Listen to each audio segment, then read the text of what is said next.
match day infused with possibility at the beautiful, picturesque Church Street Park in what expects to be the 9th and final weekend of scintillating action in the first game today of this 2022 Toyota Minor League Cricket Championship presented by Sunoco. It's the Silicon Valley Strikers, defending champions, up against the Seattle Thunderbolts. What a day for action, what conditions we have as well. And we really do hope that we will get an exciting day of cricket here in Morrisville, North Carolina. Alongside me as always, Nate Hayes. Nate, welcome. Of course, what a fantastic condition we have for cricket in terms of action this weekend. What are we expecting in terms of the 3 games we have? Well, we're going to have some really good games, I think, especially the later games under the lights. We tend to have a lot of extra close games under the lights here at Church Street Park. I'm swelling with pride being a local, having this at our home ground here, but it is a beautiful, picturesque ground, and it tends to have tons of excellent games. These 4 teams, they're so good, especially these 2 teams playing today in the first game. There's very little difference between them in terms of quality. We're going to have some excellent games here today.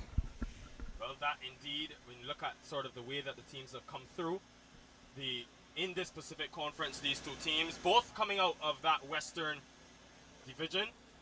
The Silicon Valley Strikers winning that, only losing the 1 game this season, along with the Seattle Thunderbolts, who pulled off that emphatic win against the Dallas Mustangs last weekend.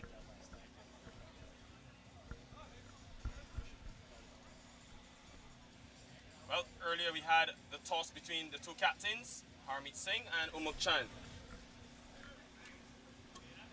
Pete, is my mic on? Because I'm not hearing myself. Who's with us in the party today? Harmeet Singh, the captain of the Seattle Thunderbolts, and also joining us, the Morrisville Mayor, Mr. TJ Cawley, who's got the coin, gentlemen.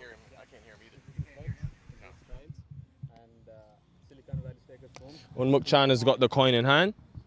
Coin goes up, heads is the call. Heads it is. Harmeet, if you could just come forward, you've won the toss. Harmeet, you've elected to bat first. Tell us why. I think the pitch looks good, and there's a bit of dry spots here, so might break a little bit. We have slow bowlers in our team, so backing them to get us through the line. Tell me about the last weekend, your emphatic victory against the Dallas Mustangs. What has it done to the confidence of the overall group? I think our backs were to the wall for the last 3 weeks, and the way the boys have responded, it's been amazing. And I think it's one of the better cricket I've seen in the last 3 weeks, in the last 2 years of being in America. So the way we batted, the way we bowled, the way as a group we've come out, it's been really strong. And the appreciation we're getting from everybody, it's been amazing. It's overwhelming, and I think we're here to do the same thing again. Any changes to your team?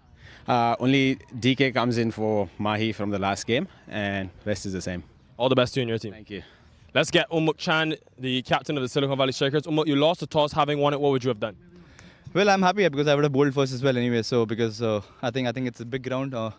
Looking at the other games, obviously runs are getting chased there. So we're happy to bowl. Tell me about the fact that you guys have played at this ground last season, won a tournament here. What does that do to the experience of the overall team? Well, obviously it's good. We've had 2 good games here, and this is a beautiful venue. I always love coming and playing here. It's ideal for both batsmen and bowlers. So obviously the team which plays good cricket wins it. So there are no half measures. So I just love playing here. Any changes to your team? We got 1 change. Fiddle comes in place of Srini. Fida Edwards in. All the best to you and your team. Thanks so much. Thanks. Well, there you have it from the toss. The Seattle Thunderbolts have won the toss in some good conditions for batting, and they've elected to take first knock. The Thunderbolts taking first knock here in this grand finale at Church Street Park. We have the players out in the middle as they begin their preparations, but we have had a look at conditions. What can we expect from Church Street?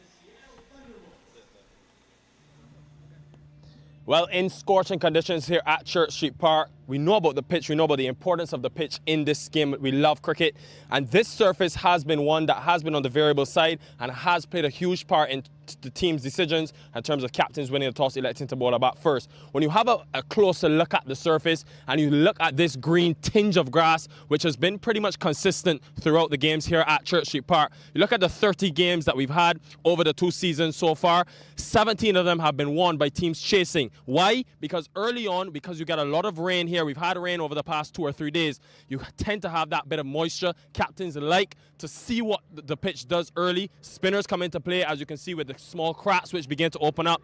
But the one thing that you get with Church Street Park and this surface, the more cricket being played, the more this weekend prolongs, the better this will get for batting. And I expect it to be a pretty high-scoring venue as the tournament goes on into the final tomorrow. Average first inning score for teams batting first, 141 this season. A big improvement from 128, and that's because of the good work of head curator Pat, and he's done this season. Ladies and gentlemen, this could be a cracker in terms of run scoring. We've got night action with the Jew coming into play. It's all to play for here in the beautiful Morrisville. Well, there you have a look at the conditions here in terms of at Church Street Park, a venue that we, of course, utilized in that finals weekend last year. The Seattle Thunderbolts winning the toss. A look at their team batting first here today. The one change for them, with Ranjana being a big all-round contributor for them. Daminda Ranawira has come back in, but it's all about the power at the top of Andreas Gauss, of Harmeet Singh, Ryan Kampathan from Canada as well. That could be a very dangerous batting lineup if they can get away in those first 6 overs. The Silicon Valley Strikers, Nate? Well, the Strikers have a bit of a surprise in the team today. Fidel Edwards joins the team as Roshan Primus leaves for the CPL. But the Strikers, a lot like the Seattle Thunderbolts, the Strikers like to bowl 5 guys. They know who they have, and they're all high quality. Saurabh tends to open and close, along with Kulvinder Singh. But with Fidel Edwards in the team now, we'll see how that plays. Pranay Suri is an excellent spinner, leads the team in wickets, and then you have Shehan Jayasuriya, who's kind of a part-time spinner. He'll like to fire it in across the bowlers with his off spin. Very top-heavy Silicon Valley Strikers. Like the Thunderbolts, the 2 batting lineups will go neck to neck, but it's going to be the Silicon Valley Strikers with ball in hand first. A team we know has the added experience of playing at Church Street Park last season, where they were in this finals weekend in a similar position, beating the Golden State Grizzlies early, and then, of course, defeating the New Jersey Stallions on the following day to win the first ever minor league. So they'll have that sort of experience on their side. Nate, what they will also have is the fact that they've defeated the Seattle team twice this season. How much of a factor will that play? I think it definitely plays a factor. However, this Seattle team has kind of revamped themselves the last few weeks, putting Harmeet Singh at the number 3 spot because they really needed to make up run rate difference in order to make the playoffs in the first place. Well, now they're at a situation where they're batting first on a foreign ground to them. Let's see if they slow that rate down, try to get their bearings first, or if they continue to go gung-ho like they did the last couple of weekends. Well, this is why we love this beautiful game. All of these are factors which you have to look out for as the game goes on. And we will be expected to see truly 3 exciting games of cricket. Of course, later today we also have the Atlantic matchup. The Stallions up against the Atlanta Fire. But really and truly, this is where you want to be. This is where the entire world has got their attention on. The gorgeous facilities at Church Street Park. When you look at the way that the 2 teams have come into this with last weekend in those conference finals, what a win it was for the Seattle Thunderbolts. And I asked Harmeet Singh at the toss, Nate, what does those 2 wins against the Mustangs, a team that many had to win it all, they beat them twice, they had to win both games after a rain-affected game on Saturday. What does that do for the overall confidence? As you can see, the 2 teams coming out of that Pacific Conference, both from the Western Division.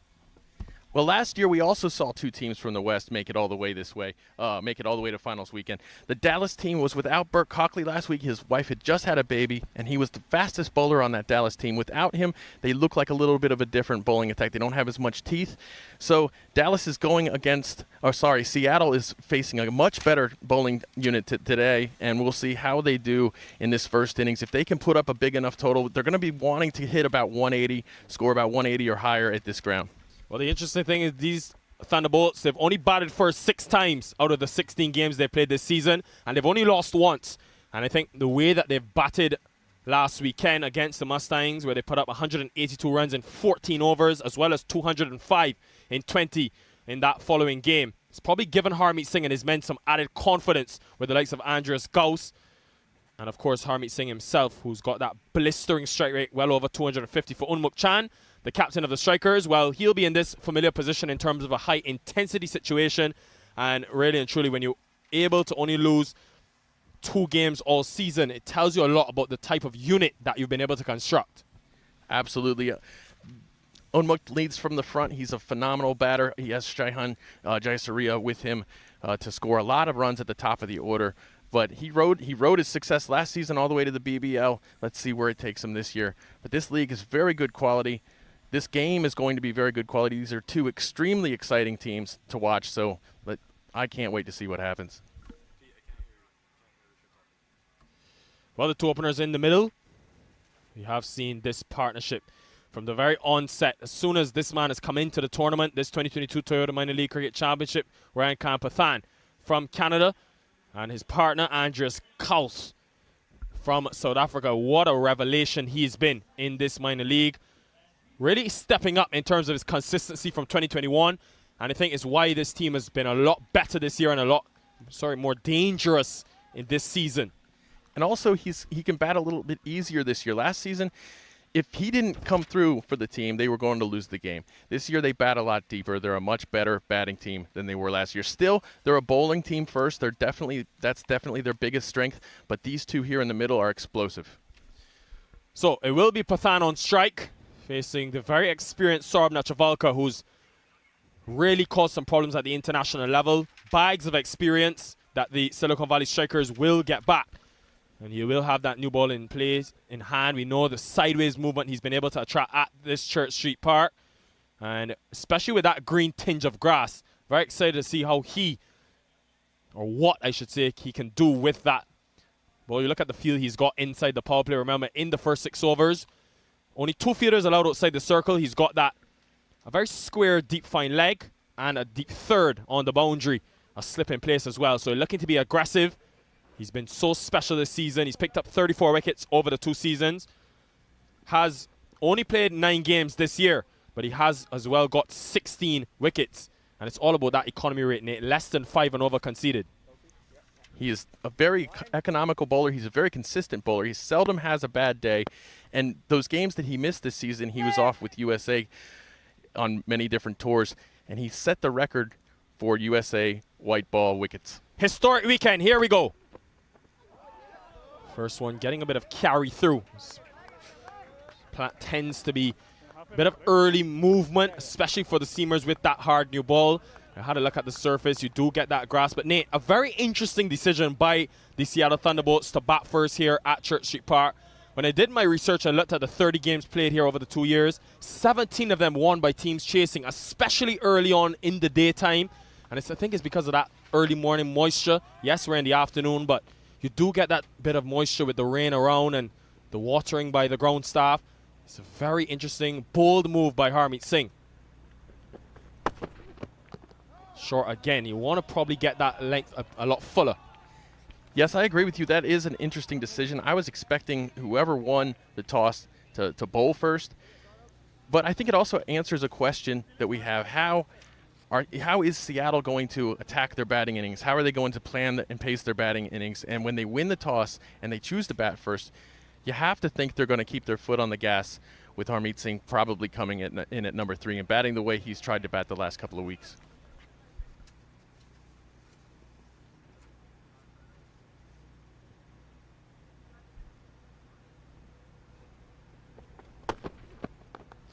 Well, all 3 of these first deliveries have been on the shorter side.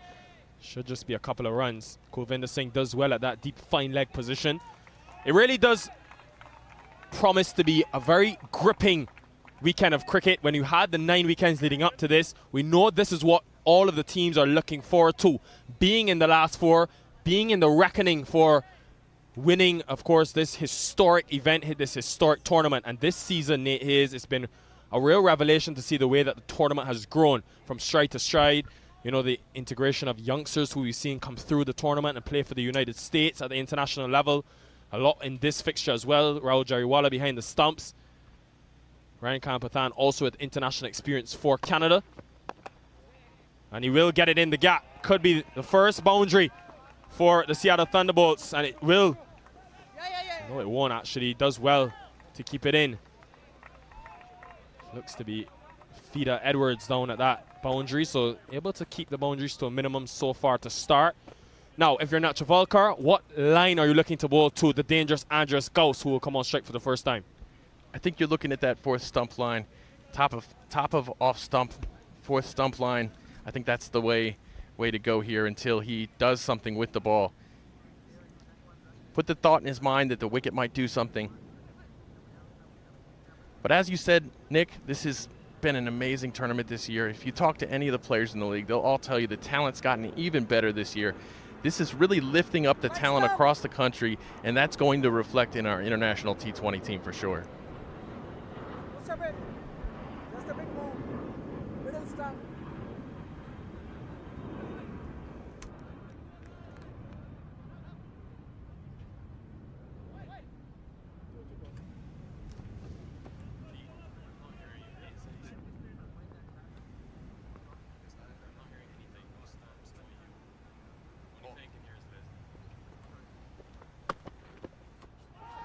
Excellent deliveries, all about that away movement that Nachavalka is able to extract, especially with that beautiful seam position he bowls with. Very effective to start so far. And what is key to note for those at home new to the tournament, the two games that these two teams have battled in the group stages, the Seattle Thunderbolts had very slow starts, 34 for 2 and 26 for 2 in the power play, and they went on to lose those games. So they'll want to rectify that. If these two can get a good partnership and back that power play, with the nature of the players that they are, you expect them to be sort of around touching that 10 and over rate, which would be a very good start. Are seeing some bit of a variable bounce though, Nate Hayes. Well, not really bouncing. He's been short for 4 out of the first 6 deliveries, but it ends the first over of this finals weekend. End of 1, 5 for none.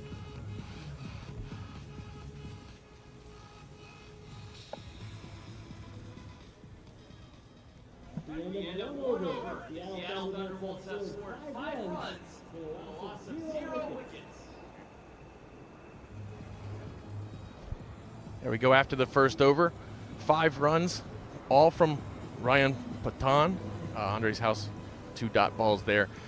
But this team, as you said, Nick, this team is built to start fast. They are built for a quick start now. Yet last weekend, they actually faced a maiden over in the first in the power play, and they managed to still score 200-plus runs. So we can't judge how things are going to go based on the first couple of overs here.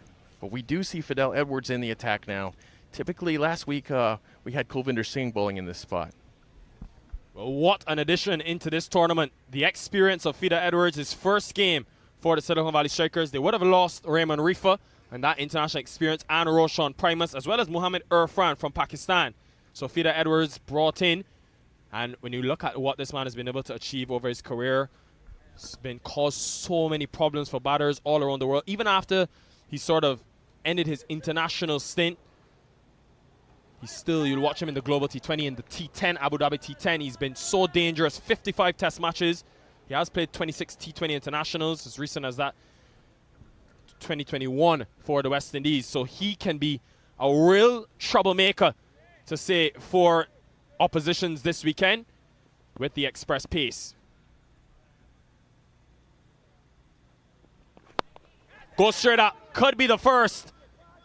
2 under it, Singh calls it, and Singh completes it. And in his very first delivery of the 2022 Toyota Minor League, Fidel Edwards strikes, and what a start for the man from Barbados.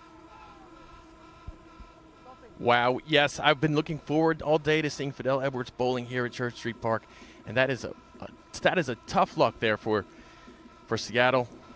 They do not want to go out early like that. But let's take a look and see who they bring in. There's Kulvinder Singh celebrating. He is such a popular player at this ground. He made a name for himself last year with his wicket celebrations and his incredible in-swing bowling. First wicket going down, 5 for 1.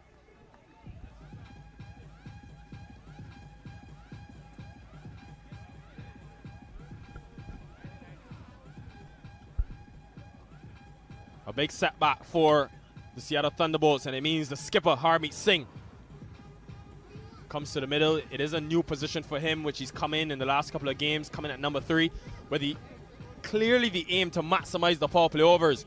Remember those 2 games that they lost to the Silicon Valley Strikers is an area where they struggled, and it went on to cost them. Can Harmeet Singh make a difference for his team? Absolutely. Since he's come in at this role at the number 3 spot over the last 4 games, the the Seattle Thunderbolts have averaged 11.75 runs per over batting. That is incredible. He likes to go big early. Let's see how he navigates this innings on this unfamiliar wicket. We're seeing a little bit of action on the wicket already. Fidel Edwards with his express pace.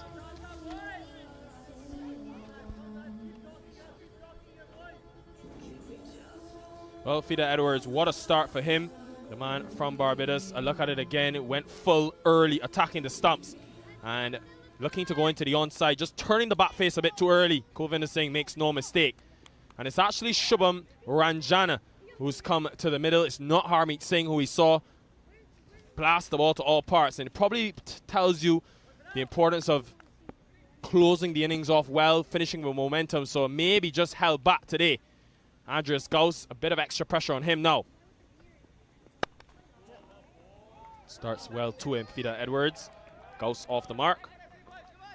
Talking to Seattle players and team representatives yesterday, they seem very, very happy with Ranjani. They think he'll play this ground extremely well.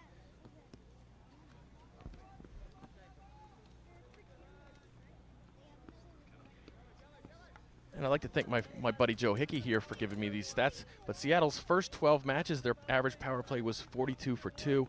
Their last 4 matches, it's been 70 for 1. That's quite an impressive difference. Well, the 6 times that they've batted first, they have gone past that 180 mark 3 times. So they will be looking for a similar score. We know the average first inning score this season in the 15 matches played at Church Street Park is 141. So it has been a difficult surface to bat on early. Remember, the Seattle Thunderbolts winning the toss, electing to bat first. So Fidel Edwards, can he look to continue to take those wickets? Ranjana off the mark. Work to be done at deep third. Does well, Saurabh Netravalkar to come around, keep that to just a single. How much pressure is now on Andreas House from South Africa? You look at the season that he's had. Nate Hayes, 596 runs. He's averaged 45. But the main thing has been the strike rate. To strike at over 140, 5 half centuries for him. He knows how important he is to the Seattle Thunderbolts. But in a finals weekend, how do you mitigate and deal with that pressure? Well, the pressure's there the moment you step in the middle in a game like this. I don't think he has any lack of confidence in the team around him, though. That's a big thing. Starts full and unable to get it through. Good effort from Gary Graham. Just keeps it to 1. You want to keep Andreas House quiet early on. Don't want him feeling the ball off the middle of the bat, because when you look at what he's been able to do just last weekend against the Dallas Mustangs in that game that they won, 79 from 50 deliveries. Such an explosive player. I mean, we always knew his quality playing at the under-19 level for South Africa. At a very high level, 7 first-class hundreds for Free State back in South Africa. So to have a player like him in the United States just tells you how fortunate we are in this minor league. Much slower this time from Fidel Edwards. So far, so good for the Silicon Valley Strikers. Keeping things very tight. They took that early wicket of Rayan Khan Pathan and now have been able to clearly get some sort of pressure beginning to build on this Seattle Thunderbolts team. A team, Nate Hayes, that many did not have actually being here on finals weekend.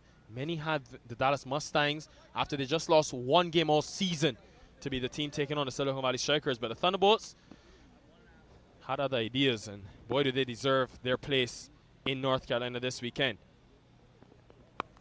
Short, and it just goes over the man at deep fine leg. Excellent cricket shot from Shubham Ranjani. And a first boundary really spoils what was a terrific over from Fidel Edwards. I think Fidel Edwards got a little bit of a taste of the quality of this league just then. 14 for 1. He's so soft-spoken. Oh, yeah!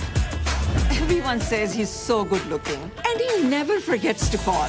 Hi, Mom. Born for your true self. The 2022 Tundra. Toyota. Let's go places.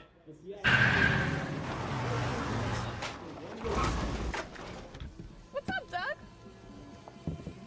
What got into you? At Sunoco, we know how to fuel peak performance. Fuel your best.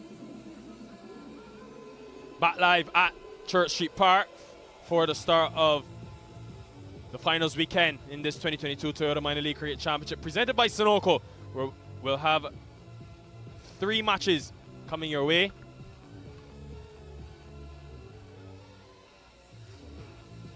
Well, in the last over, it was a great way to end the over. Fida Edwards went short. You know he uses that short ball so well. But Shubham Ranjane, who's been in some good touch since he's come in for the Thunderbolts, able to just get underneath and help it along its way. That was a quick ball for sure. It was nice to see Ranjani take him on like that. That should boost Seattle. Let's see what it does to Andres' confidence as well. Now, interesting that they have gone back to Saurabh Netravalkar for his second over. The man, of course, with all of his international experience, 16 wickets this season, 31 internationals, 51 wickets. He really is something else. Remember that 5 for 45 he took against Scotland earlier this year at the Musa Stadium.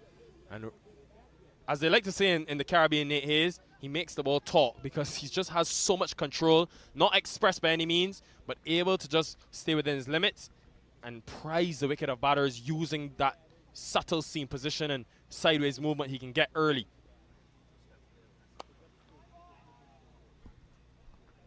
And he starts there with a dot ball. Yeah, Saurabh, a lot of people underestimate him. He is a performer. He always takes wickets. He always squeezes that run rate. He's excellent in the death for this team. They really rely on him in the death. We've seen some tremendous death innings from this Silicon Valley Strikers. You don't go a whole season losing just one game.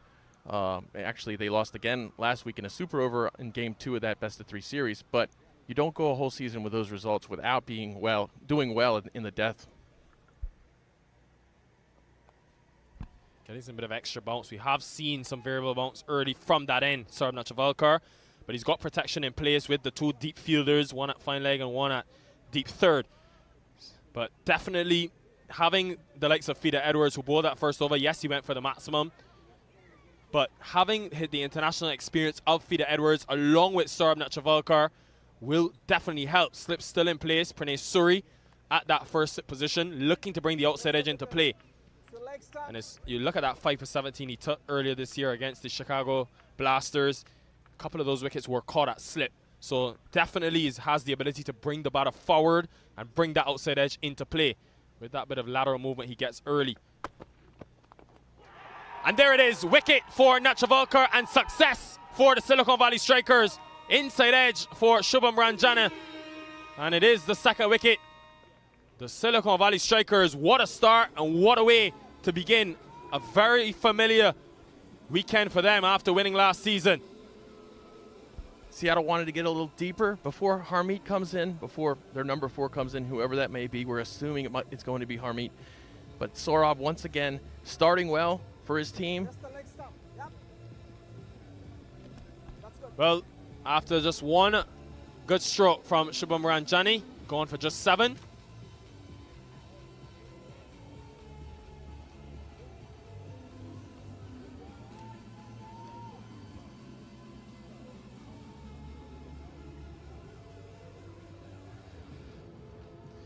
And it will mean that the captain, Harmeet Singh, comes to the middle. And have seen him bat at number 3, have seen him bat at number 6 this season, but after 2 early wickets, this is the partnership that the Silicon Valley Strikers will be targeting, the one that they'll want to break.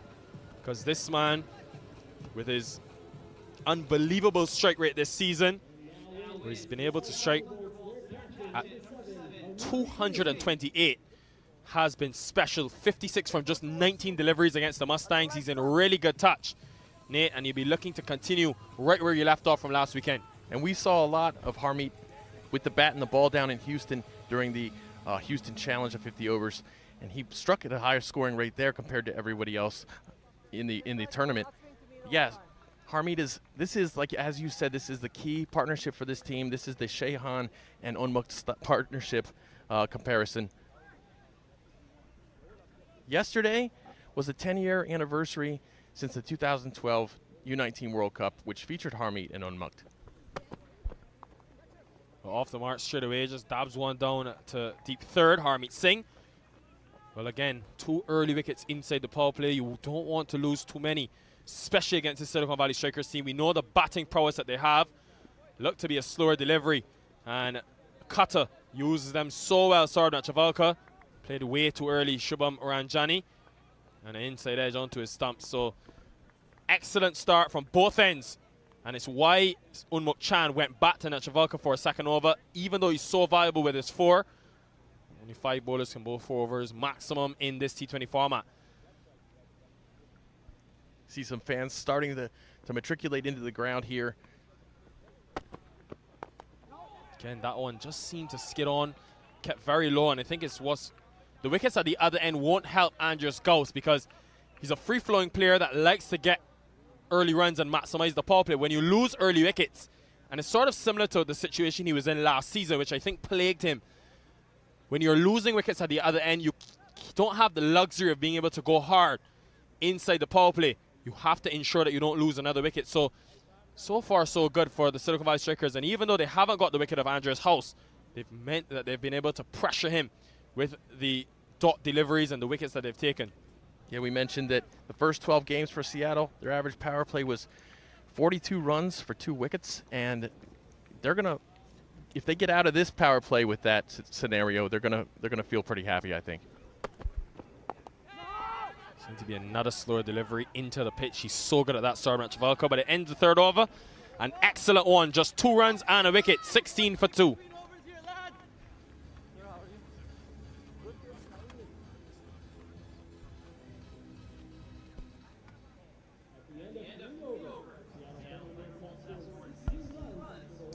There we see Harmeet just in, facing just 1 ball so far, but Andres House hasn't really been able to, like you said, Nick, he hasn't been able to flow freely.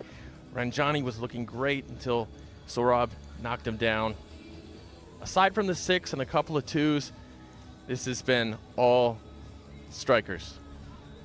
Well, of course, these two teams have met before in the group stages of this 2022 Toyota Minor League Cricket Championship presented by Sunoco, and it was the Silicon Valley Strikers getting the better of this Seattle Thunderbolts team, restricting them to 94 and 130 both of those occasions. The Thunderbolts chased unsuccessfully, so they will hope that they are able to rectify those issues. How much of a psychological advantage is it, though, for the Silicon Valley Strikers to have those 2 games, knowing that they have been in these situations before as Kulvinder Singh comes into the attack, and knowing, of course, Nate, that they have got the job done in the past? I think that that's a boost for sure. I think the position they're in right now is an even bigger boost for them as far as morale, as far as confidence goes. But knowing that they can win close games, and they have all season long, they've won a few really close games, defending 5 in the final over once this season. This bowler that's in right now, Kulvinder Singh, actually defended 5 at the end of a game earlier this season where they looked like they were definitely going to lose. I think that gives them the bigger boost, the history they've had all season.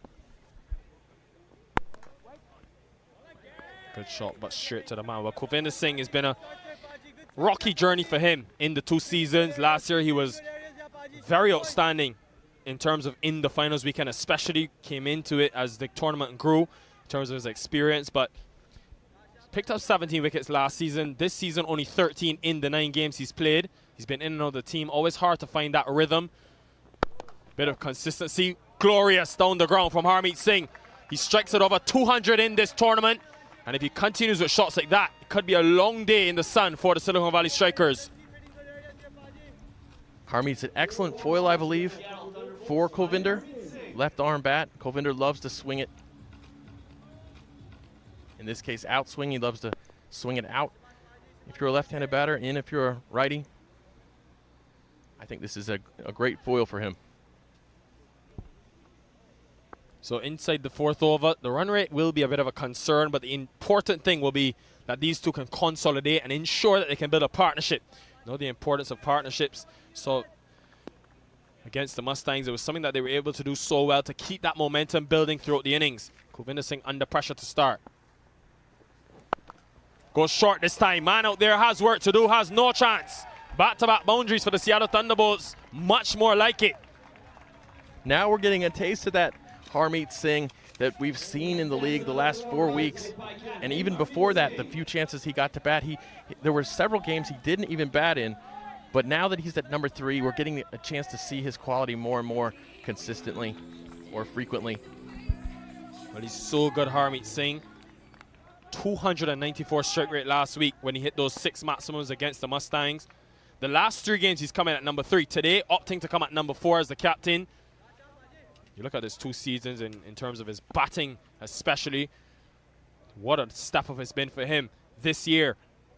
Approaching that 300-run mark. Goes across the line. It's a good shout. Umpire Jermaine Lindo, though, not interested. May have just been sliding down the leg side. Sounded to me like a couple of noises as well. Let's take a look here on the replay. Yeah, I think you're right. I think you're right, just going down the leg side. You can see, though, the lateral movement on display from Kulvinder Singh is what makes him such a menacing threat with that new ball. And even though he's been on the inconsistent side this year, when he does get it right with deliveries like that, it really can be a problem. I love the aggressive intent. Again, causing an issue for Harmeet Singh off the inside edge. But just Harmeet Singh coming off the back of that Under-19 World Cup, the 2 that he's played, Harmeet Singh, and then obviously playing for the, well, being in the Rajasthan Royals setup, playing a couple of games for them at the Indian Premier League. He's just such a revelation to have in this tournament, along with Andreas House, along with Kulvinder Singh. Just goes to show you how much talent there is in India. When you have a Harmeet Singh who couldn't crack the India men's international team, but here he is representing Seattle and doing so incredibly well. You had Kulvinder Singh last weekend. He was bowling during a team double hat-trick, they call it. Well, that will be 4. Don't bother running Andreas House. When this man gets it off the middle of the bat, it is very hard to find a boundary that is too small. A great over, though, for the Thunderbolts, and the 429 for 2. First boundary of the day in runs rate scouts. Seattle Thunderbolts are now at 29 runs from all of 2 wickets after 4 overs.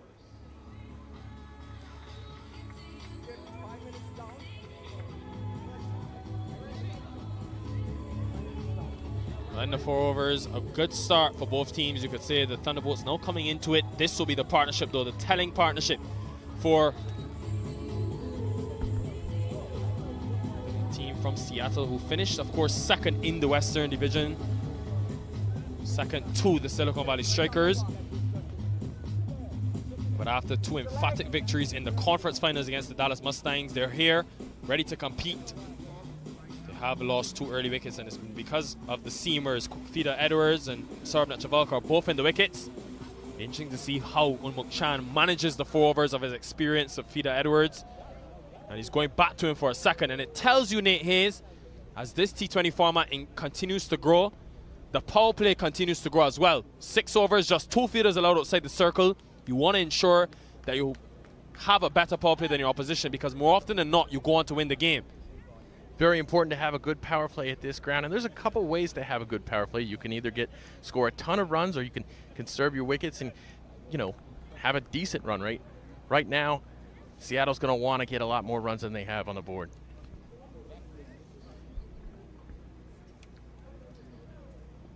So, Fida Edwards just making sure he gets it right in terms of his field.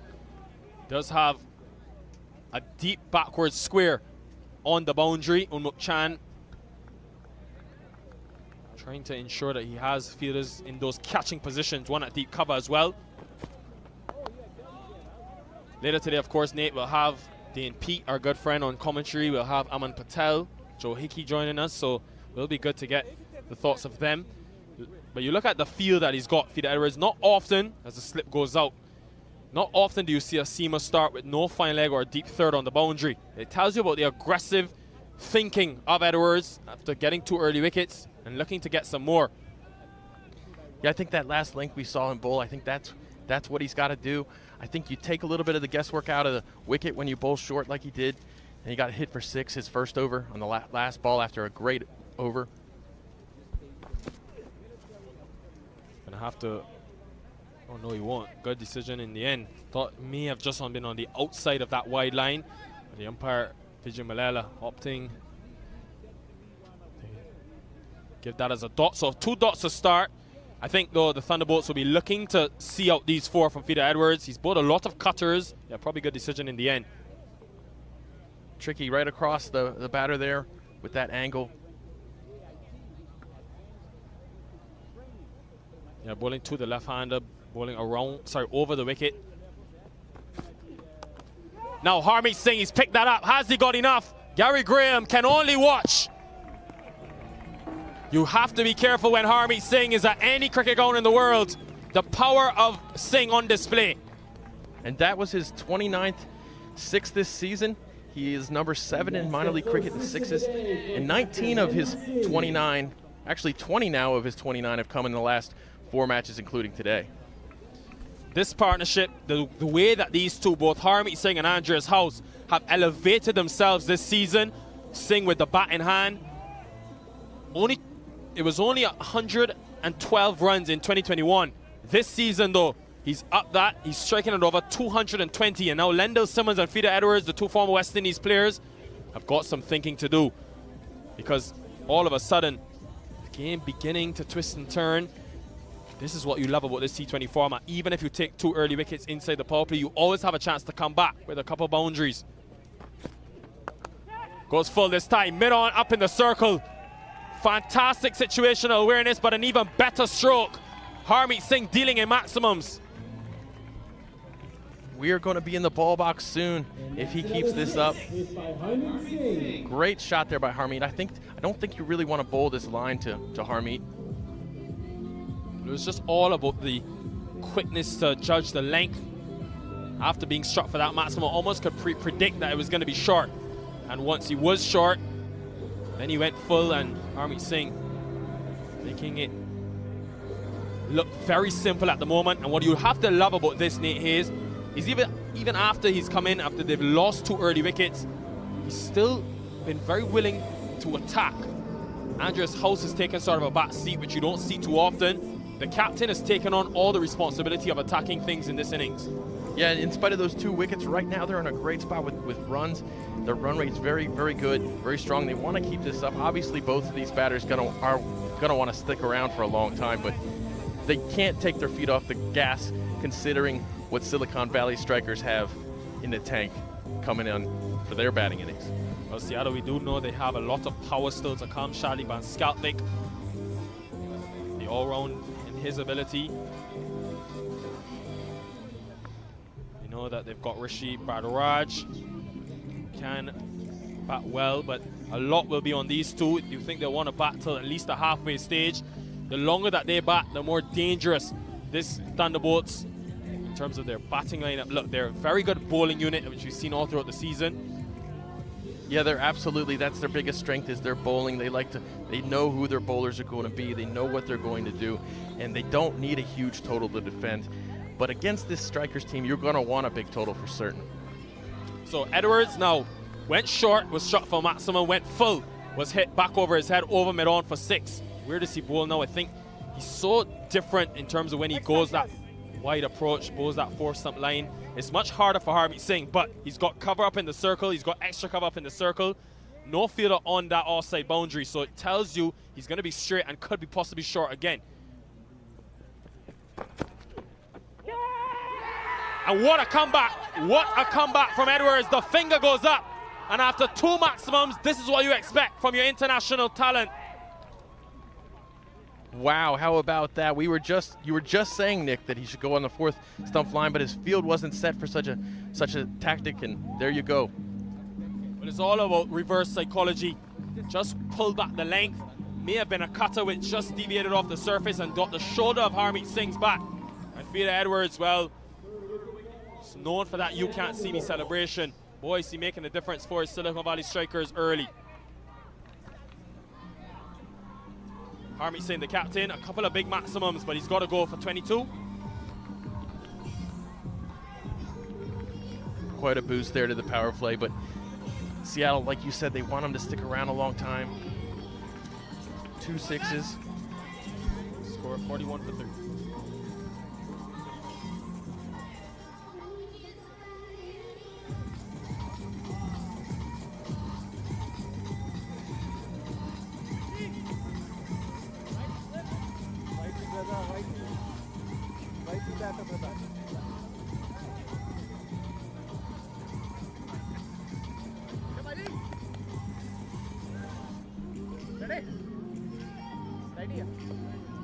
Rishi Bhardwaj comes to the middle, a man that's made the switch from the Atlantic Conference now to the Pacific, and he's had a good season with the bat in hand. 222 runs in the games he's played this year, 15 matches. Has experience, but we need to support Andrea's house. And I can tell you that the local team here, the Morrisville Raptors, were happy to see him leave the Atlanta region to head to Seattle so that they don't have to put up with him. Rishi Bhardwaj is a very good batter. But it was a cutter, just rolled his fingers over it, and Harmeet Singh, expecting short, expecting an express pace, just completely deceived him and had a stare at him as well. That is what you expect from your international quality. Ends with a dot and a good over in this game. End of 5, 41 for 3, commentary change.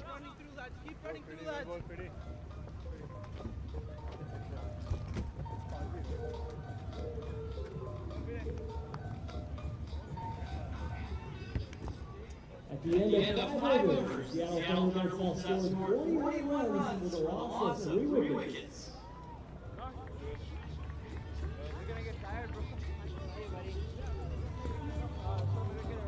Hello and welcome back to Church Street Park. Here in the conference finals between the Silicon Valley Strikers and the Seattle Thunderbolts. The Seattle Thunderbolts haven't gotten off to the start they were hoping to after winning the toss and electing to bat first. You see just the wickets falling, pretty regular intervals there on that scorecard, and really VIP area. All smiles for the Silicon Valley Strikers. Seattle Thunderbolts maybe just a spot of bother. 41 for 3 after 5. I'm Aman Patel. I'm joined by Peter Della Penna.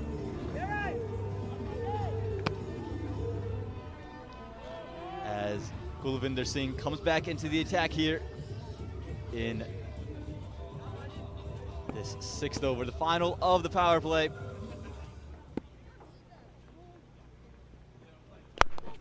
Starts full and is just pushed into the gap. It's going to be at least a couple of runs, and 2 for the Seattle Thunderbolts. Peter, I have to say this is a power play that's so far been won by the Silicon Valley Strikers.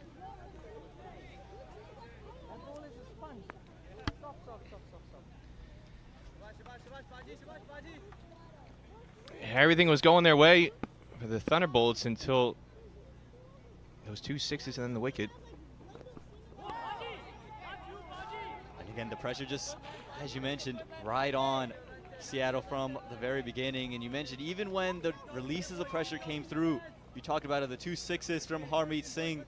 Even then, the wicket comes just a ball later. Again, Peter Della Penna to my right, Aman Patel here. And again, the Silicon Valley Strikers looking to go back to the final here at Church Street Park. Remember, winners in 2021. Seattle, they got the work cut out for them if they want to play spoiler for the Silicon Valley Strikers. And this one is helped over the top of the offside. Some width given from Kulvinder Singh. And Andreas Gaussi's too good not to miss out. Well, he's had to watch the carnage unfold at the opposite end. All those wickets falling, but he hasn't lost his rhythm, shown by that shot. Just gets the width, hammers it over the offside, and now a hell of a lot is going to depend on Andreas Gauss to get Seattle to a defendable total, because as good as this power play has been from a runs perspective, those 3 wickets, anytime you lose 3 wickets in a power play, it bodes well for the fielding side. So that 3rd wicket in particular, Harmeet Singh, seeing the way he started to get him out the way Fidel Edwards did with that very clever cutter. It's a huge blow struck by the Strikers, but as long as Andreas Gauss is there, they've got a fighting chance, Aman. Kulvinder Singh was expensive in his first over, and he somehow, if you're the Seattle Thunderbolts, are now the bowler you want to go and attack. Was the hero for the Silicon Valley Strikers last year.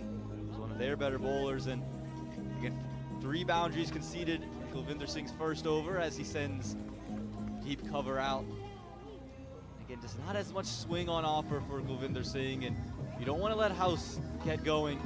As you mentioned, if the Seattle Thunderbolts hope to put on a defendable total, you just have a feeling it's going to be Andreas House that has to bat through the innings.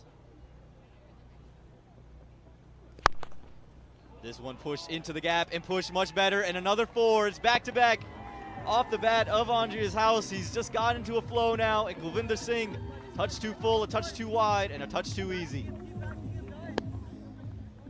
Well, we're not seeing swing, and that's what made Kulvinder Singh so devastating last year in this finals weekend for the Strikers. And here, the ball a bit older now in the 6th over. It's just coming onto the bat very, very nicely. On a clear day here in Morrisville at Church Street Park. Gorgeous batting conditions. And Andres House finally taking advantage of it for the Thunderbolts.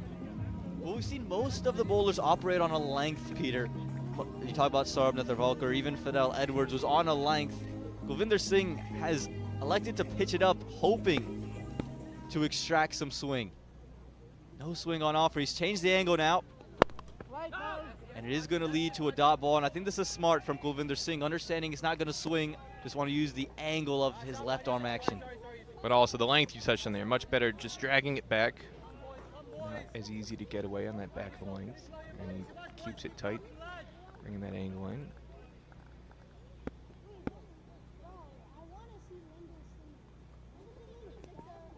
And this one just hugging that wide line. It's going to be the end of the power play. Pretty even one, but 3 wickets for the Seattle Thunderbolts. It's 51 for the loss of 3.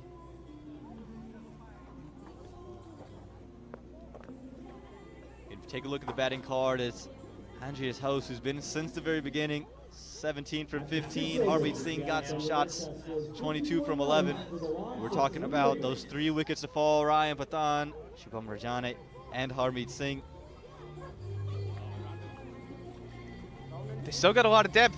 Shadley Van Skalkvik yet to come in. They've used him as kind of a floater, depending on the match situation. So he's somebody who, seen him bat as high as 3 during the season. Here's the power play.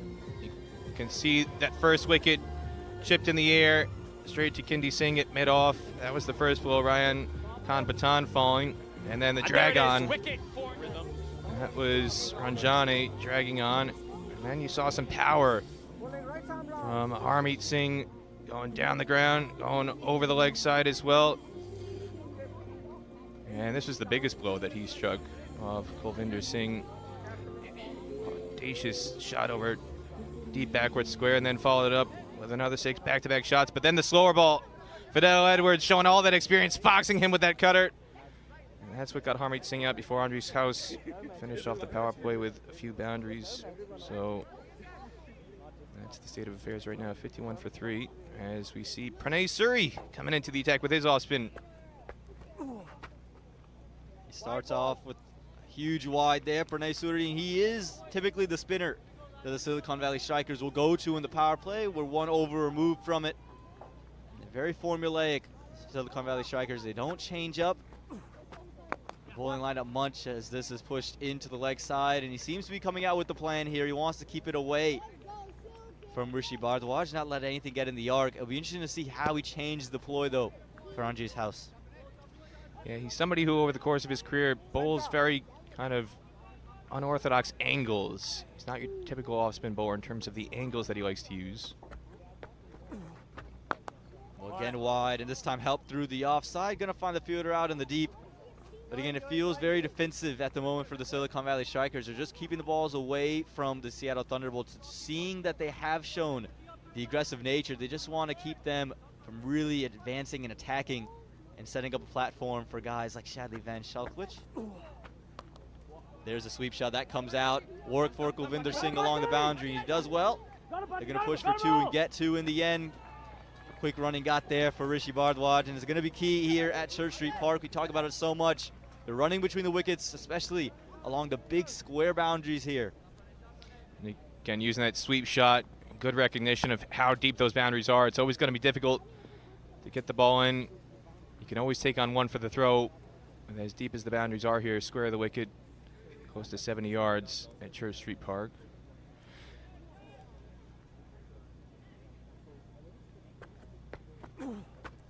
Again, pushed out wide and just straight to the fielder. Pranay Suri's got an interesting backstory. He played for USA Under-19 in 2011 at the World Cup qualifier in Ireland. He was one of the best junior prospects in America at the time. hasn't gotten a chance in the senior team over the years.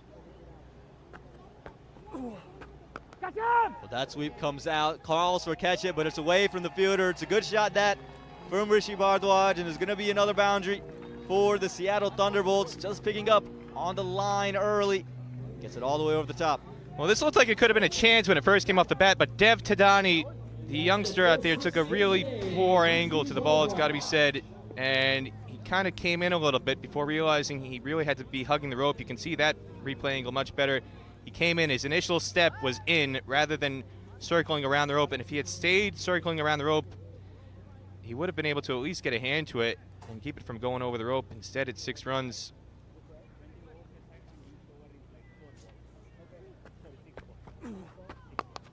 And pushed into the leg side here from Rishi Bhardwaj. And a little bit of a slip there as we see that drive, almost like the driving of the Toyota Tundra as the 7th over ends. 61 for the loss of 3 are the Seattle Thunderbolts. And the Seattle Thunderbolts and Rishi Bhardwaj just looked like they refueled, made a pit stop at Sunoco just to get some impetus back in their innings and get some more flow into this batting innings as they look to put up a defendable total. Andreas House, though, he's the one that could be on the pages of DAFA News. Already got some boundaries to his name. He's looking to put a staple in the innings and really carry the team over the line. And now somebody who's looking to atone for that mistake out in the field just now. Dev Tadani comes into the attack. He's floating around the USA Under-19 setup. Last year didn't crack the USA Under-19 squad, but he's somebody who's a promising junior prospect out in the San Francisco Bay Area. And his sister, his younger sister, Suhani, has already made her debut for the USA Women's National Team. She was the leading wicket taker in Mexico last year at the ICC America's Women's T20 World Cup qualifier. A lot of young talent all across America, a lot of youngsters in the crowd today you see on screen, and one of those youngsters getting a chance here, Dev Tadani. His dad, Rajiv, made the trip.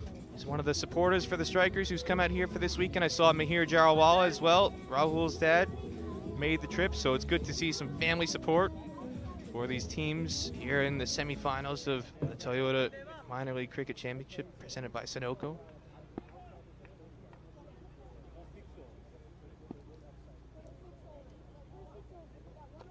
And Dev Tadani just starts on that length. And I think that's going to be the key here. There was a little bit of moisture out. You heard Nikhil and Nate talk about it, and I think the length is going to be ever so important when bowling to anybody on the Seattle side. Dev Tadani last week against Chicago was given 4 overs, 36 runs and a wicket. And he's someone who's really come up the ranks and earned his stripes with the Silicon team. Wasn't given really a big opportunity early on in the season, but as the season has progressed, he's only gotten better and better, and the Silicon Valley Strikers, they've rewarded how he's come up. Right on a length, and just again attacking, and a little bit of variable bounce as well. Might have stayed just a touch low on House. He's not brisk, but he's generally been somebody over the last couple years where I've seen him in USA national events. He's fairly disciplined, and he's just got to keep that pressure on, keep it tight, bowling in partnerships. This one again on a length and close to the body of House. And when we look at Dev Tadani, you mentioned it, I think the consistency is what is key. Similar to a Saurabh Netravalkar towards the death, when you just talk about just does this little things right, keeps it on a like, make it difficult for the batters, isn't going to try to do anything flashy, anything fancy, just going to say you miss, I hit, and just play to the advantages of the wicket.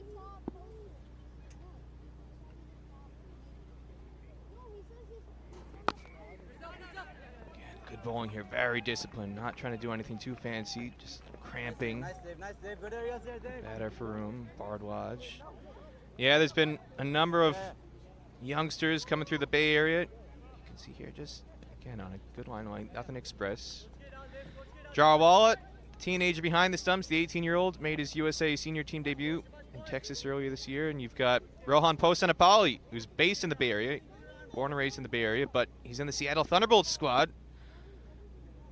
get a chance to see him later on with the ball. Yeah, a lot of good young talent on display here at Church Street Park. And one of the people who's been involved with their coaching, Rusty Tehran, is in the house today. No, he's keeping an eye on them from over in one of the huts on the east side of the ground. So great to see coaching work that Rusty's been doing, bearing fruits here with these youngsters, getting an opportunity to shine against some of the senior players in this championship. And this one pushed back down the ground to end the 8th over. It's a good start for Dev Tadani. Just gave up 4 runs, 65 for the loss of 3 after 8. Hi, Sam. He's so soft-spoken. Everyone says he's so good looking, and he never forgets to call. Hi, Mom. Born for your trousseau, the 2022 Tundra. Toyota, let's go places. How did a global retail pharmacy increase orders by 100%? How did a multinational bank build a #1 rated digital app? With people who help leading companies transform through technology. Engineer a better future. Discover how at ust.com. Well, look at this Church Street Park in all of its glory. The site of this 2022 Toyota Minor League Cricket Championship presented by Sunoco on this finals weekend. We're here in the Pacific Conference Championship between the Seattle Thunderbolts and the Silicon Valley Strikers. The Seattle Thunderbolts, they elected to bat first, 65 for 3, seeing their captain go, Harmeet Singh. He's one of the 3 wickets to fall, but you still have Andreas House in the middle. Shadley Van Schalkwit to come later in the day. Rishi Bhardwaj has gotten going here, and he's a big part of this middle order. Good to see all the fans out early on this hot summer day here in Morrisville, North Carolina. Peter, you spent time all around the world. How is this heat compared to some of the other places you've experienced? Tolerable is the word I would use for it. Definitely not nearly as sticky as Florida or Houston. Well, tolerable might be the word Peter Della Penna uses, but I'm not sure many of the fans will agree, but they love cricket. That's why they're out here watching as Lendell Simmons comes into the attack for the Silicon Valley Strikers, and he's a big part of this bowling unit. We said earlier, they don't change things up.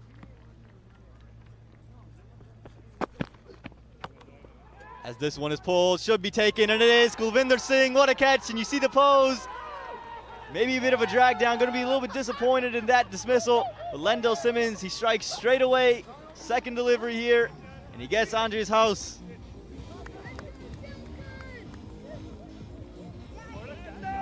Well, when this came off the bat, it looked like Kendi Singh misjudged it. He came in, you can see him take that first step in, but then he settles himself, gets the hands up over his head, and he's shown over the years, even though the technique might be a little bit clumsy at times, he's got a very safe pair of hands, and he holds on there. He's taken 2 catches now today, and he's gotten 2 big ones in his hands. First, Ryan Patan, and now Andres Cruz out for 20. And it's 65 for 4 in the 9th.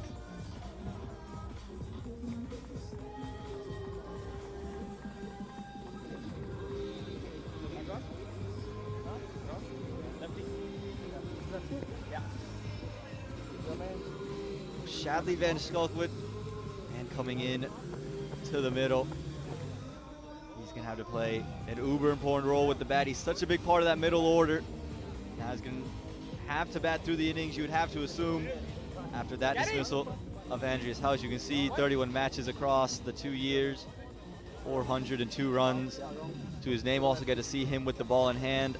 Lendell Simmons, though, more known for what he does with the bat. Given the ball here from Umung Chand, and straight away gets himself into the wickets with one of the biggest ones of the day. And again, Kulvinder Singh, I love the catch and I love the reaction after he finds his footing. Just that little pose, almost like he just won Mr. Olympia. He's a very proud Punjabi. You see him after he takes this catch. Kendi Singh out there holds the pose, and then he breaks out the Kabaddi celebration that you see Shikhar Dhawan do for India. He's probably the most famous person who does this Kabaddi celebration, the thigh slap, and then the point to the skies on Lendl Simmons, all smiles as well. And you can see why the Strikers have been so dominant over the course of the last 2 years. They are the defending champs for a reason.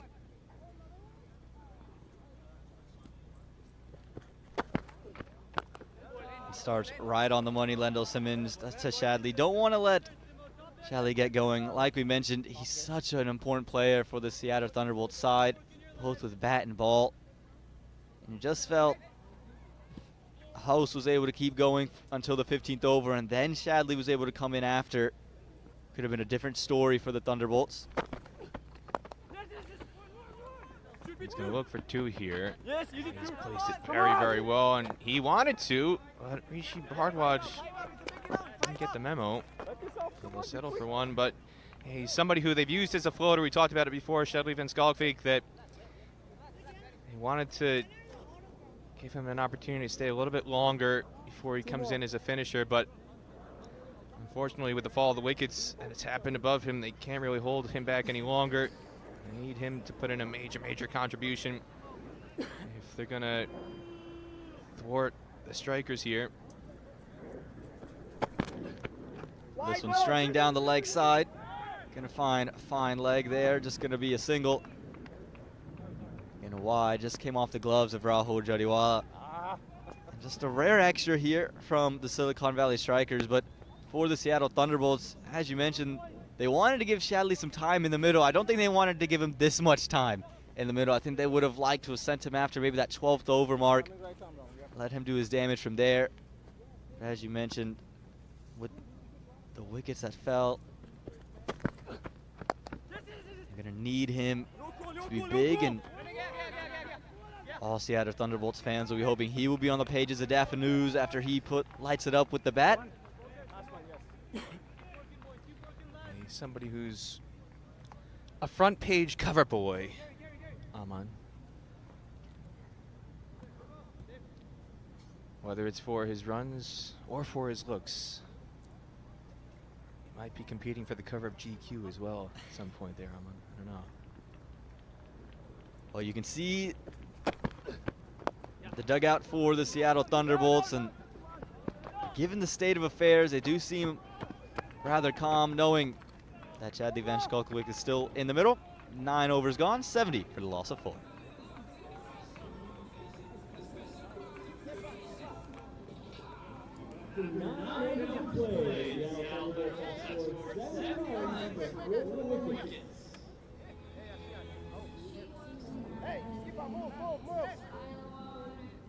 You just take a look at the batting card there. Again, it's just the wickets falling in regular intervals. Only 2 batters, or 3 batters rather, into the double figures. Andreas House, Harmeet Singh, and Rishi Bhardwaj. Shadley Van Skalkvik going to be such a vital part for the Seattle Thunderbolts. And talk about the depth nearly gone. Jay Guruprana, who is one of their under 21s, he would have to come up quite a big way with bat in hand. With the ball for the Silicon Valley Strikers, they've just been ever so dominant. 2 wickets for Fidel Edwards, 1 for Lendl Simmons, and Sarabnatha Valkar. Just look at that economy, 3.5 and a wicket. It's nothing new if you've seen the Silicon Valley Strikers. They just understand their game and they just execute in the highest of manners.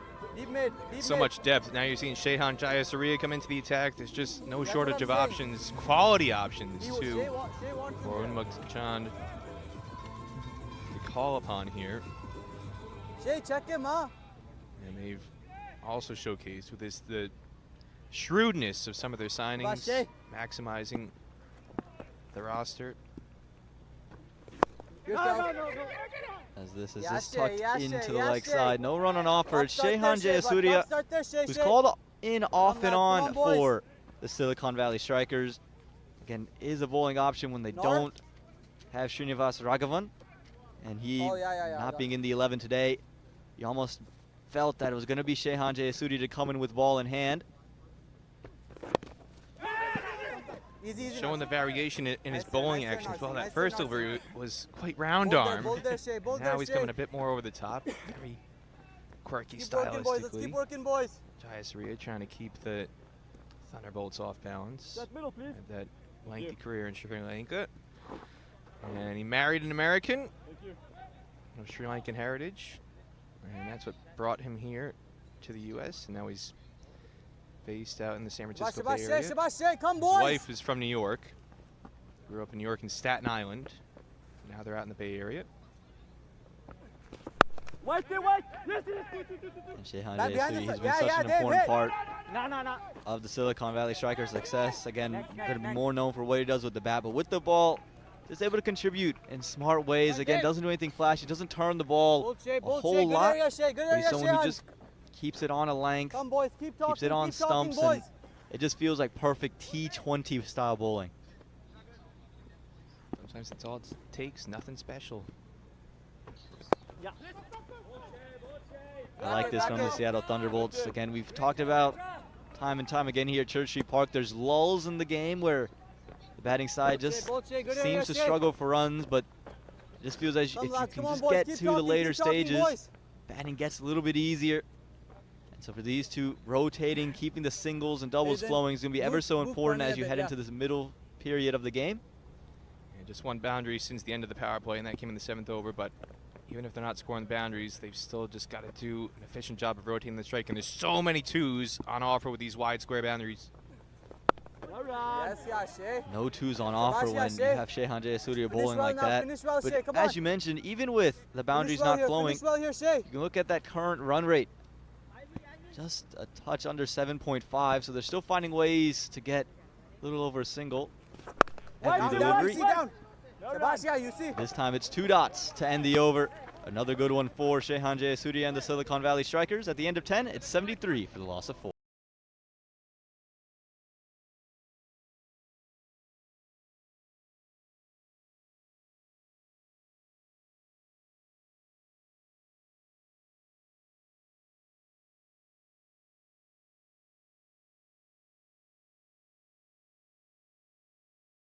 An absolute beauty. And we have our very own sideline reporter, Paxton Elrod. Paxton, what's going on? Yes, thank you guys. I am here with the mayor of Morrisville, TJ Colley. How are you doing today? We're doing great. We're so happy to be hosting. I mean, this is one of the most beautiful, picturesque cricket grounds in the U.S. What does it mean to you to host an event like this in Morrisville? This is incredible. This has been more than a decade in the making. The vision from past councils and the support of our residents has been incredible. We have local league and community members who volunteer often, and this couldn't be possible without lots of different partnerships, and we're so happy to be hosting this year. So to have the fans come out and to get the support and cheering on their team, just with a sport that you don't see a lot in the U.S. that's growing rapidly, Morrisville is that place. Do you have a sense of pride with that? So very much. We are such a welcoming community, and people from all over the world are coming to Morrisville. We don't have any homes left, essentially, and everyone's going to be coming out to enjoy the greatest sport in the world, cricket, here in Morrisville, arguably the best pitch in the whole United States. I love that. Well, I'll let you go back and watch the game and throw it back to you guys in the broadcast booth. Well, how about that, Paxton? Thank you so much. And hearing TJ Colley, the mayor of Morrisville, as we head into this 11th over. Morrisville has really become a hub, and we get people from all over the country to come by, and now we have someone from the Bay Area. Mr. Joe Hickey joins me in the booth. Joe, how you doing? I'm doing great so far. I was hoping to get a chance to come down and experience Morrisville myself at some point in the future, and as luck has had it, I've been hauled along for this, and couldn't be more delighted. Well, it's always a pleasure to have Joe Hickey in the booth, and again, just an absolute blast. Joe Hickey to my right. He's been calling games for the Bay Area all season long, and he pulls some of the most incredible stats out. It's really been a pleasure to hear him and to be joined by him as Dev Tadani comes in with the ball in hand. The Silicon Valley Strikers, they've held the Seattle Thunderbolts to just 75 runs so far. Joe, at this stage of the game, what do you think the Silicon Valley Strikers are looking forward to do? Well, Silicon Valley generally, with ball in hand, tend to just very consistently manage risk, very consistently manage the accumulation rate for their opponents. Generally speaking, there's not a spot where they're, at least for the first 15 overs, where they're overwhelmingly good. That shot might be overwhelmingly good. It's straight back down the ground, but you can see the plan here from Dev Tadani. He's gone wide. He's gone that Yorker length he's trying to hit, and also the cutters. He's just mixing it up, and again, it's been very defensive bowling here from the Silicon Valley Strikers. Yeah, generally speaking, when they do strike, it's down toward the death overs. They've got a couple of guys who, in Kulvinder Singh and Saurabh Netravalkar and heck, Roshan Primus before that, take wickets at 10 or 12 balls per. Well, how about that delivery? Just a little bit of a shape away, that angle away from Dev Tadani that he so often gets. Again, pushing it across that left-hander, Chadley Van Skalkvik. Very nearly caught a piece of pad on the way by there. Again, Dev Tadani, one of the most promising youngsters in all the USA. We heard Peter Della Penna talk about his sister Suhani Tadani, who's made her debut for USA. Dave's still hoping to do so, and he's made such a good case here with the Silicon Valley Strikers this season. Well, certainly the development over the course of this season, he's been given more and more opportunities. Started out as a great fielder and an occasional bowler last year, and now is occasionally being trusted with power play wickets. Overs, rather. Well, another good over is going to come to an end here for the Silicon Valley Strikers, as we see another slip there from the Seattle Thunderbolts. 11 overs gone, 77 for the loss of 4.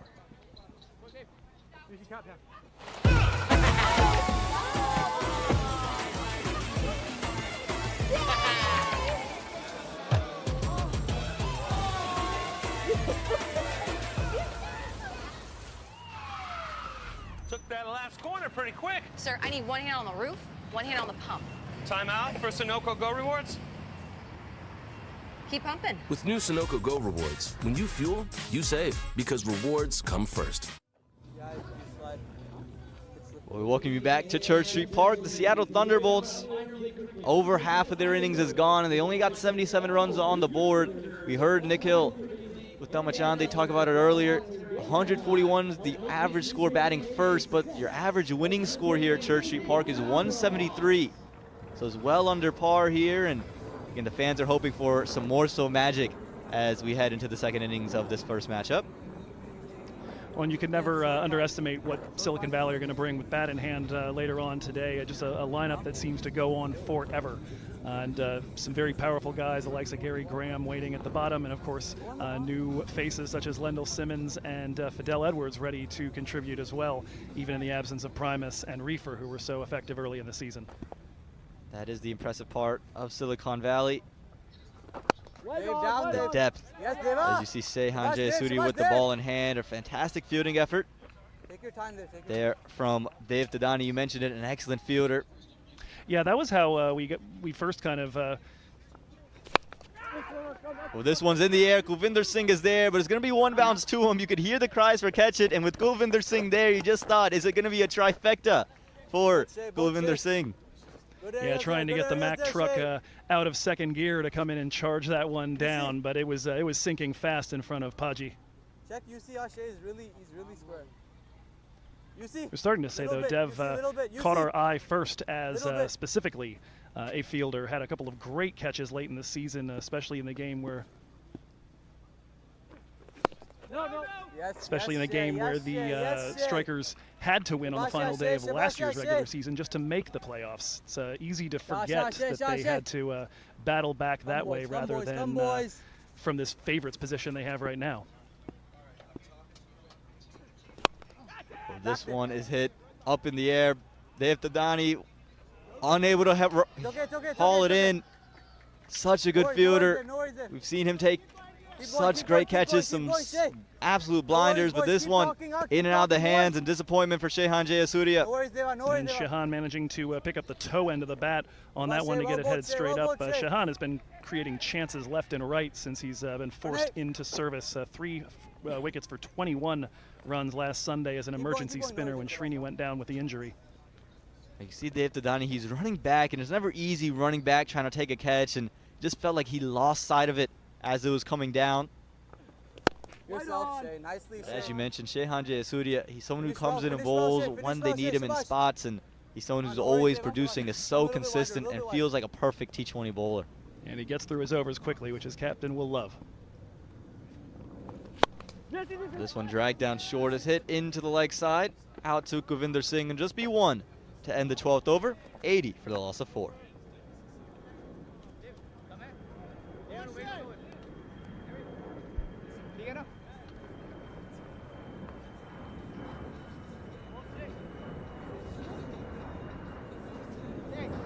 Well, the Seattle Thunderbolts here, we talked about the depth of the Silicon Valley Strikers. Not much depth left for the Seattle Thunderbolts. Talk about these two would probably be your last two real recognized bats, and Shadley Van Skalkovic and Rishi Bhardwaj. We've seen Jay Guruprana bat up the order at times for the Thunderbolts, but more out of desperation. The Silicon Valley Strikers, depth on top of depth on top of depth with that bowling card.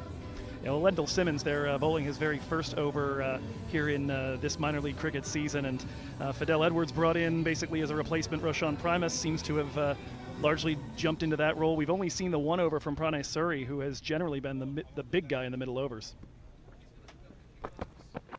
Multadani to continue, starts on the legs of Van Skalkovic, and he'll find deep mid-wicket for 2 runs. And this is going to be an important period for the Thunderbolts as they head towards that last 5. This is the part where, again, we haven't seen a boundary since that 7th over.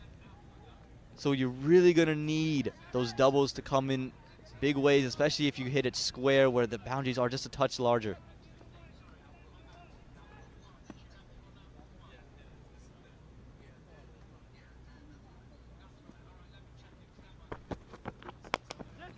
This one pushed once again, and again, if you're Dev Tadani, it's just been the consistency of being on a length and not really giving up those boundaries, and the Silicon Valley Strikers, they're just able to cruise through their overs at the moment. Yeah, I've been tracking things like percentage runs given up through boundaries, and his has just been dipping all season long. And in tandem with that, his impact rating through Tom Nielsen's stats, value over a replacement player of average ability, has just been creeping up season on. He's been impressive in this 2022 Toyota Minor League Cricket Championship presented by Sunoco.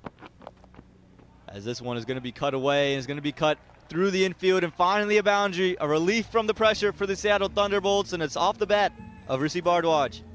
Well, and sooner or later they're going to need to target some of these bowlers here in the middle overs, because you don't want to be pressing when you get the likes of Netravalkar and Kulvinder Singh out there, because they will make you pay for it. Gorgeous cut shot there, run down to a very wide position at backward point.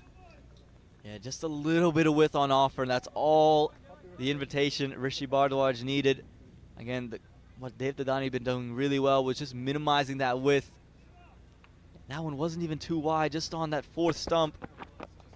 This time it's swept into the leg side. Mid-wicket's got some work to do and will cut it and keep it to just 1. Bhardwaj into the 20s now after that 4 down to backward point, and every other time that Seattle batter has gotten up into the 20s, it's been curtains very, very shortly thereafter. They need somebody to put the hand up and put together a bigger contribution. And never easy to come in right away and hit big, and you look at that Thunderbolts dugout.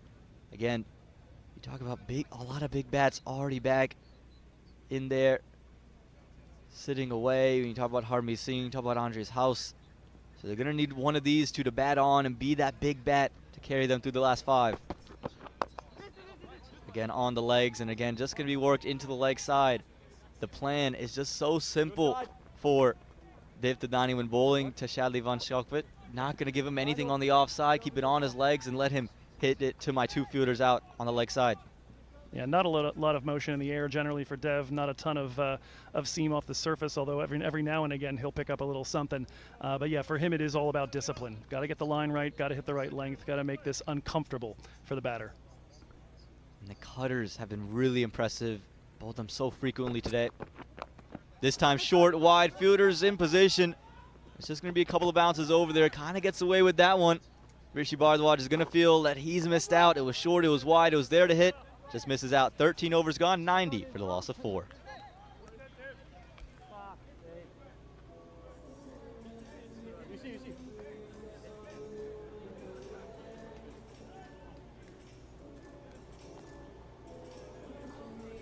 We'll take a look at that Manhattan there, Aman.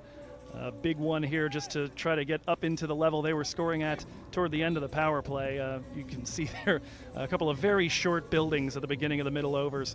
The Silicon Valley striker bowlers, the likes of Suri, Tadani, Lendl Simmons really holding things in check.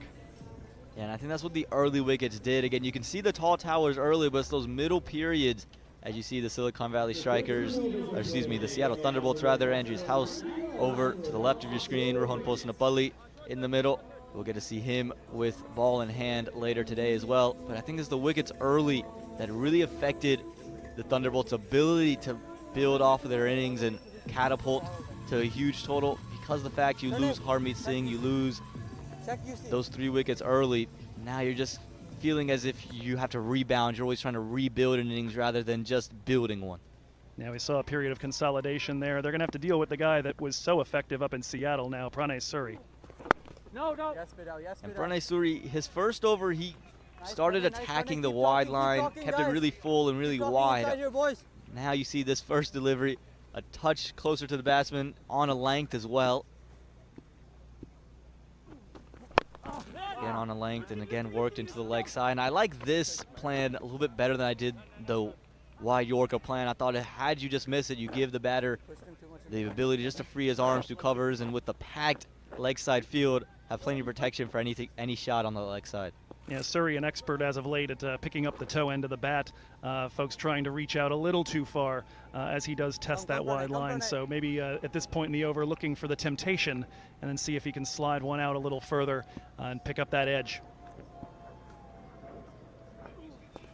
And this one is going to just funnel away through the infield. Going to get that quick single. And again, the Seattle Thunderbolts still struggling to find really any rhythm. Shadley Van Schalkwyk has not looked to be at his best as of yet, but if he's in the middle for the last 5, you're going to feel in a good place if you're Seattle, because you always know it gets easier to bat as you continue to bat here at Church Street Park.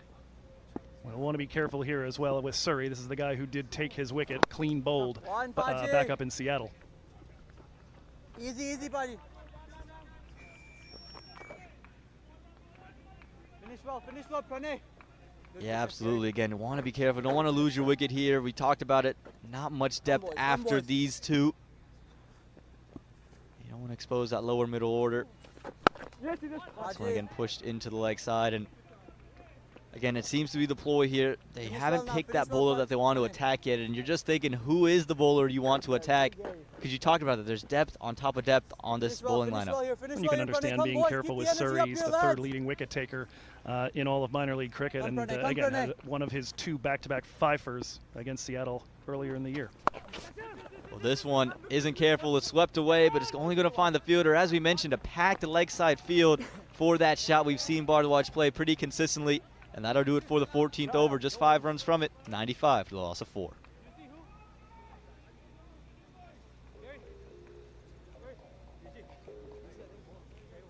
Again, the Thunderbolts, as we mentioned, it's just the wickets early on. You had Ryan Patan, Shubham Marjane, Harmeet Singh, all to fall in the power play. And then you lost Andrew's house later. And you look at the groups. Again, Silicon Valley Strikers, they topped the Western Conference. Seattle Thunderbolts were number 2, and both winning those playoff matchups last week to earn their spot here at Church Street Park. Well, that playoff race down the stretch was just something to behold. We had calculators throwing sparks, trying to figure out exactly what Seattle needed to nudge forward on that net run rate. You see there on the graphic that it's better than anybody else in the division, but that crept up by a solid half a run per over just in the last 2 games in order to try to catch East Bay. And especially last week, looking at the games against Dallas, we were joking in the comms box down in Morgan Hill. Has anybody told them they don't need to worry about net run rate anymore as we watch those scores creep up, or creep's the wrong word, shoot up? Yeah, I think when you get in that mode, it's hard to get out of it. They were just full acceleration, but Kulvinder Singh, he hasn't been at his utmost best. Is this the over they're going to take advantage of?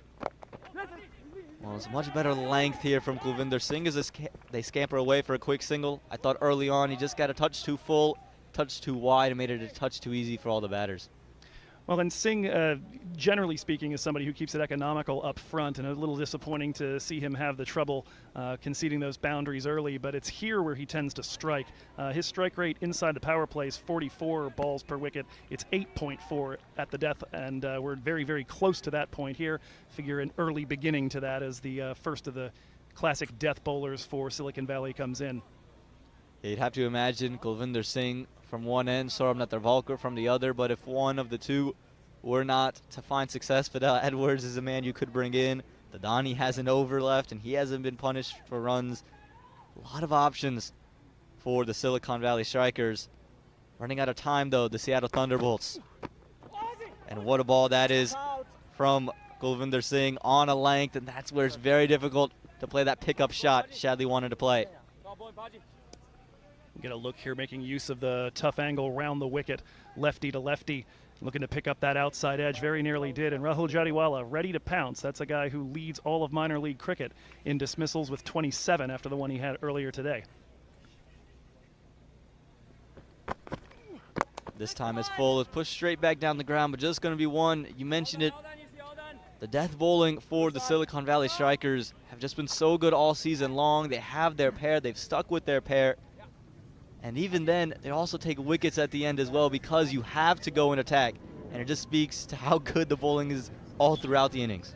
When we heard earlier about the talent that Kulvinder Singh's had for that specifically, he's the one who protected the 5 against East Bay. As this one, there's a shout for LBW. Says no, but no run on offer. Still a valuable dot ball here in the last 5. Kulvinder, that big protection against East Bay, also was responsible for bowling the team double hat trick last week against the Chicago Tigers. Actually responsible for one, nearly responsible for one of the runouts.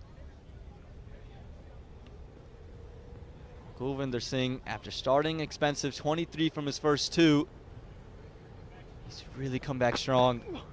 This one short, wide. It's pushed through the offside, but fielder there at deep third. And again, just bowling to their field, the Silicon Valley Strikers. We've talked about it. They don't do anything fancy. Kulvinder Singh, for lack of a better word, would probably be the flashiest of all the bowlers just because of how much he moves it. But everyone else, they've just kept it nice and tight. Well, and it's such a luxury to be able to bring him up to this point in the innings. Now with Edwards available, they've done that with Reefer as well earlier in the season. This one pushed out wide, and it is a wide there. Kulvinder Singh doesn't really like the call, but you could see it. The intention from him was to go short and keep it away from Shadley Venchkalkwik. Just getting a touch too wide.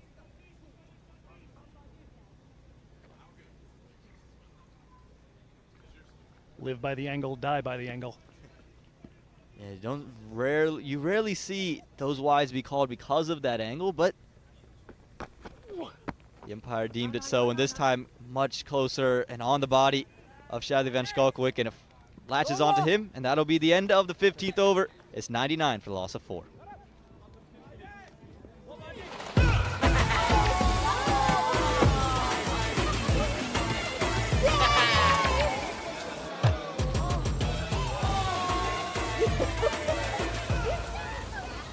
How did a global retail pharmacy increase orders by 100%?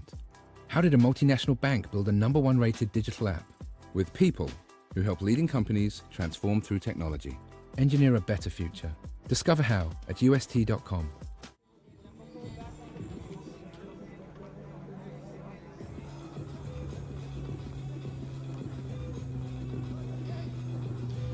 The beautiful, the picturesque Church Street Park, ladies and gentlemen. What a start to the weekend it's been. The Seattle Thunderbolts, of course, winning the toss, batting first here. And now with 5 overs remaining, will need to close out the innings well. Remember, it's win or go home for these two teams. Coming with a lot to play for this tournament. Dane Pete alongside me, the former international commentator, and in the middle, Vijay Mallela. Commentator, Nikhil, thanks for the introduction. Well, of course, now you're a commentator, Jermaine Lindo, the other standing umpire, but let's not forget we just saw you in action on the premium coverage for the Morrisville Raptors as a captain, so you know this ground very well. Netravalkar back into the attack, no ball signaled straight away. Dane, fantastic to have you join us in our coverage because of the fact that obviously you're extremely good. That's the first thing. As a free hit, it's going to be a free hit for the Thunderbolts as the 100 comes up inside the 16th over. But Dane, let's not forget you are the Morrisville Raptors captain. You guys have played a lot of cricket here at Church Street Park. Now, let's start from the very top. The Seattle Thunderbolts won the toss. They elected to bat first. Was that a surprising decision for you? Yeah, really surprising. Thought they'll look to stick in the strikers, try to get the big fish out early. Unfortunately, they chose to bat first, which is an interesting decision, but it's playoff time, so things are quite different. And at the end of the day, they've got to put runs on the board and try to put them under pressure.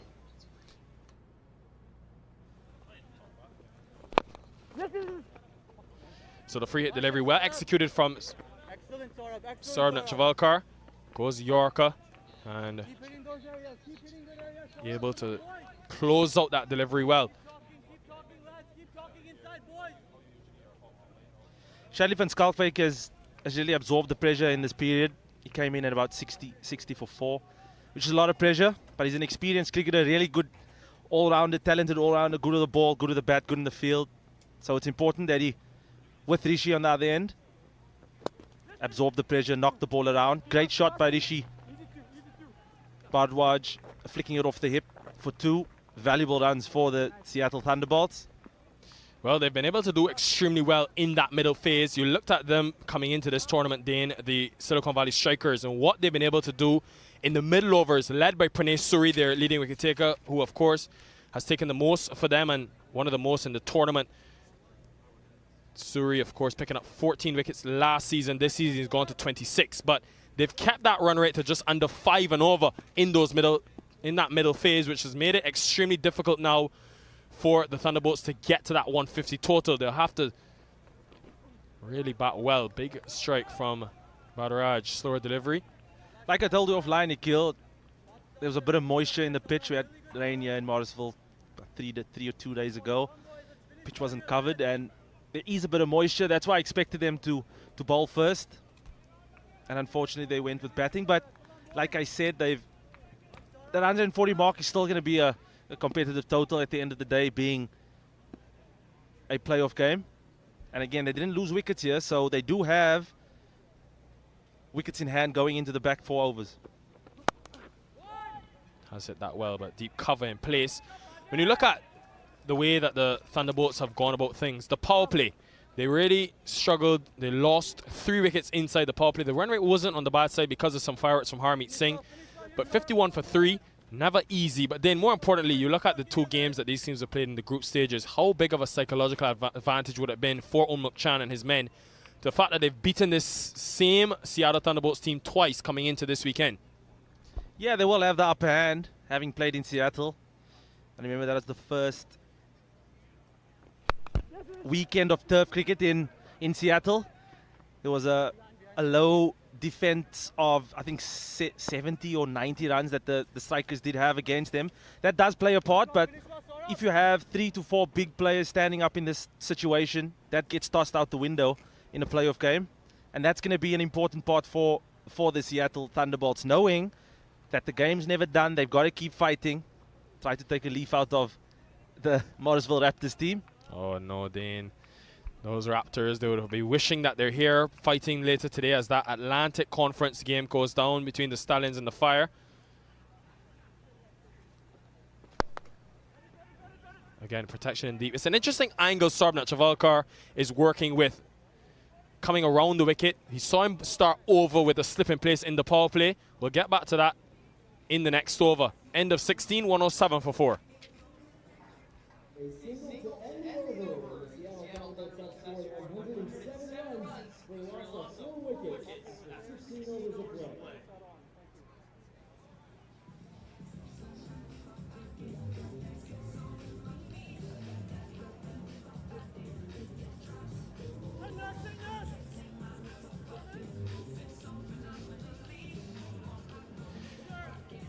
Been a pretty disappointing start for the Seattle Thunderbolts. They lost early wickets thanks to some good bowling from Fida Edwards, 2 for 21 for him.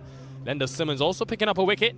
A bit of a interesting choice from Unmuk Chan to get into the attack, but it paid off for him, getting the big wicket of Andrew Scouse. Fida Edwards again went full to start, and Ryan Kampathan, as he so often does, likes to be aggressive early. Top edge found Kulvinder Singh, and then the next one, after being struck for 2 maximums, Dane, a great delivery to come back against Harmeet Singh.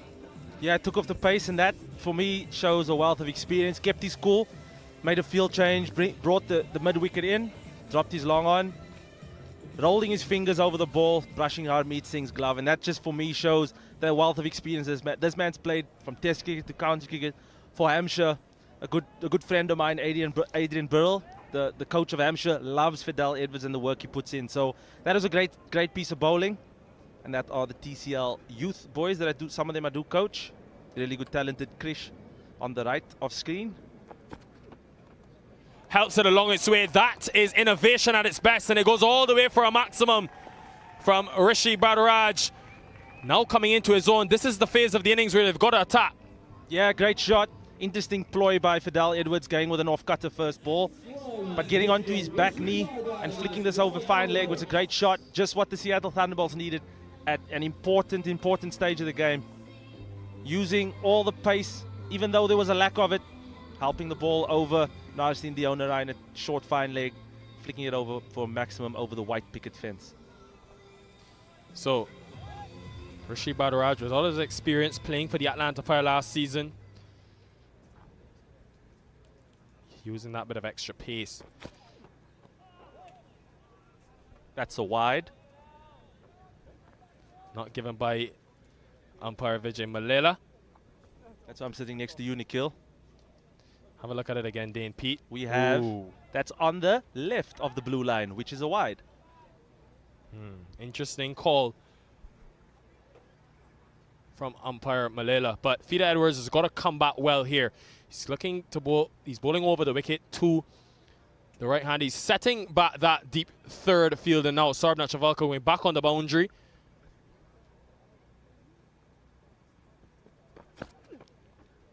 Goes down the leg side again. More runs for Bhardwaj. This is not a good over so far from Fida Edwards, and the Thunderbolts are making full use. Yeah, again, rolling his fingers over it. Pressure by Rishi in the first ball of the over. Again, flicking that up to the right this time of Narsin the owner line. Getting another boundary. I was expecting Fidel to go hard length, full pace, but with the field that he's set, he's scared of Rishi going over the mid-off region with the field change that you did mention, Nikhil. But valuable runs for the Seattle Thunderbolts, taking them over that 7 runs and over at the moment. So they'll try to pushing to 7.5, 8 and over, which will make a really competitive score in 160 going into the back end of this cricket match. So 10 from the first 3 deliveries for the Thunderbolts. This was the big over that they needed. That run rate has been hovering over that 6 and 7 mark all innings. And the fact that they only scored 48 runs in the 10 middle overs will need. They will need to come back well to close out this innings. It's so important in terms of the momentum, Dane Pete, to finish the innings well. There's still 3 overs remaining. Shadi van Schatwijk will be important. We know he can play sort of those powerful innings to finish. But he will have a different challenge facing Nachavalka and Edwards. That's a wide. Yes, those 24 balls that Shadi van Schatwijk has faced has hopefully given him an idea of how the pitch is playing, so he can launch to the back end of the innings. Have a look again at this wide. Look pretty similar to the previous second ball of the over. Getting it right this time, Mr. Umpire VJ. But yes, those 24 balls, Shadi will look to jump on the bandwagon with Rishi and try to really get that Thunderbolts to the 160 mark, which makes things really, really interesting. Has he got it? Has he got it? You bet he has. Off the middle. Thanks very much, Rishi Bhardwaj. What an innings this is turning out to be. Scintillating striking. Great shot. Holding his composure. Not trying to overhit the ball. Letting it drop kick into the middle of his bat. You can just flick it over wide, long on for a great 6. And the TCL boys are starting to look for that ball. But that's a great shot by an experienced Rishi Bhardwaj. Beating the wide, long on. Again, looked like an off-cutter by Fidel Edwards. But a great shot and just what the Thunderbolts required in this moment of time. Oh, you just wonder, was Fida Edwards, as the ball's been retrieved, looking for that Yorker, which may have just missed his length. He does have a deep fine leg. He does have a deep square leg and a deep third on the boundary, but may have just missed his length. It tells you about T20 cricket and the fine margins that we work with, Dane Pete. So little margin for error. Yeah, definitely agree with you on that. But it just shows the beauty of Church Street Park. Wickets in hand, you can really, if you get to understand the pace of wicket, you can definitely launch in the back end, which they have done. Again, it shows Fidel Edwards missing his length, short or full, and the Thunderbolts have really pounced on it.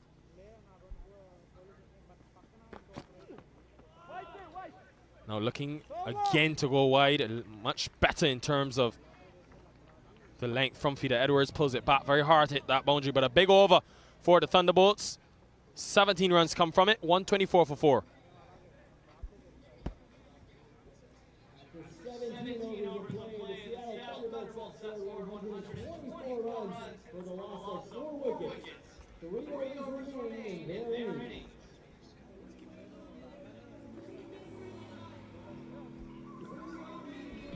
Well, a look at what's happened for the Thunderbolts so far. The last couple of overs have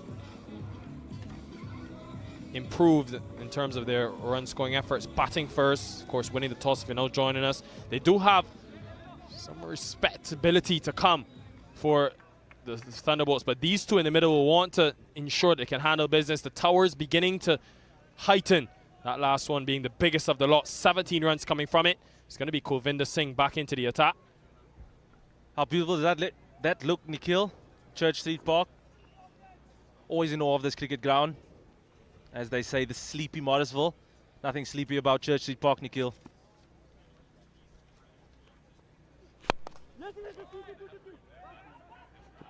In the gap. Could be a couple of runs. Narsingh Dionarine. Fidel Edwards, it is on that leg side boundary. Saving it to just 2. Again, Nikhil, you can see the pockets of Church Street Park. Good piece of footwork this by Fidel Edwards. My beloved Man United would be happy with that. Getting a 1-0 win over Southampton this morning. But a good piece of fielding that in the end. Touching 40 now is Fidel Edwards. Well, it was interesting to watch Fidel Edwards earlier today, Dane, because, I mean, you watch him, you're known for that express pace with that slingy action, but the one thing that he bowled with was a lot of changes of pace, a lot of that variation. Fidel Edwards, and I was very impressed to see the difference in his approach today, especially with that new ball, and definitely will look to close out the innings well. Full again, and again it's going to be more runs.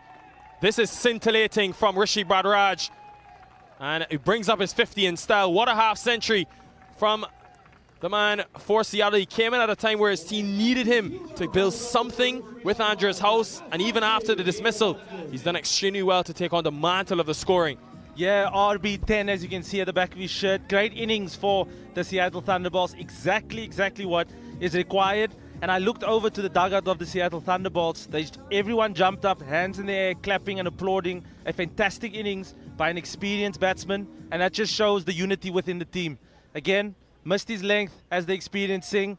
And a great shot, just flicking it down to fine leg for yet another boundary. Well, now the line changes. You look for the similar stroke, Rishi Bhardwaj, but that time not on. May have just been sliding down, though. But it's good thinking, though. Good crafty thinking from Bhardwaj, who, even though he's not big muscle of the cricket ball, Dane Pete, you can see he uses those gaps well. Tries to, use those deliveries behind and hit them behind square.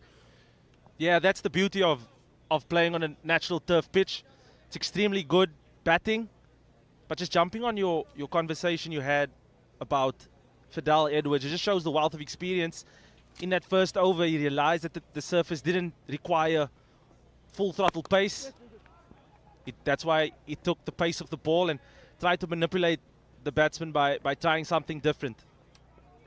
But this has been a great over for the Thunderbolts again. They're catching up with the momentum of the game. We always speak about trying to catch up with the pace of the game, and they are starting to dictate terms now, Nikhil, which is an awesome part of the game for the Thunderbolts. Well, you can see, ladies and gentlemen, the sweltering heat at Church Street Park. I've been here 3 weeks now, Dane Pete. I don't think I've seen a day as hot as this, which is very good for the cricket that we have. Of course, another game coming up later today. The Stallions up against the Fire. I much rather, though, Kulvinder Singh, when he goes to this plan. I mean, it's bold not having that deep third fielder, but he goes wide And he ends with a dot. A really good end after 18, 133 for 4.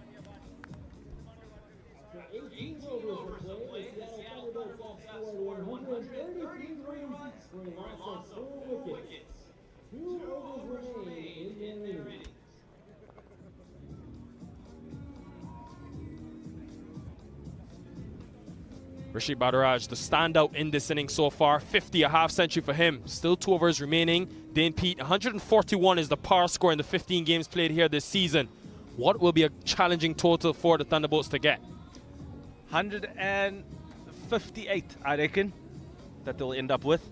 That'll be quite the challenging score for the strikers to get going, especially with the bowling attack. But having a look at the strikers' bowling, been good at times. Lendl Simmons coming up with a big wicket of Andries Gous. Natravalka showing why he's an international cricketer. Fidel Edwards getting a bit of stick, but getting 2 vital wickets of Harmeet Singh in the power play, which really changed the momentum of the game for the Seattle Thunderbolts. Well, Rishi Bhardwaj, after coming in, the score 61 for 3 after the power play. He really had to consolidate and ensure that he remained there in the middle. And when the innings is propelled sort of into this phase, he's done extremely well to use the gaps and bring up a much-needed 50 for his team. Just had the 222 runs this season, but he's done extremely well. Only averaged 22, but this was when you need to earn your stripes. You have to show that you're able to perform at this level. And even Shadi van Schalkwyk, Dane, he's only 20 from 27 deliveries on this beautiful day at Church Street Park. But the innings that he's played in this partnership, he's taken a back seat, still very valuable. Yes, it just stops the bleeding, as we say. Absorbing all the pressure, but also now identifying there's 12 balls left. You want to maximize this period. If they get 24 runs here, it really gets them close to the 160 mark, which changes everything. So they got to try and keep the momentum on their side. Goes full. Natravalka should be taken, and is taken. Unmuk Chan makes no mistake. He won't drop that, and after what was turning out to be such a good partnership worth 68 runs, now looking to up the ante, Van Schalkwyk's got to depart. That's not Andries Gous that departs, it's Shadley Van Schalkwyk. Good innings to a certain extent. I know the professional that he is, he won't be happy with it, but he's played his part with Rishi Bhardwaj, sounding that it just got in the toe of the bat, and well taken by Unmuk Chan down on the long on boundary. But again, the momentum, Nikhil, is on the Thunderbolt side. They will be happy with the position that they're in. Shadley Van Schalkwyk gone for 20. The Seattle Thunderbolts are now 133 for 5.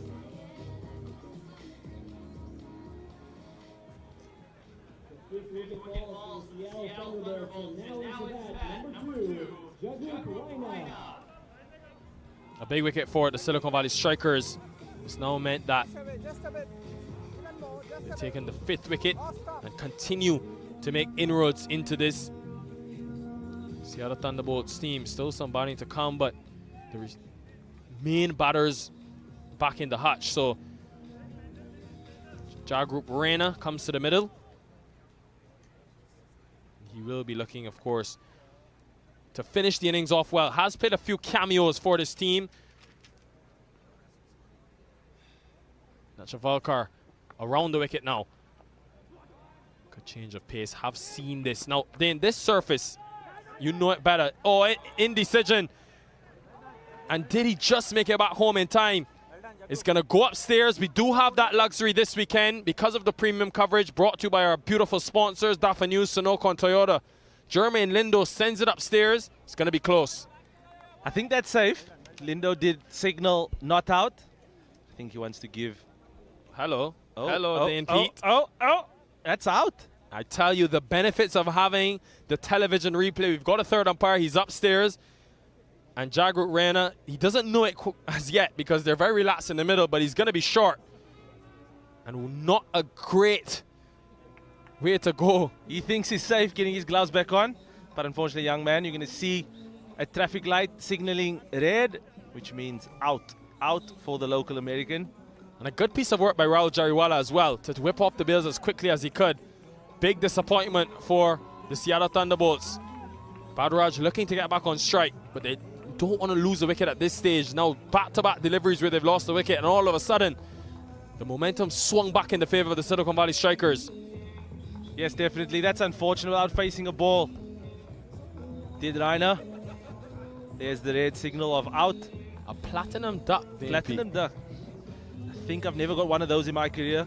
Hopefully I haven't. I always tend to send the guy back or not run for any risky second or runs. Reiner gone without scoring, without facing. 133 for 6. The official review, the run not awarded. The 6 wicket fall for the Seattle Thunderbolts.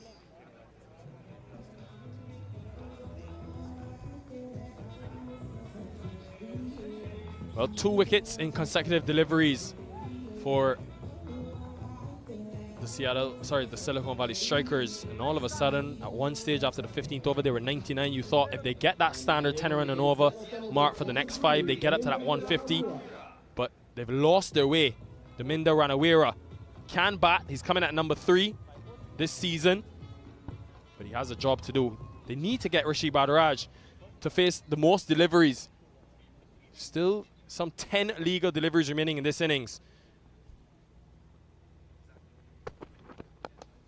Down the trap, but will just be a single. This surface, I was going to ask you before we had that wicket, Dane Pete. Last weekend against your team when the Stallions and the Raptors faced off. This was the run out again. Bhardwaj looking to come back for 2, looking to be on strike. Good piece of work. Actually underarmed it to save the arm, but in the end, short. Yes, and thanks to Joe Hickey telling me that Raul Jariwala is 29th dismissal and 8th run out in minor league of 2022, Toyota minor league of 2022, which both lead the wicket keeping department, fielding department, I should say. I beg your pardon, but young, good wicket keeper.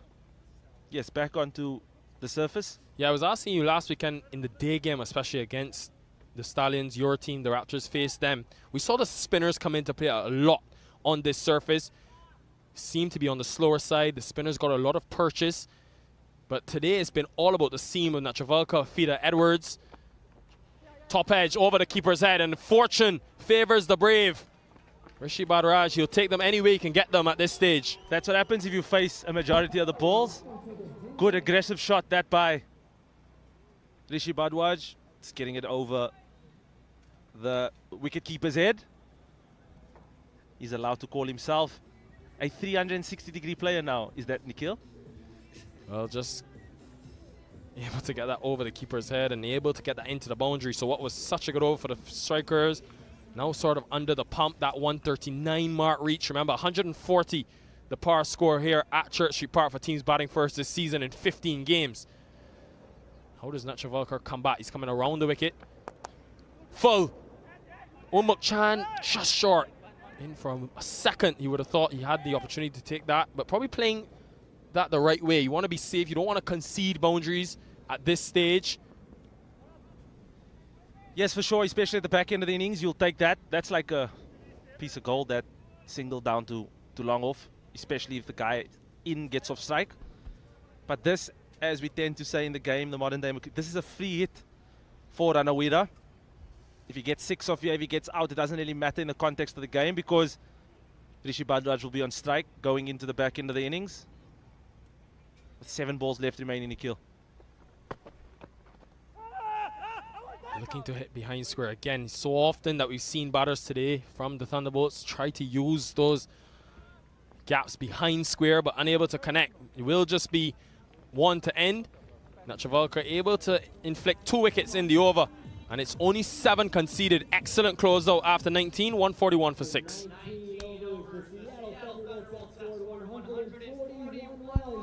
They have 1 wicket, 1 over remaining in their innings.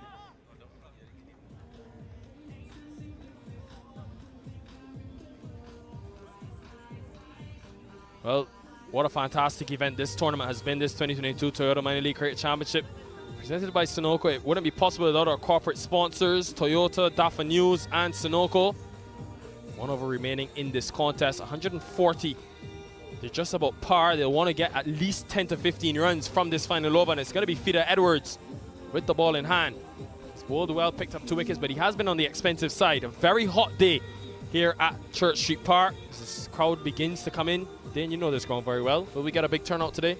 Yes, for sure. Saturday evening. 5:30 start for the second game. Crowd's definitely going to come in. Also be the end of local club cricket. The young TCL boys have already come in.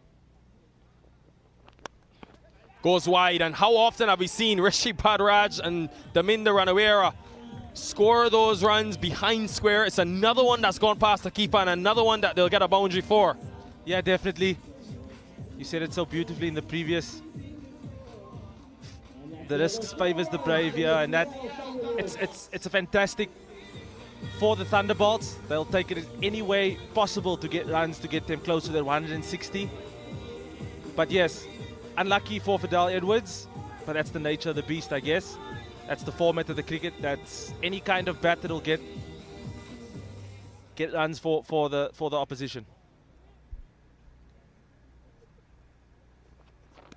Well, you can see exactly what he's trying to do. Fidel Edwards. It's going to be more runs, and that now means that they picked up 6 runs from the very first delivery. He's trying to bowl wide of the crease and take away that hitting arc from Rishi Bhardwaj and Ranawera. He has the deep cover, he has the deep third fielder on the boundary, as well as the mid-off up in the circle. He's trying to force these two to hit square. A good plan at this stage, you think? Yeah, for sure. That's what's made Fidel Edwards a lot of money in his career. Nikhil bowling a Yorker with that slinging action. So why try to go with something different? In his previous over, he did show that taking pace off did not favor him. But unfortunately for him, that the Seattle have got it to a good start in this over. The heat looks to be getting the better of him at the moment. Excellent Yorker, excellently bowled, and this is a lot of what we saw when he was just next door at the Global T20 a couple years ago, where he was extreme pace, touched past 140 kilometers per hour.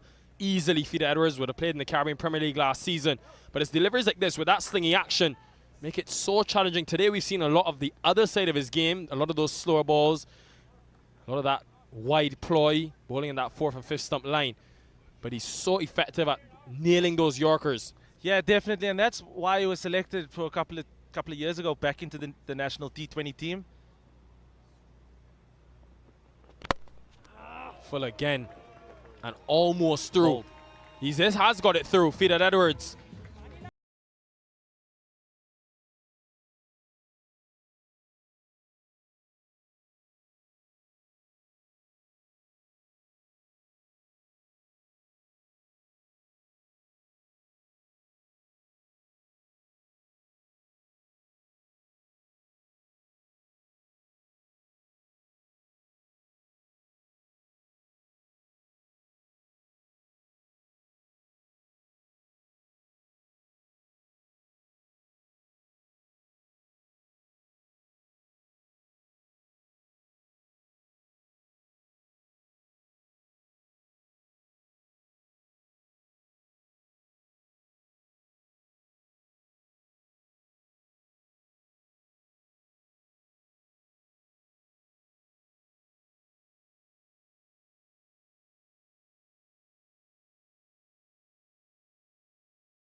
They've weathered the storm from Rishi Bhardwaj. They've kept him off strike as well.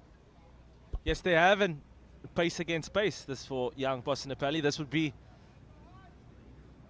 hopefully not him in awe facing a fast bowler that's known for bowling kind of quick.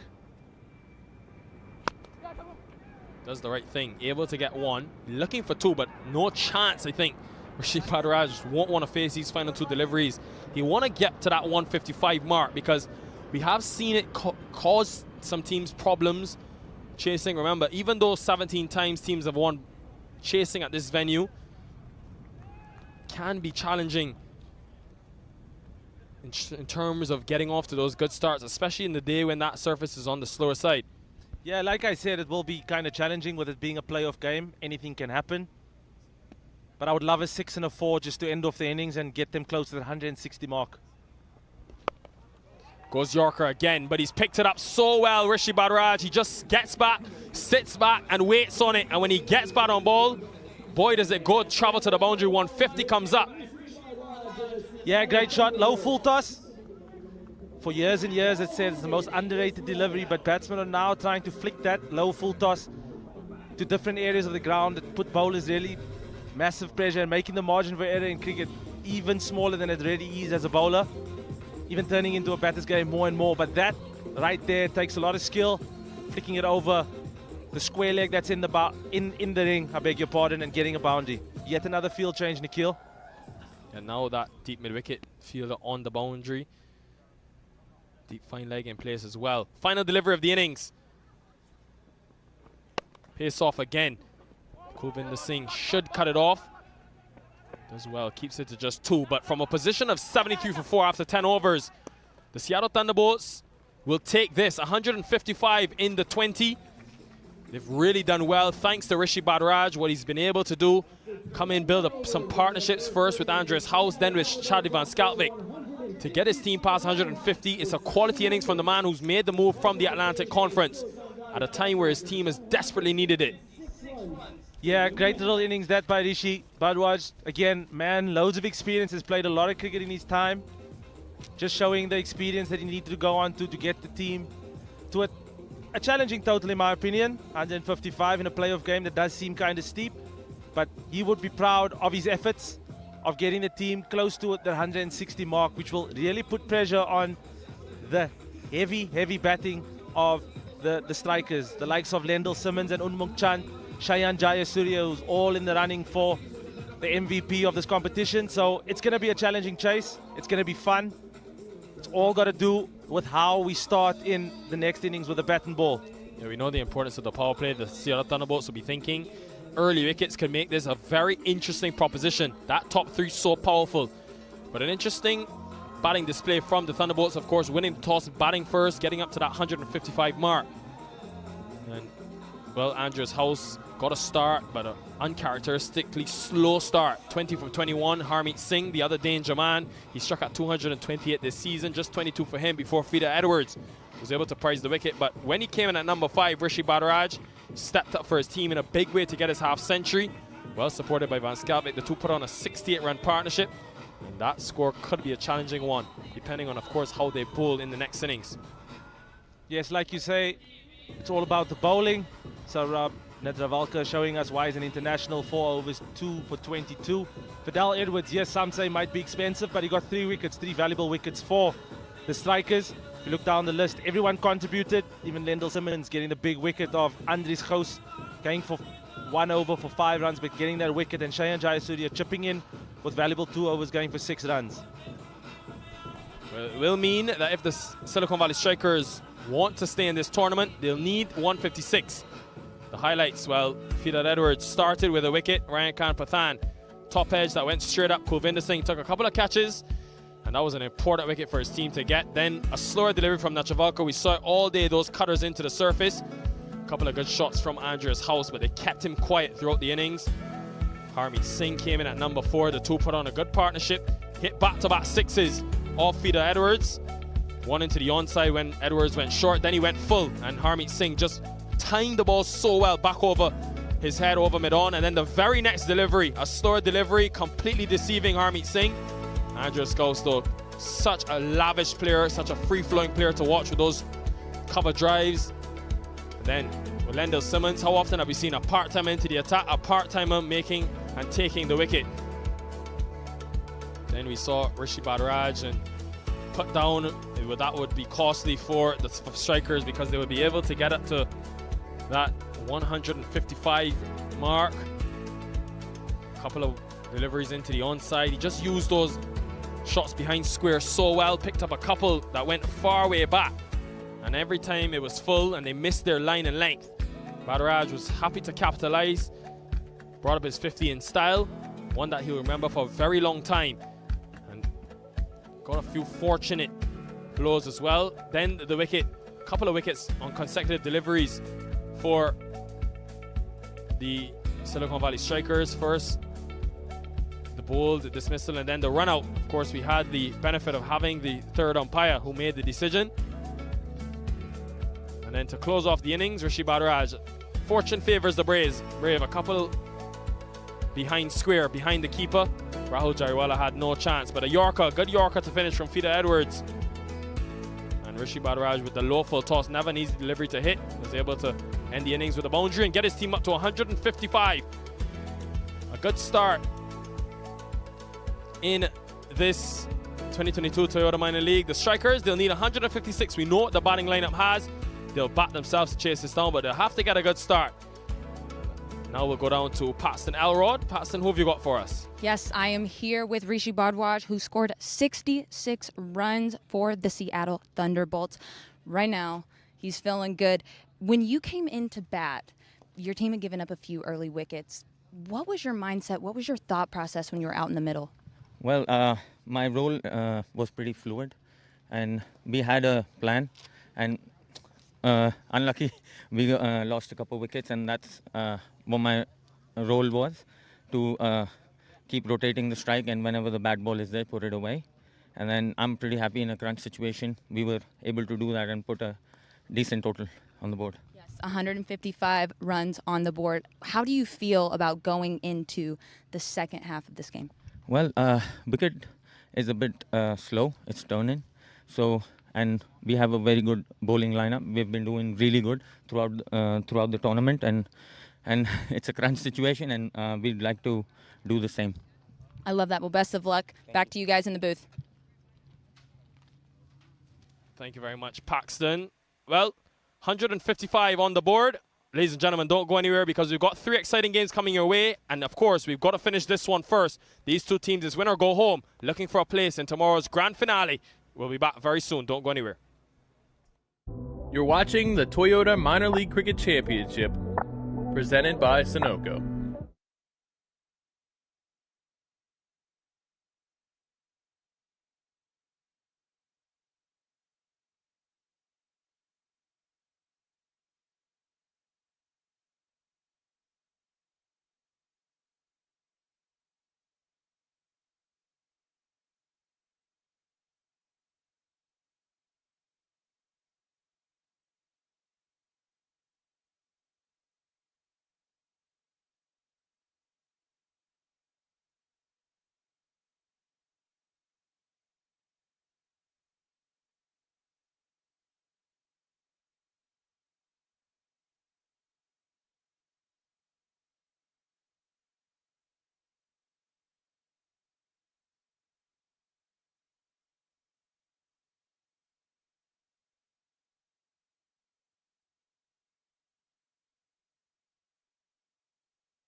Good to be back at Church Street Park.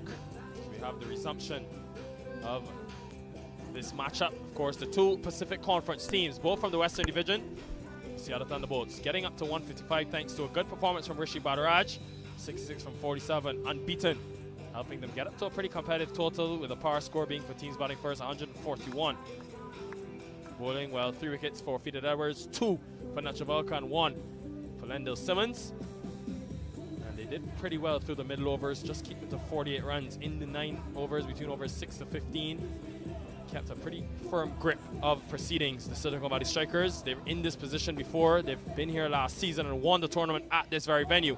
And they need 156 if they want to put themselves in tomorrow's final for the 2nd consecutive time. They'll need to go at just under 8 runs and over. Dane Pete alongside me. Dane, how important is it going to be for the openers, especially, to get off to a good start for the Silicon Valley Strikers? Yeah, really important. It's going to be important to set the tone for the team, for everyone that is to follow. Likes of Unmung Chan, Lendal Simmons, Rahul Jariwala, they're going to be really important to set the team up. So with that being said, the new ball pairing of the Seattle Thunderbolts, that's going to be really important with the likes of Shadley van Schalkwyk, who's really going to try and set the tone and get a couple of early wickets. Dane, Pete, I love the shades, that's the first thing, but also no Morrisville Raptors cap. You're not repping your team, you're here as a neutral. Yes, I'm a neutral. I'm supporting my friends this week, which is really good. The shades, it's all to do with my eyes. I've got weak eyes. I normally wear these, but not today. Like the reflection from the ground, this beautiful surface, it's just the reflection from the surface, Nikhil. Well then, Pete, you don't question what this man does. He's a superstar, former international test player, of course. 9 tests for South Africa.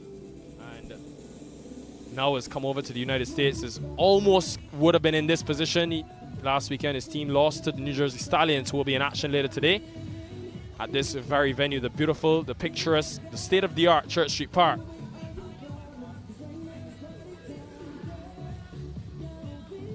So, for the Seattle Thunderbolts, Harmeet Singh will be needing his men to take early wickets.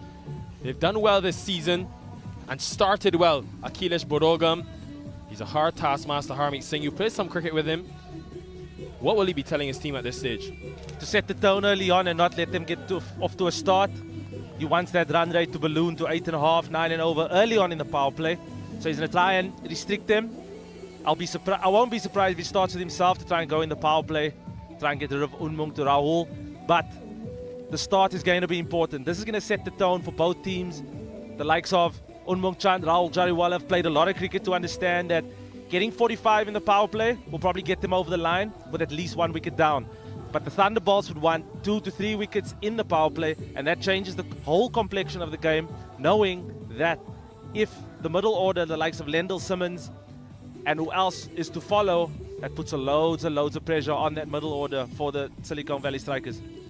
Well, that man on screen, Unmung Chan, boy has he been special in the 2 seasons we've had him here at this minor league cricket championship. It's a real special player, former India under-19 captain, and already has been a threat with the bat in hand.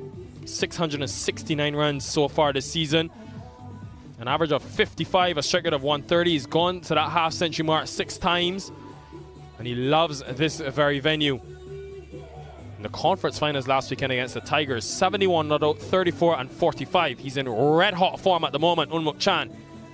But of course, the Silicon Valley Strikers and the Seattle Thunderbolts, I should say, have got Fani Samadri. He's taken 41 wickets this season. They've got him up his sleeve. They've got Harmeet Singh and tons of other options. Yes, they've got loads of options. As you can see, Unmung Chan, 34 matches, 1,200 runs, even 2 wickets to kill. So he's a man that can do everything.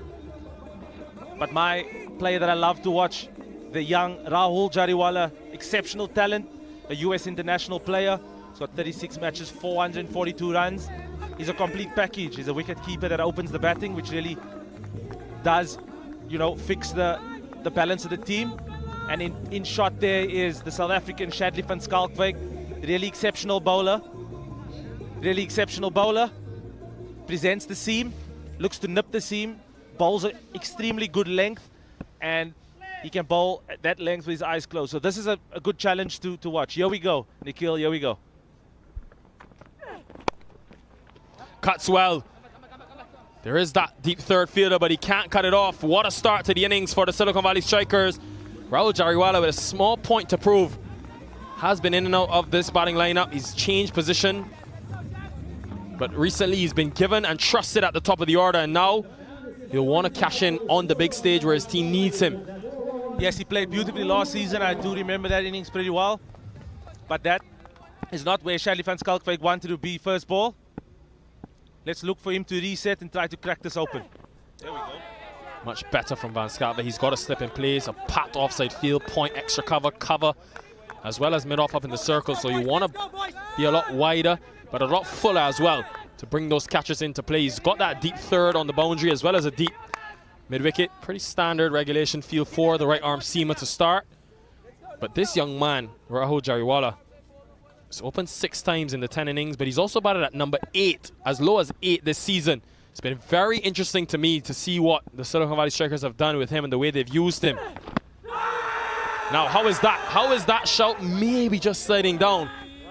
But all of a sudden, a good comeback from Van Schalkwyk. And you can see that the Seattle Thunderbolts are up for the challenge.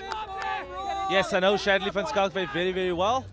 And that looks like a very good decision by umpire VJ. But I know Shadley Van Schalkwyk really well. He's going to get stuck into young Rahul Jariwala. He's not going to be shy of a few words. But again, that just shows the presentation of the team. Good career record in the Toyota Minor League. 31 matches, 422 runs, and 39 wickets, Shadley Van Schalkwyk. Off the inner half of the bat. Didn't quite get that Rahul Jariwala. Just to get back to him though, Jariwala, 134 runs this season. It's a big drop-off because last year, the season that he had at the top of the order for the Strikers, 286 runs in 14 innings. I thought really this would have been his year where he takes the tournament on per se. You expect him to go past that 300 and 400 run mark, but he hasn't had much opportunity. They've tried a plethora of different options at the top of the order. We've seen Zaid Zakil, who's not in the team today. Arch Butch started the tournament for the Strikers. Even Lendl Simmons opened once this tournament. So they've tried different options alongside Unmuk Chan. But I think you've got to back the young 18-year-old. He's made his international debut. I want to see him at the top of the order where he flourishes and has flourished in the past.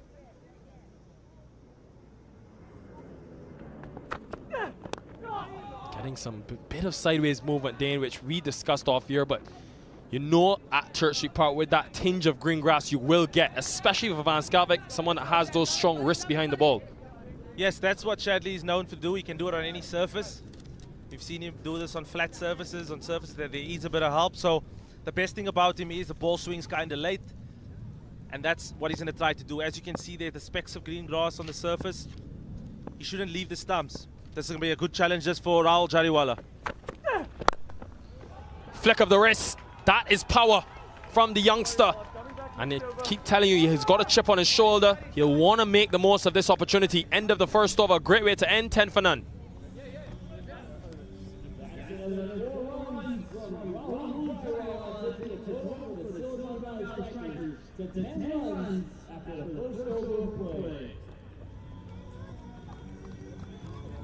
That was the Thunderbolts, their efforts, 155 from their first innings.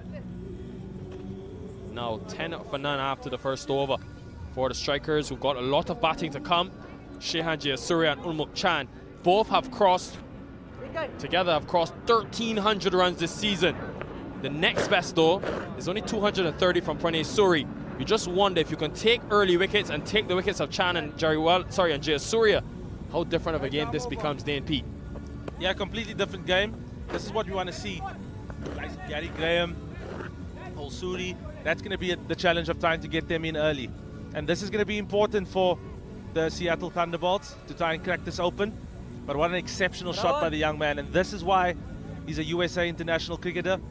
Just took that ball from off stump and flicked it over deep mid-wicket for an exceptional start for his innings.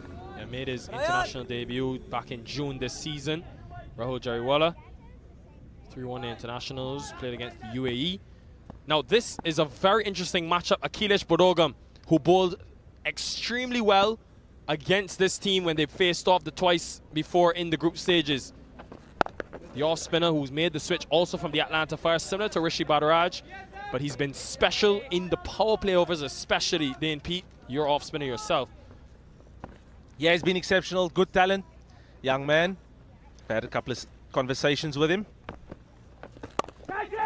Cuts well. Unmuk Chan, it was aerial for half a second, and he'll back himself being a right-hander against this off-spin threat. So far, the Strikers dealing in boundaries. Yeah, young Bogodam wouldn't want to have given a bit of width, which he has, unfortunately. And the quality of Unmuk Chan's not going to miss out on that. Piercing through the point region for a great shot. Yet another boundary. All the young man would want to do is be nice and tight on the off stump, spinning the ball into the likes of Unmuk Chan and Jariwala. Again, back to that sort of length, trying to make him hit square. The last time these two teams met, Akhilesh Bodogam 3 for 14 against the Strikers. He took the wickets of both Unmuk Chan and Jayasuriya. So you expect to see Harmeet Singh use this ploy. so far, all 3 deliveries have been square. As a spinner in the power play, somewhere that Bodogam bowls readily, you or yourself, Dane Pete, have bowled in the power play. What is the extra bit of challenge with just the 2 fielders outside the circle? Yeah, it's trying to really try and get the batsman to get the dot ball. A couple of dot balls early on really does change the complexion of the game, but that is a perfect length compared to the other 2. So the length's important, where the last 3-4 balls that he's bowled to Chant has been kind of short, where you can rock back and cut it through the point region. But you want to be on the fuller side generally. Again, excellently fielded from the Thunderbolts. They're trying to force Unmuk Chan to stay away from that extra cover region, stay away from down the ground where he's so strong. But just 5 runs from the over. A good one from Bodogam and the Thunderbolts. End of 2-15 for none.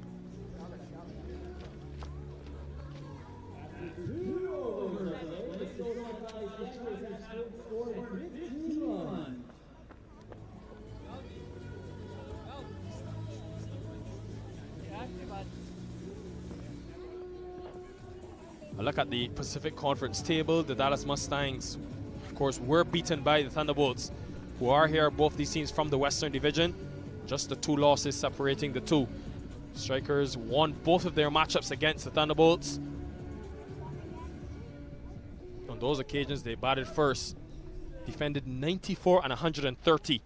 So the psychological advantage coming into this for Unmuk Chan's men, he'll know that he's able to defeat this team. Now, how do you bowl to Unmuk Chan? Let's look at the field that Shali van Schalkwyk has. He's got a deep third and a deep mid-wicket. Same field as he had in the previous over. How do you prize a wicket of someone who's been so consistent over 600 runs, over 650s and 100? Technically really good, Unmuk Chan. So I think just trying to hit the top of the off stump to every batsman and try to be persistent. Let him make the play from there. If he tends to make the play from there, the game kind of changes, it ebbs and flows.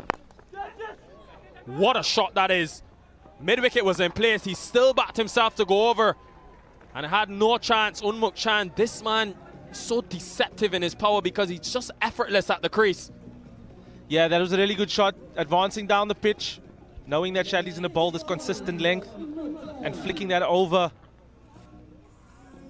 deep mid-wicket. But a great shot. Again, in all kinds of control there was Unmuk Chan. Shadley won't be too unhappy with that. Yes, I know it's 6, but he won't be too unhappy. It could have squirted anywhere on the field and we could have got a big wicket of Unmuk Chan. Much better this time in terms of the line. But you look at that maximum hit by Unmuk Chan, it was almost like he created his own length. Dane Pete came down the trap, was a long way outside his crease and was able to just time it so well. Yeah, as you can see, sometimes consistency as a bowler is your downfall too, where the batsman knows where you're going to land it. And I've experienced that personally, where you try to bowl, you bowl a good ball, very next ball, the same exact delivery gets hit for 6 because the batsman can sort of preempt that, you know, X, Y, and Z is going to land the ball there. I can take a chance and get a boundary from it, which he's done. He has done well in this over so far, Van Schalkwyk, after being hit for that maximum, to come back. Well, they will want to take a wicket though because they've only got 155 on the board. So they'll need to take early wickets. And that man on screen will be the one that they'll be looking for because he's shown time and time again that when he gets going, he's very hard to stop.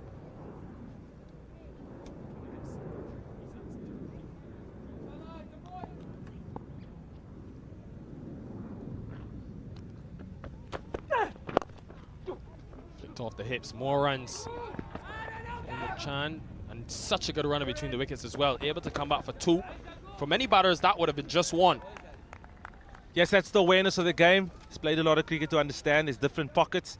And as soon as he's made contact with the ball, he exactly knew it's 2. Could hear him shout 2 to young Jariwala. But the awareness of the importance of the power play, that's why he's pushing 2.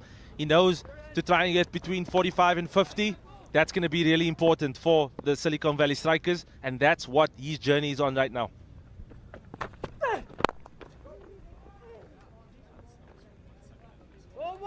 That's a good piece of bowling by Shadley. That's exactly where he wanted to do. At the end of the 3rd over, the Silicon Valley Strikers are 25 for no loss.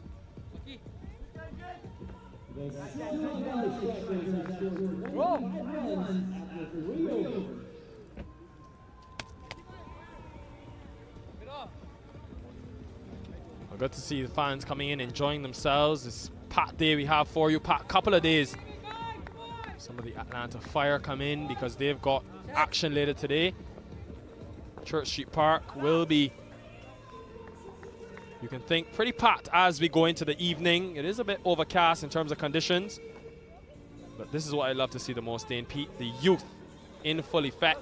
The rule by the MLC this season to have an under-19 and under-21 is what's led to the creation of opportunities for our young Rahul Jariwala, Ali Sheikh, who's been very impressive in the Pacific Conference. You have to credit the MLC, your team as well. The Raptors have played a lot of youngsters under 21 years old. Bodogam continuing. Yeah, me personally, I'm a big believer in youth because we all started playing cricket at a certain age. So we started as a young man. You always just want that opportunity. Yes, we played 4 or 5 at times. Big believer in especially in this region. There's a lot of young cricketers that do play the game. Over point. Hasn't quite got it though, Rahul Jariwala. Coming back for 2 as well. Could have been interesting had the pickup been a bit cleaner. But this is what the strikers will do so well. Even when they aren't scoring boundaries, they will be able to just turn over the strike. And when you look at sort of the Silicon Valley and their power plays previously, they're not a quick, fast starter. They just average over 6.5 runs per over. But the key thing is the platform built, and they know exactly what they're chasing. Now, how is that? That looks good, and straight away the finger goes up. Rahul Jariwala looking to go big into the onside. This man, Akhilesh Bodogam, is so effective at this phase of the innings and gets the first for the Thunderbolts. Umpire Jermaine Linder wasted no time. He knew that it was dead straight. A good piece of bowling, good aggressive piece of bowling. I'm a big fan of that. Looked like it spun a little bit, maybe clipping the leg stump. But I'm a bowler, so that looks stone dead. It looks like it's hitting the middle of middle. Young Jariwala not quite happy with that, but yes, a good piece of bowling, good aggressive piece of bowling by the young off-spinner. Rahul Jariwala leaves for a quick fire 10 runs for the Silicon Valley Strikers, and they are now 27 for 1.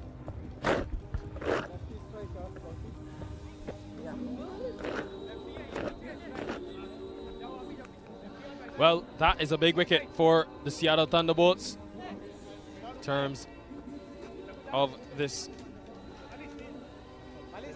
defense. But it brings the man on screen, Shayan Jayasuriya, the former international Sri Lankan. Boy, has he been something else this season. This has been the 2 that have done the bulk of the run scoring for the Silicon Valley Strikers. Shayan Jayasuriya, he's crossed the 1,000-run mark over the 2 seasons, but he scored 680 this year. He's averaged over 50. He's scored 200s in this tournament, the only man to do so. He will be looking to see this off for his team. Great player, one of my favorite batsmen in the country, to be honest, Shayan Jayasuriya. Shows all his experience, hits different areas, great wrists, fantastic player of off-spin bowling, even though sometimes you feel like you have a chance, but he's well in control. It shows that he's played a lot of high-level spin bowling in his career. So this is going to be a good matchup, but my candidate for the MVP, Shayan Jayasuriya, is really going to have to work his way through the innings. Pulling from around the wicket as well. Very interesting, Dane Pete. Rakeem Cornwall has been very powerful in this Atlantic Conference. He's picked up 14 wickets, over 500 runs. It's going to be interesting to see the way that decision goes. That was the wicket again. The umpire Jermaine Lindo acting promptly. I've said this a lot of times on Air Nikhil. It's a batsman's game. The judges won't care about the 14 wickets old Jimbo took, old Rakatak took. They're all worried about the runs, and Shayan Jayasuriya's got well over 600. MVP is the most impactful, the most valuable player, but you want to be that all-round influence. I don't know, that's not one for me to choose. But Bodogam, though, it's been an excellent comeback after he was struck early for that boundary. He's come back extremely well. And I think Harmeet Singh will be very happy to keep him into the attack, especially with Jayasuriya there. He's gotten Shayan Jayasuriya out twice in this tournament, both the times that these two teams met, with that off-spin ball spinning away from him. He had been the one out the front of the hand, the carom ball, but just very full from him. Excellent over from Bodogam, gets the wicket, end of 4, 29 for 1.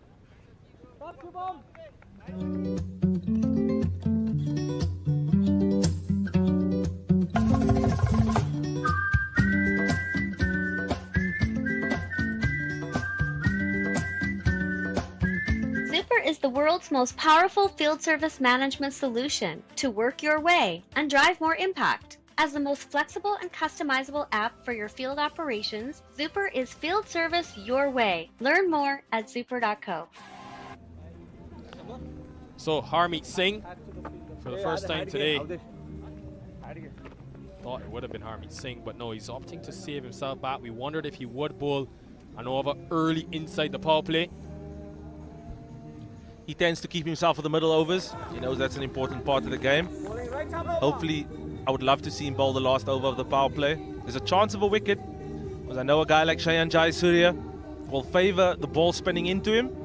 But Harmeet's got a lot of experience. Like you mentioned early in the first pocket of 5 overs, Nikhil was part of the Rajasthan squad a couple of years ago.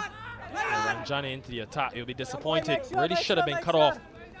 He's able to get through for the single. Now, last weekend, for those who are new to the minor league, this Silicon Valley Strikers team battled the Chicago Tigers in the conference finals, and they actually lost one of those games. It went to the full three games. They only had to chase 137, and they stumbled along, and they actually were defeated in that game. It went to a super over, and they were really and truly cruising, Dane Pete, against the Tigers. I think they needed about 48 runs. They got up to 48 runs from the last 5, but they still had 8 wickets in hand. So they want to ensure that they don't have a repeat of that, and they want to not leave so much work for them to do at the back end of the innings. Jayasuriya hasn't quite got it. Oh, I'm wrong. I'm so wrong. He's got it well enough. I just thought he didn't time it well enough. Shayan Jayasuriya is saying, no, no, no, I've got enough power. Yeah, he's flicked that just to the right of the small gym, the public gym out there at the deep mid-wicket region. But this just shows a man full of confidence, well in control. The Silicon Valley Striker fan base is really happy. Looked like a bit of a renter crowd, but fantastic shot by Shayan Jayasuriya, putting pressure on the bowler straight away. And unfortunately, Nikhil, a misfield by mid-wicket. What happens next? A big 6 by the big left-handed Sri Lankan batsman. And all of a sudden, it's forcing Harmeet Singh to make a change. He brings up that fielder in the offside, now has to sends the long on back on the boundary. Tells you that Ranjani will be looking to bowl full, but I think they may have just been trying to sneak an over. I'm very surprised Harmeet Singh hasn't opted to go for Fani Samadri, who's taken the 41 wickets, or even himself. But remember, the left-handed Jayasuriya could be sort of neutralizing that left-hand threat. Much better delivery outside that off stumps where you want to be, you think, to Jayasuriya. It's definitely that, Nikhil. I'm a big believer in trying to make the play straight away, not further down the line, because you're trying to defend 8 in the last over. What was the point of trying to do that? So play your best players at the crucial times, and hopefully they get the team into a better position where the guys that are not your so-called best players come in and try to contribute as much and to the best of their ability. Has he got bat on it? Has he got bat on it? They're very confident, but the finger stays down.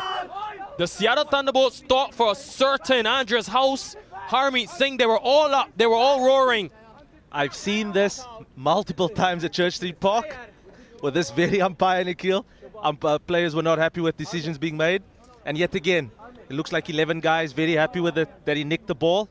But there's one man that said not out. And now he's trying to calm players down. And I don't know the break in play, which is about to happen. The decision has been made. There's no point of going to the square leg umpire now and asking a decision. Harmeet Singh also not happy. But with the rotation of the ball, that definitely looked like a nick. And now he's trying them to calm them down. Dane Pete, obviously we don't have the luxury of hearing if it was a nick or not. Are you sure that you're going with that decision? Yes, I am. Wow. If 11 players on the field react that way and one man is the umpire not happy, yes, you can hear the change in my voice. And unfortunately, umpires do see a natural sort of with a naked eye. They don't have the replay, but a decision has to be made. And unfortunately, that's just the way that the game goes. How telling could this be? Jayasuriya survives. Again, another dot. No, you'll get through for the single.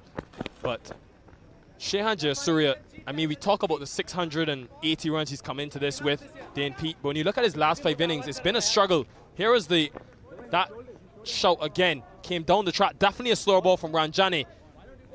So my question to you is, Nikhil, it's not brushed the pad, not brushed the thigh pad, it's not brushed anything else, right? So what sound did 11 players out in the field hear? That's my question to you. It can't be the spikes in the turf.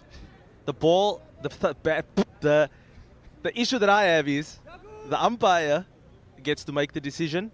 Players' careers get thrown out because of this.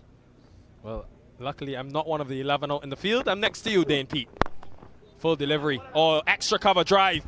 That is out of the top drawer. And even with Van Schalkwyk being quick as he is, no one is quick enough for the timing of Unmuk Chan. End of 5 overs. Excellent cricket shot. Full half volley. Thank you very much. Meet and greet stuff. 41 for 1.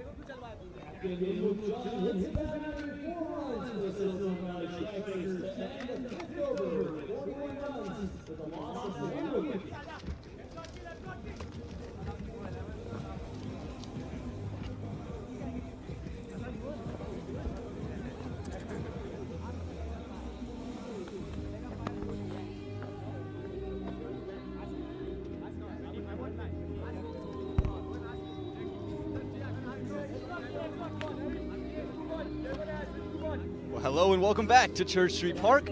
5 overs gone here as we have a change in the commentary box. It's me, Aman Patel, and I'm joined once again by Joe Hickey, who nearly just had a heart attack when he saw that appeal of Shehan Jayasuri, who's still in the middle, but a little bit of controversy brewing there on that second last delivery of the 5th over. I'm not sure how you would dare assert that I have a favorite in this match or anything like that. Well, we all hold our little biases, but again, the Silicon Valley Strikers have gotten off to a good start here. Just the 1 wicket fallen in the form of Rahul Jariwala, courtesy of Akhilesh Bogadam, who's back into the attack. And Akhilesh, he's been really impressive. A pickup from the Atlanta Fire last year. Same with Rishi Bhardwaj, who was a part of that Atlanta Fire squad as well. And he's really come up in a big way for the Seattle Thunderbolts. Well, and particularly against Silicon Valley. And particularly against Silicon Valley's top order. So far this year, he's dismissed Rahul Jariwala twice. He got Zahid Zakhail once when he was the #1. He's gotten Chand once, and he's gotten Jayasuriya both times. So somebody who they're going to want to watch out for and see out at this point, because this partnership here, season in, season out, has been what's made or broken Silicon Valley innings. And that man on your screen, Unmuk Chan, such a sensation, such a revelation to the side late last year, and it's been so good for them all throughout this year, and so far so good here at Church Street Park. Good Akhilesh, good Akhilesh. He always seems to have this way of just cramping the batters down, and he just seems to know where he wants to bowl to Unmuk Chan at the moment. On those long arms too, it's almost. He runs this one down. Not going to beat third man. It's just going to be enough to get a single. I'm just saying it's almost tough following the ball as it comes windmilling up from hip height up to the end of that long arm. So right out of the gate, just trying to get your reaction time right, trying to sight it, trying to pick where it might turn to. And this is the matchup that the Seattle Thunderbolts would want. The left-handed Shehan Jayasuriya against the right arm off spinner. He was taking Shehan's wicket before. And has he taken it again? This time, straight away, Jermaine Lindo says no. The first time the finger went up without hesitation. This one looked like it kept carrying in. And I think Jermaine Lindo saying is going down the leg side. And we'll get a look at whether we agree with that assessment. Good full delivery, and that one kicking pretty dramatically away. A lot of turn as that one hit almost in line with center stump. This time used to the feed, and Bogadam saw it early, just quickened it up, and again, it's just smart bowling here. Again, that previous delivery, just keeping with the arm and crashing onto the pads. I think it might have just been tailing down that leg side, but again, just putting a lot of pressure. Only 2 runs given up through the first 5 deliveries of the 6th over.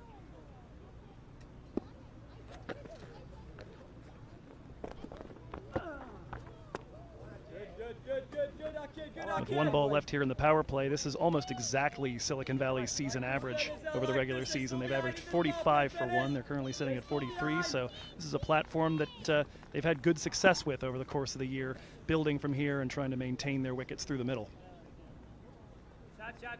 Well, the Seattle Thunderbolts had lost 3 wickets in their power play, and again, for Silicon Valley, they'll take Great solace in the fact that they've only lost to one and still have two of their premier bats out there in Shehan Jayasuriya and Ummuk Chand. It'll just be a tackle into the leg side to end the 6th over. The power play's gone. It's 44 for the loss of 1.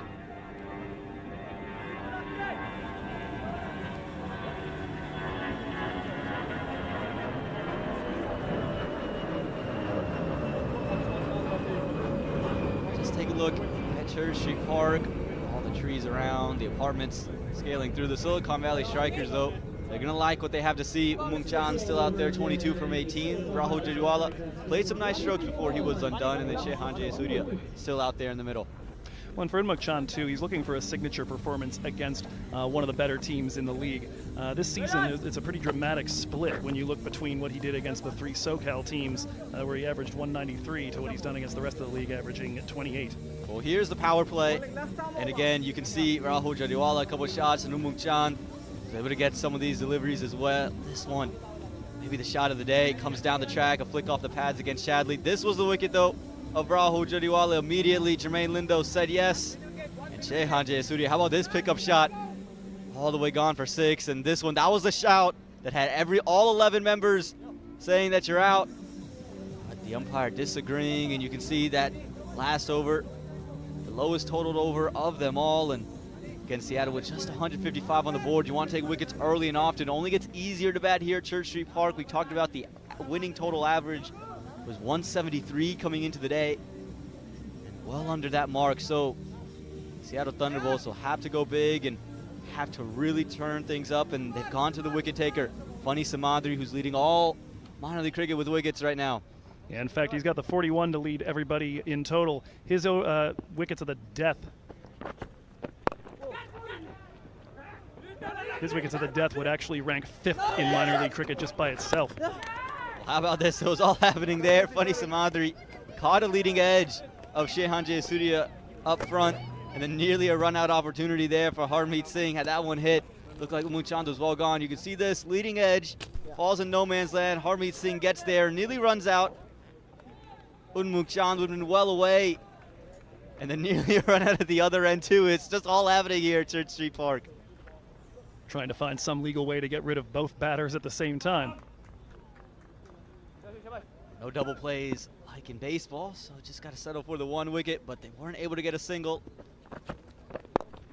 Again, full and straight. It's just clipped off of the legs. Fielders giving chase. He's going to keep it to just 2 runs.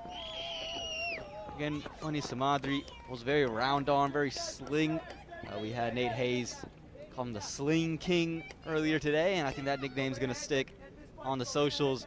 But he keeps it generally full and straight. Doesn't do a lot of movement, but just slows things down at times. Good variations. And this one is full and straight on the pads. We talked about it. It's just the variation in the bowls. He keeps it full. He keeps it straight. And the leading wicket taker in all of minor league cricket strikes right away, and strikes in the form of Shehan Jayasuriya. And for Shehan, he's had a handful of matches recently with underwhelming run totals. Thought he'd gotten a little bit of a rebirth against Chicago with a 27 off 20, but here gone nearly in single figures, and that looks about as plumb as can be. A decent bit of purchase off the surface to seam in to the left-hander, and Funny Simhadri has wicket number 42. It's the answer to all things in the universe here this season in minor league cricket. Shehan Jayasuriya, as you mentioned, another low score to his name. 12 he has to walk off from.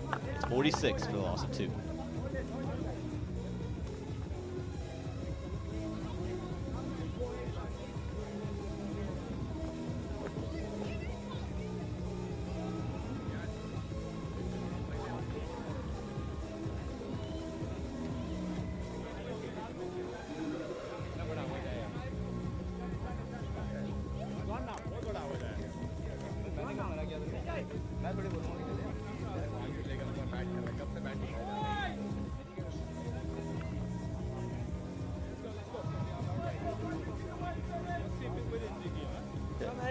And it's Lindell Simmons who will come in at this number 4 position. And now maybe a spot of bother for the Silicon Valley Strikers. Talking about here for the 7th over of play. Lindell Simmons in. You have Ummuk still out there, but Shehan gone. Rahul Jariwala gone. And you still need 110 runs from here But Lendell Simmons, he's not shy with the bat at all. No, he's somebody who absolutely deals in boundaries, and they'll be at least have their hearts warmed a little bit by, you mentioned 110 runs shy of the target right now. The first time Chand and Simmons batted together, they went for 111 in an opening partnership. You can see Andre's house, he's up to the stumps, and he wants to keep Lendell Simmons on his crease. You can see the wicket here, just a little bit of movement in, and that's what undid Shehan Jayasuriya. And you see him walk, even before the finger goes up, he knew he was plumbing in front of middle stump. And funny Samadri again, how often have we seen that? Good boys, good boys. For Lendell Simmons now, as you mentioned, he opened the batting for a little bit of time for the Silicon Valley Strikers when they had just that rotation up top of the order alongside Udmung Chand. And he's going to need a big partnership. You don't want to expose that middle order early. They have plenty of depth, but if you are the Silicon Valley Strikers, you want to save the likes of Gary Graham for later in the innings. If you're the Seattle Thunderbolts, you want to see the big hitting Graham out as early as possible. That'll be the end of the 7th over, 46 for the loss of 2. One more wicket in with your tail, fellas. One more wicket in with the tail.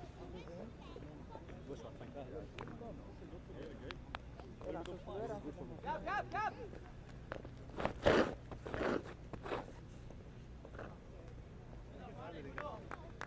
Look here at the scorecard at this point, and Mukchand remains in on 22, but just a dozen runs each from Jariwala and Jayasuriya before they were each taken out LBW. So far, the pounding of the pad has been a death knell sound for the Silicon Valley Strikers, and it's certainly got them, as you said, Amin, in a bit of a spot of bother right now, trying to work their way to this target of 156.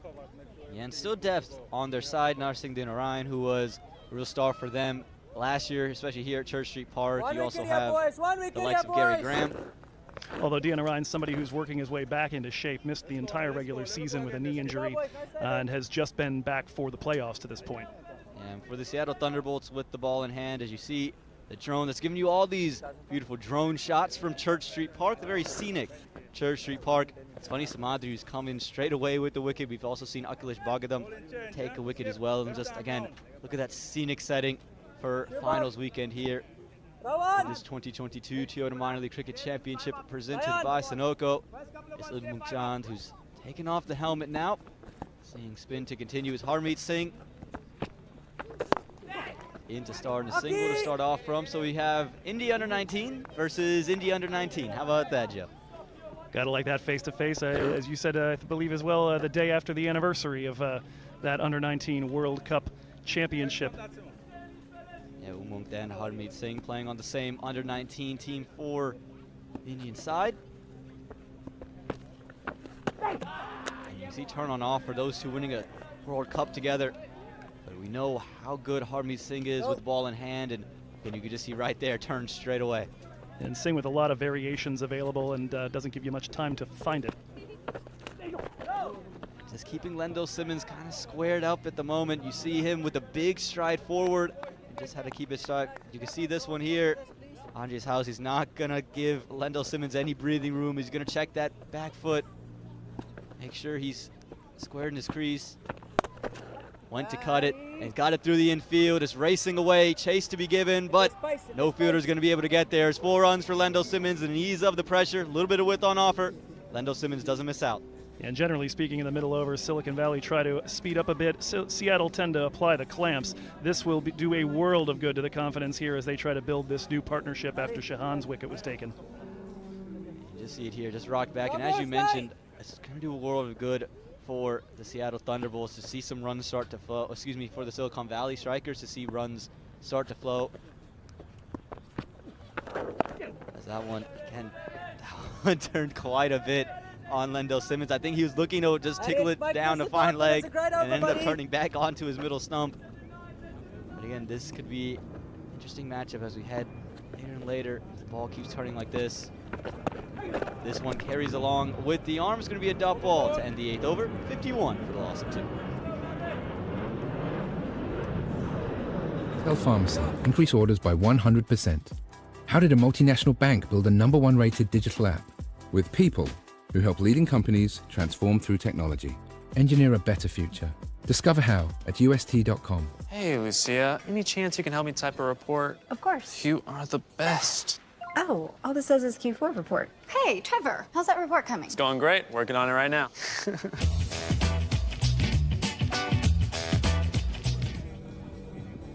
Here at the picturesque Church Street Park, here in this Pacific Conference Championship between the Seattle Thunderbolts and the Silicon Valley Strikers. The Silicon Valley Strikers, they needed 156 runs to get back to a second straight finals appearance. You can see the fans out in attendance, the Silicon Valley Strikers faithful. They're out there, they're ready to see their team get back into the finals, but the Seattle Thunderbolts looking to play spoiler to all that, as our Nate Hayes is walking around and keeping everyone up to date on all things cricket in the United States. I'm looking forward to walking and soaking up a little of the atmosphere myself in a little bit as Nate greets his fan club here at the sidelines. Well-known presence. You see a lot of his face, a lot of great interviews helping to humanize this league. You can see those fans checking themselves out on the live broadcast, and we appreciate everyone for tuning in to our live coverage here at Church Street Park. As Rajane comes back once again. His first over went for 12 runs, but remember, he had that shout for Shehan Jayasuriya that had all 11 players up and ready to celebrate, and the umpire said not out. Yeah, you can deal with a few runs if you take a big fish like that. 10th best average now in minor league cricket and 13th best strike rate. Small sample size, obviously, a late season addition for Seattle, but he's been very effective, especially in the middle. This time the slower one, it gets through Lendell Simmons, who's just looking to swing across the line, and that's what's so beautiful about T20 cricket. Just forces the bowlers to do something different. Look at this one, slowed up and then came back in on Lendell Simmons, almost crashing back onto that off stump.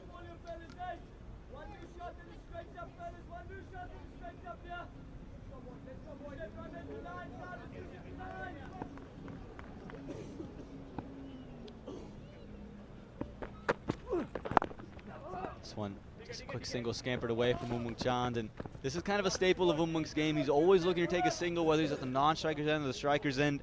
He's always looking to take that opportunity to either push for a second run or just turn what could be a dot ball and make it a cheeky single.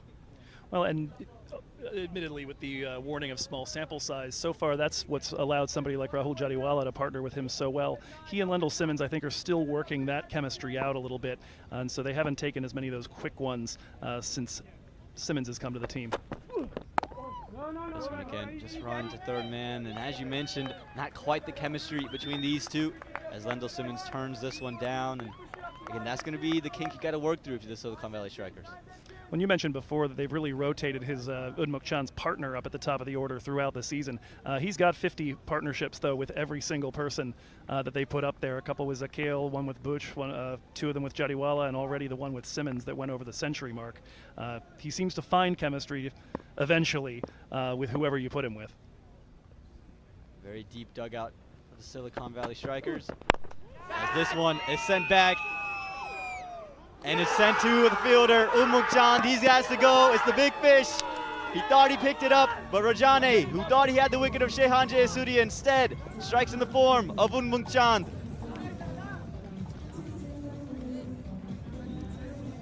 We mentioned before an average of about 28 on the season against teams other than the SoCal sides, and gets this one perhaps a little bit off the toe end of the bat.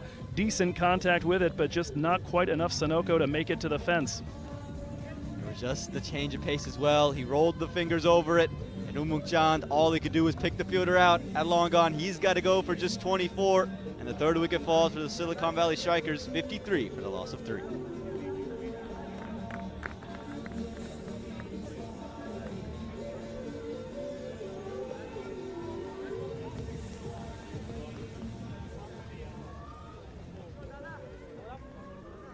Third wicket falls for the Silicon Valley Strikers. They scored 53 runs after 8.5 overs. Well, now tail just takes a twist. Umung Chand, which is again a staple for the Silicon Valley Strikers. He has to go with Pranay Suri.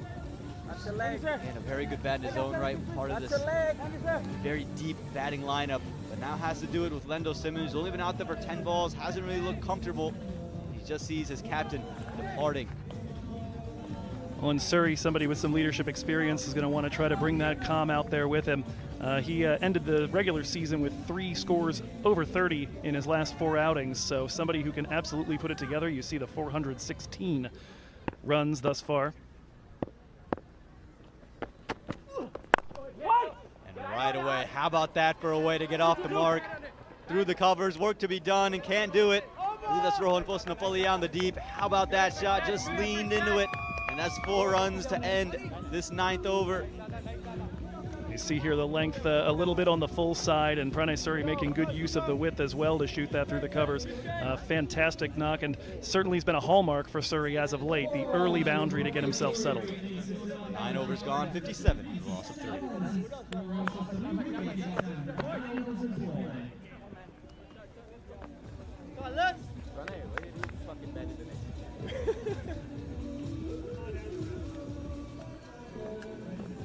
Both Upung Chand and Shehan Jayasuriya in the dugout. Pranay Surrey, welcome way to be greeted into the middle. And we're going to throw it to our sideline reporter, Paxton Elrod. Paxton, what's going on out there? You know, guys, I'm having a great time trying to avoid some rain, but I'm down here with Corey Anderson, captain of the Dallas Mustangs. It's his first time to the grounds. Overall, how's your experience so far? It's incredible. Being able to kind of be here in America in Morrisville and witness a field like this. I mean, it's probably one of the best, if not the best, ground we've got in the country. So yeah, to see plenty of fans out and about, you know, music playing, it makes it definitely feel like it's a cricket atmosphere. I love that. So what are your predictions on this match behind us right now? I probably would have said Silicon Valley at the start, but a couple of wickets have just been lost. So look, it's going to be tight. I know they've got a good bowling attack. Silicon Valley probably lost arguably their 2 best batters. So it'll come down to the wire. I'm picking Seattle holds on to this and tries to go through with it, yeah.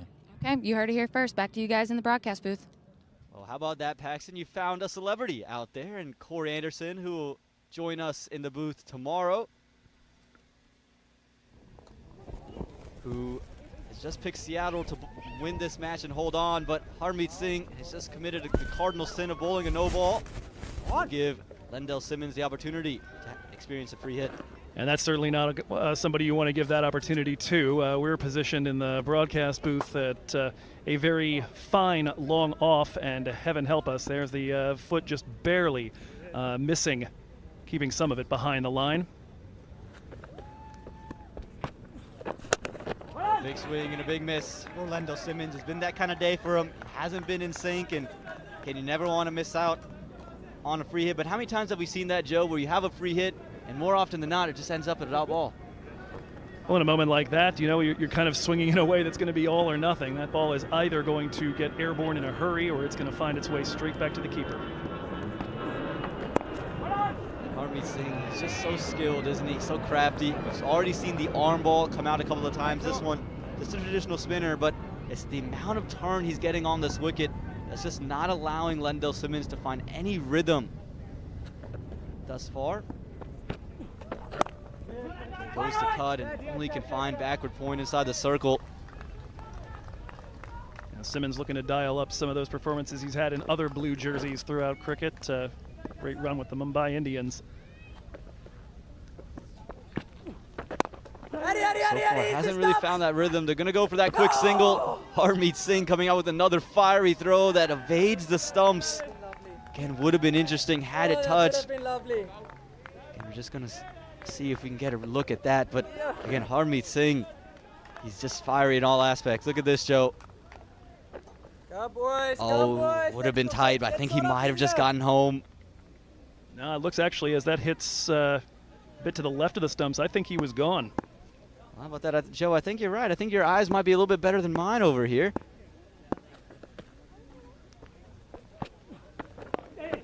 As this one's fun, find the inner half of the bat, and Lendell Simmons will hold on to the strike. 10 overs gone, 61 for the loss of 3.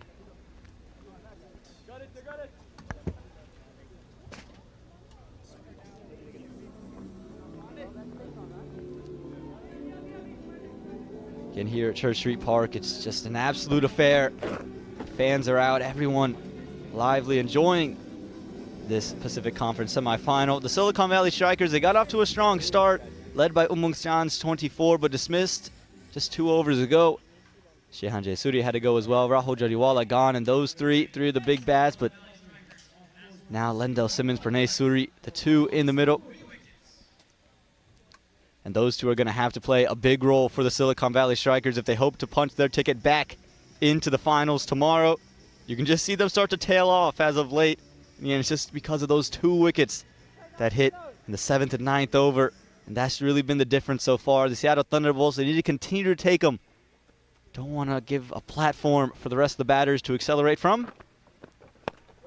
As Funny Samadri will start with the wide, as I'm joined by Peter Della Penna replacing Joe Hickey here in the box. Peter, it's been a back and forth affair so far to start the 2nd innings. Back and forth in particular between Harmeet Singh and anybody on the field. Get out of his way!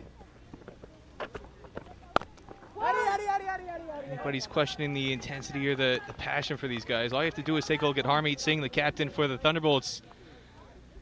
My goodness, has he been celebrating those wickets. Some of the biggest send-offs I think I've seen all season, Aman. Well, we also saw him in the huddle before the game, and really after any break, he's always just telling his team, we're right there. And look at this from Funny Samadri. This is a reason the Seattle's going to think they have any chance to be in this game. It's because of just how tight Funny has been. Again, the leading wicket taker in minor league cricket, and he just produced this beauty. It's the length that's been troubling.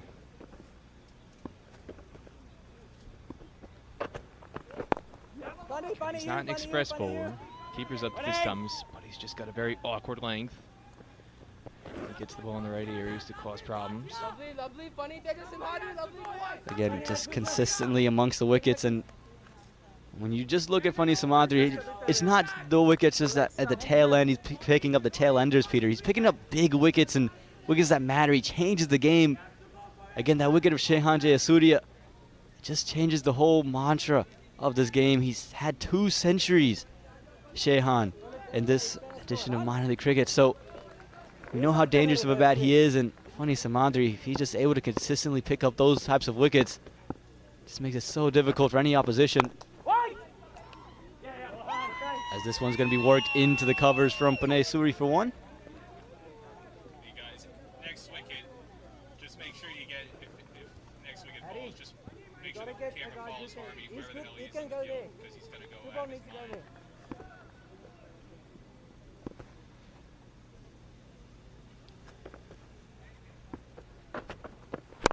And this another Yorker into Lendell Simmons. Again, just not giving Lendell the room. And again, you mentioned the length. It's just so nagging from Funny Samadri, not giving Lendell Simmons much of an opportunity to free his hands and strike through the line of the ball.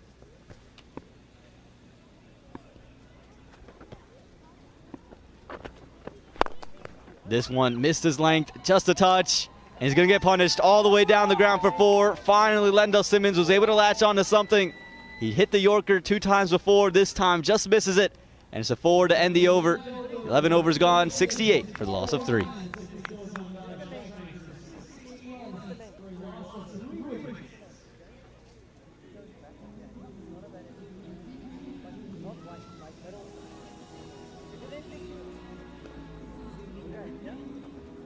My son, he's so soft-spoken. Everyone says he's so good-looking, and he never forgets to call. Hi, Mom. Born for your true self. The 2022 Tundra. Toyota. Let's go places.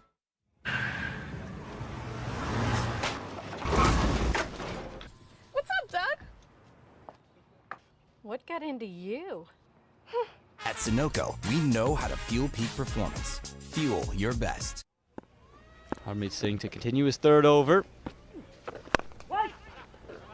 And you mentioned Harmeet Singh has shown so much passion, whether he's trying to inflict a run out, bowling, or seeing wickets fall. He just always has so much animation on his face.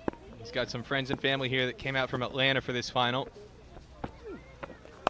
As this one is caught in the air, Shadley Venskalkwik, who leaped up, couldn't get there, and it's going to be 4 runs. It was well placed from Pranay Suri. Intentionally puts it in the air, and just enough over the hands of Shadley Van Skalkwyk for 4. Well, the man they call Shadow would have needed a shadow extending from his body to get onto this one, just out of reach. Great effort, but cleared him by a good yard. Get to the rope. Harmeet thought he was in the game. I think Andre Schoos was thinking it might have been a wicket too. Again looking to cut, but too close to do so. Only finds Funny Samadri inside the ring. It's been really impressive the amount of spin we've seen from Harmeet Singh, and I think has extracted the most spin out of any bowler so far. This time looking to sweep and just gets enough of it to fend it away from fine leg inside the ring. Can at least be a couple of runs. Good work along the boundary to keep it to just 3. Part of the impressive thing about the amount of spin and turn he's getting is you see this effort on the boundary. Good work. There by Ranawira. He's bowling essentially with his arm. His bowling arm. There's not a lot of front arm. There's not a lot of hip rotation. There's not a lot of full body energy into the ball. It's basically just his bowling arm that flings the ball down and using his wrist to get all that turn. But if you look at his bowling action, he doesn't really use much of his front arm. There's not much rotation.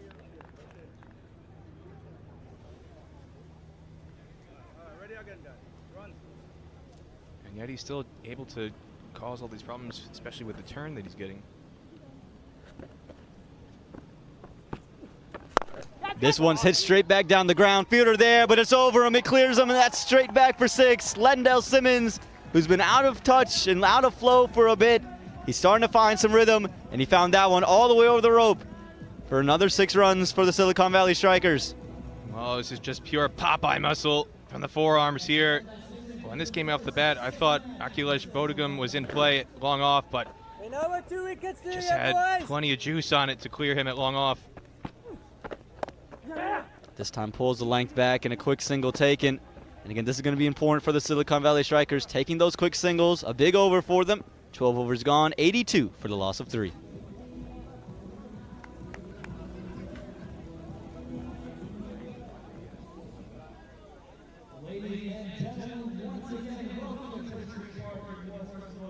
The Silicon Valley Strikers, again, got off to that good start with Rahul Nunmukchand.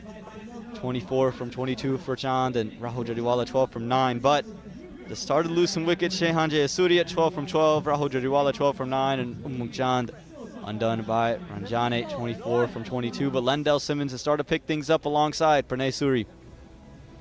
And they've also got some firepower in reserve. Narsingh Dinarayan scored the half century that sealed the victory here last year over the New Jersey Stallions, former West Indian. Batting all-rounder. Yeah, we didn't see him bowl today. He can bowl. See the bowling figures here. Bodhagam, 1 for 12 in his 3 overs, and Ranjane, 1 for 18. Fani Samadri, leading wicket taker, 1 for 9. And Harmeet Singh, those figures don't really show how well he's bowled. Went for some punishment in that last over, the 6 and the 4, but bowled fairly well up to that stage, as it looks like we're going to see Shadow come back into the attack. Shadley Van Skalkwyk. Well, the fans here at Church Street Park, they're loving it. It's a whole family affair this finals weekend here. And again, they're trying to see who's going to punch their ticket from the Pacific Conference. Will it be the Silicon Valley Strikers or the Seattle Thunderbolts? Stay tuned later today. We'll get to see who comes out of the Atlantic, the Atlanta Fire or the New Jersey Stallions. As you mentioned, the Shadow, Shadley Van Skalkwyk, he's going to come back into bowl. 2 overs, 20 runs he gave up from his first 2. How did you respond? Starts on a length. It's worked through third man. He's going to have enough on it to get it through the boundary for 4 runs. What a shot this is from Lendell Simmons. Showed off the power before. Now showed off the touch. Pure finesse right here from Lendell Simmons. And there's been a few times in his career where, yeah, he's had some innings that have been infamous for his inability to get going and spending an awful lot of time in T20 cricket at the crease without scoring, but he's able to see through that period. He's cashing in now heavily.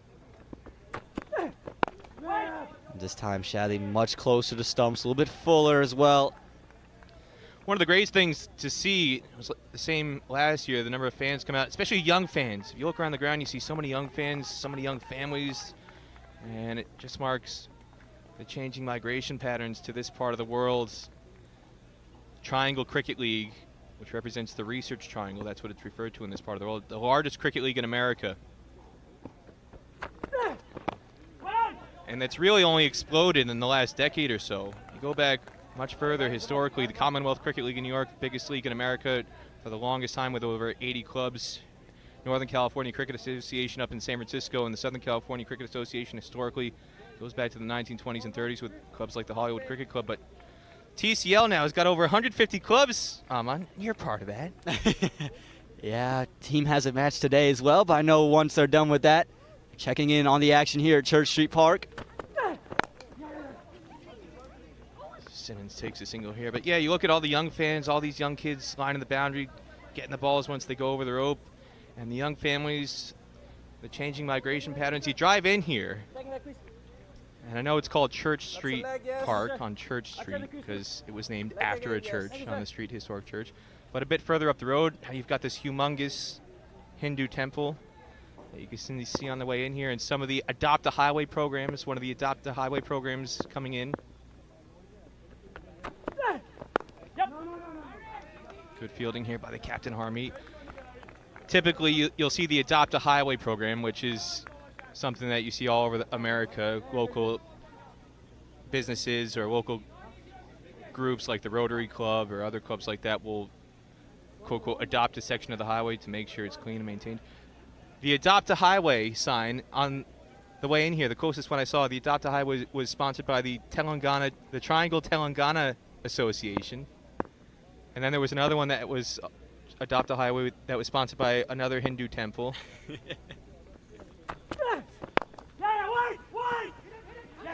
Well, look at this. The misfield is going to lead to a single. How many times have we seen that? You can't have that if you're the Seattle Thunderbolts. Only 155 runs to defend. 13 overs gone, 88 for the loss of 3.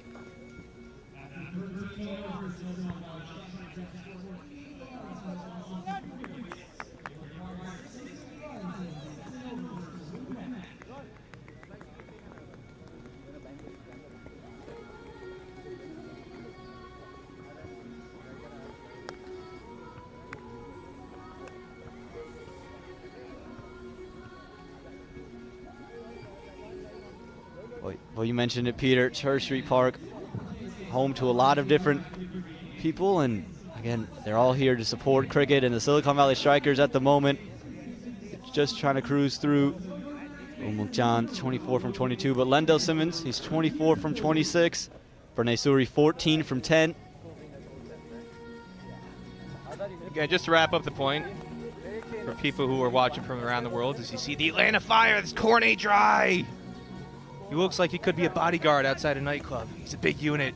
Aman, get out of his way. If you're the Stallions, you want to get out of his way. You don't want to be facing his bowling coming on later today, Cornet Drive, in the second semifinal. But yeah, you've got the Research Triangle area. For people watching around the country and around the world, don't know what that means. The Triangle Cricket League is named after the Research Triangle Park. That's the area of North Carolina where we are, where you've got Raleigh, Durham, and Chapel Hill, and the 3 research universities. You've got Duke University in Durham, North Carolina State in Raleigh, and UNC Chapel Hill. And they form a triangle geographically. I think it's about 20 miles between all 3 of them. And when you've got 3 big universities like that all close together, it brings in a lot of brain power. Aman. Peter, I'm impressed with your knowledge of the Triangle area. And equally impressive, Akhilesh Bhagadam, the way he's bowled so far today. In his 3 overs previous to this, just 12 runs. He took a wicket as well. He's been so tight. He's mixed things up well. Was part of the Atlanta Fire last year. As this one sweep comes out, maybe a bit of pad on the way through. Jermaine Lindo says no. I thought it might have been glove. We'll have to get a look at the replay on this. What did Pranay Suri get on this? I thought it might have been glove. Hard to call that a chance. Kind of deflected and went downward. I don't think Andres Hoos had a chance at that. This one just tucked into the leg side. And again, what Akhilesh Bhagadam has done really well, he's mixed up the pace. He's understood when to just quicken things up. And I think the length has also been really impressive. Hard to sweep on his length, and getting hard to stand there and just flow through the shots as well.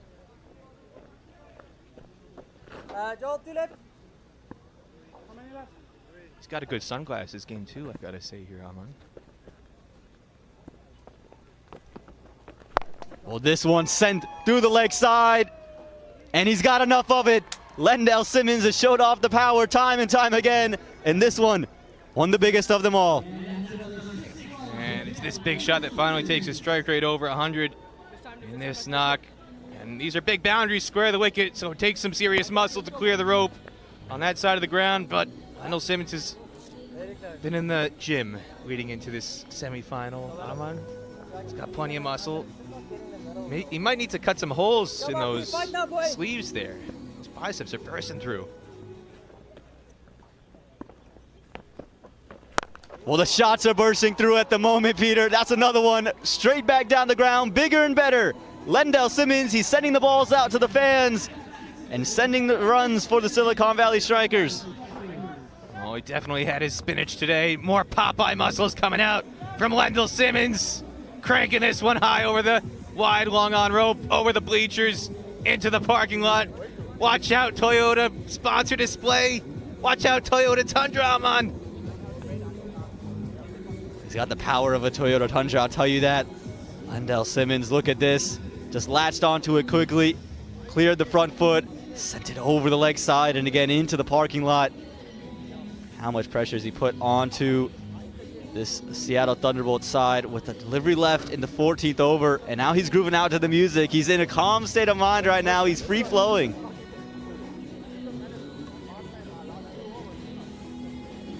He's batting so well in this jersey. They might have to nickname him Lendell Rishi Simmons going forward. He's got the Rishi shirt on.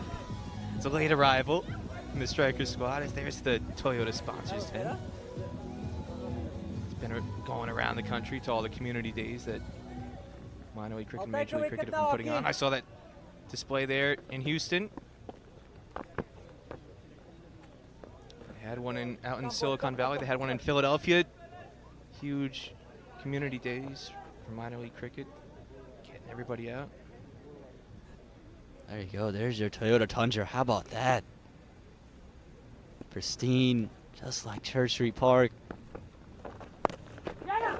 As this one goes for that quick single, and that'll be it to end the 14th over. What an over it was for Lendell Simmons and the Silicon Valley Strikers. 103 for the loss of 3. How many left?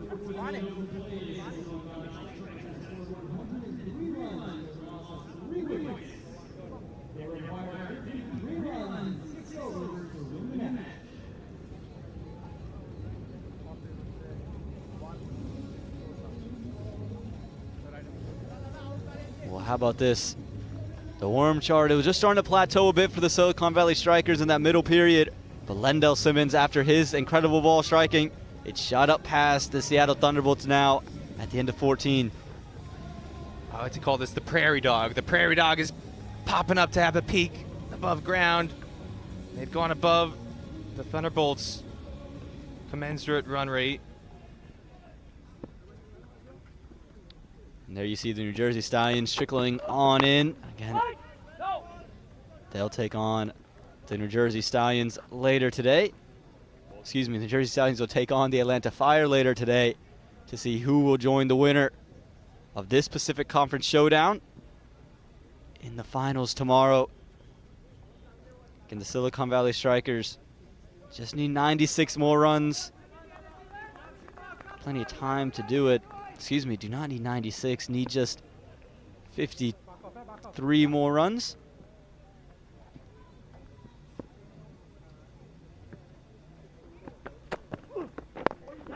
As this one's just pushed into the leg side.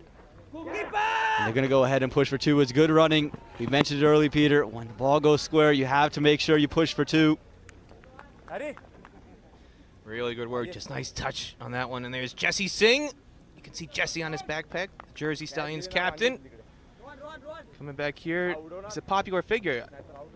This is quite bizarre how many kids from the TCO love Rishi Singh, considering he broke the hearts of the Raptors last week in Amman.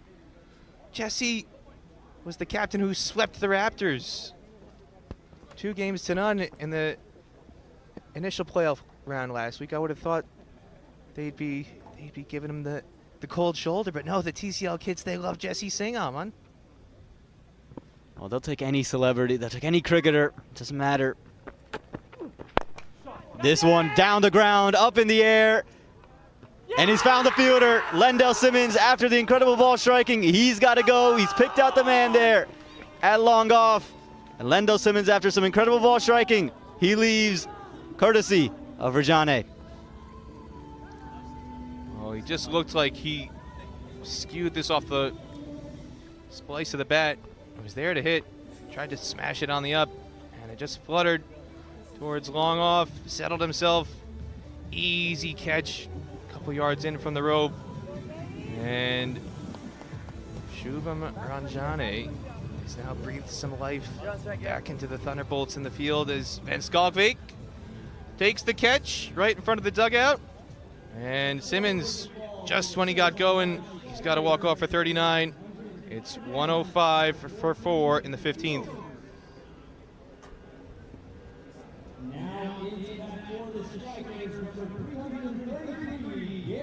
Well, Gary Graham is now out there in the middle. Gary Graham, he's a big hitter for the Silicon Valley Strikers. They like him in this role. They wanted to wait to the 15th, and just about there.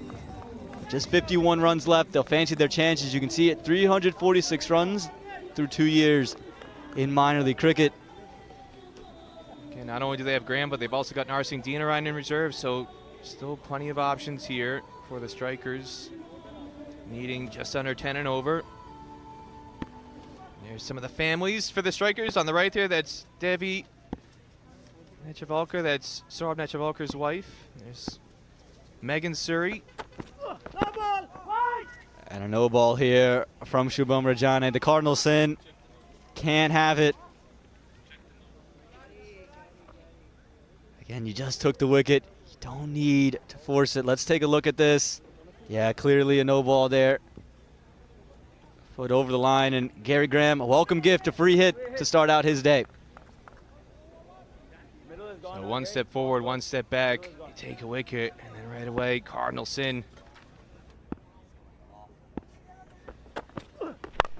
Well, hits the toe end of the bat, gets it down the ground. Should at least be a couple of runs. No, they're just going to settle for one. Just gets away with one here, Shubham Rajane. But again, the wickets he's taken, big wickets. Talk about Umung Chan, talk about Lendell Simmons, especially after Simmons has started to just get going. It's funny, Samadri, who's the sung hero, maybe the unsung hero, Shubham Rajane. Yeah, 2 wickets here. 2 big ones. This one just tucked off of the legs, out onto the leg side for one to bring Gary Graham back on the strike.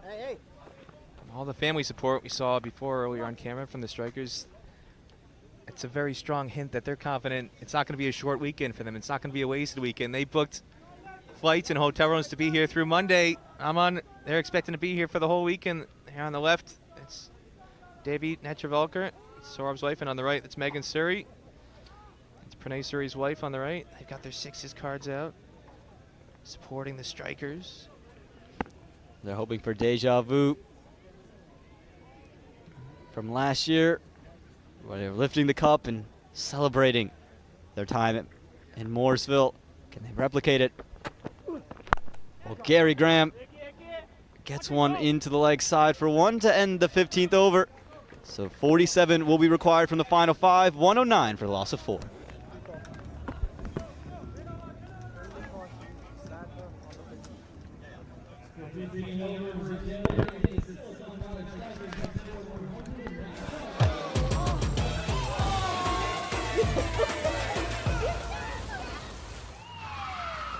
Took that last corner pretty quick. Sir, I need one hand on the roof, one hand on the pump.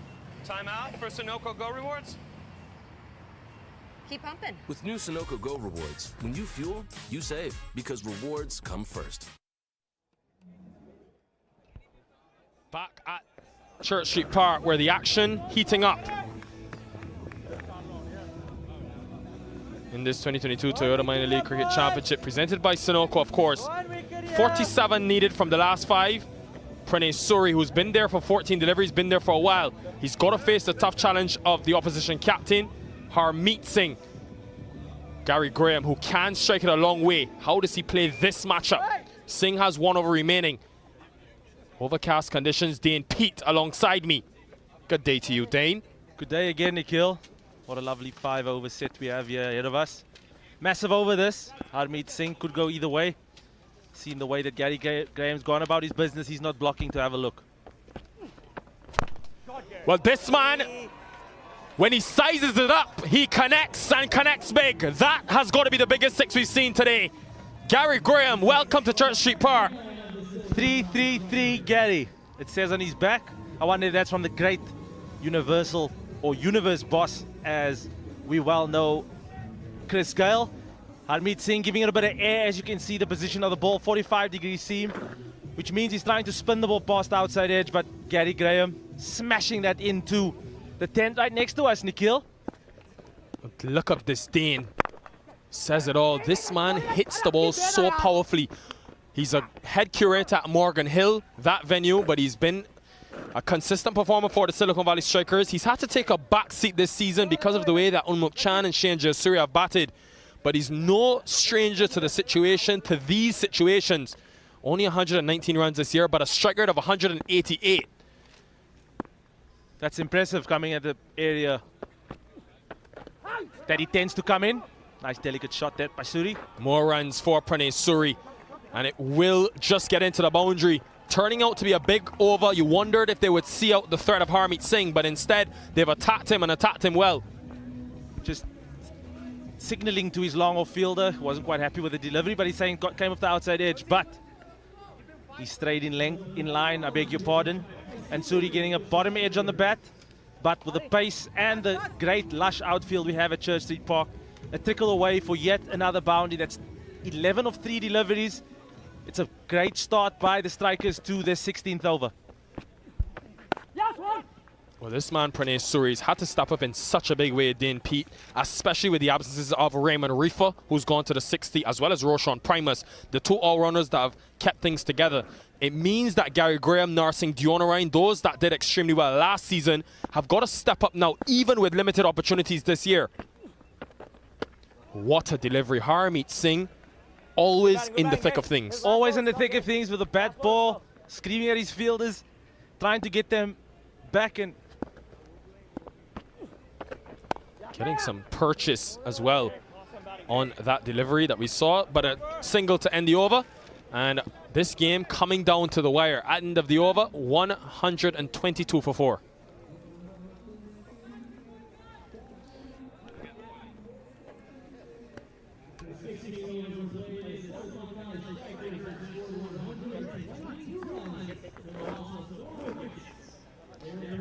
So Pranay Suri, 21 unbeaten. He's been there for a while, Dane Pete.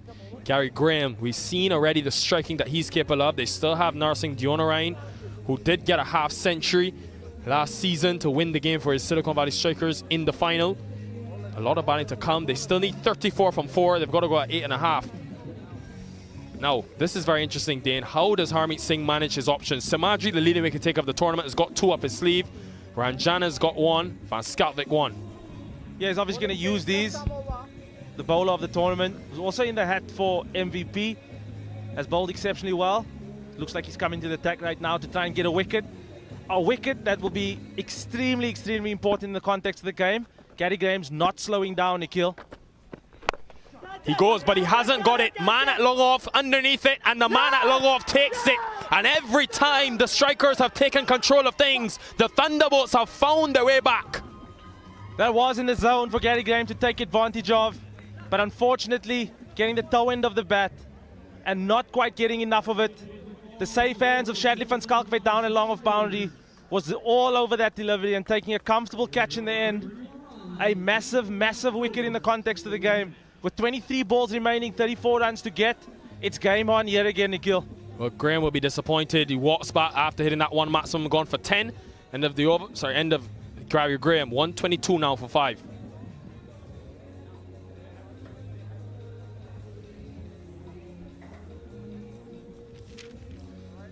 Well, all the experience of Narsingh Deonarine, the former international player, former West Indies international player.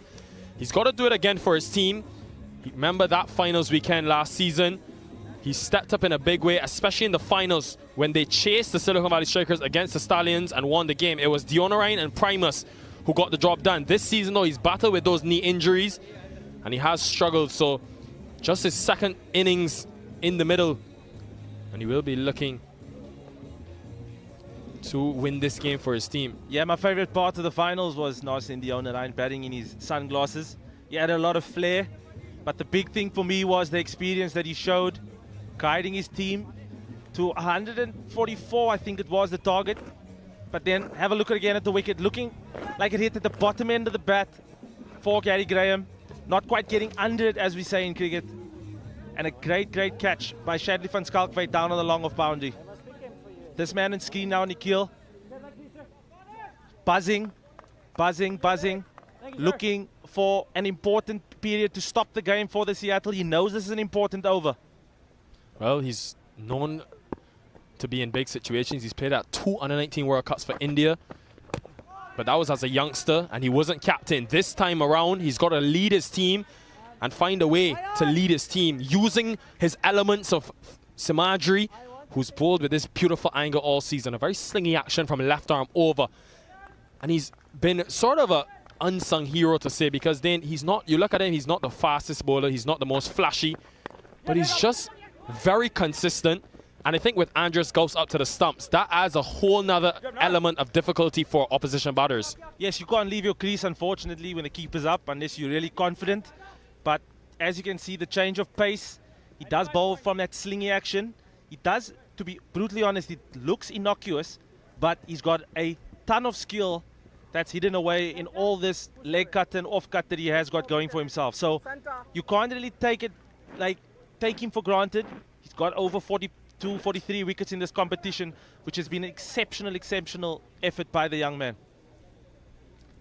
Just 3 overs remain after this. Simadri still got 1. Just expect Van Schalkwyk and Ranjana to close out the innings. It's all to play for. Remember the added pressure of the fact that this is win or go home.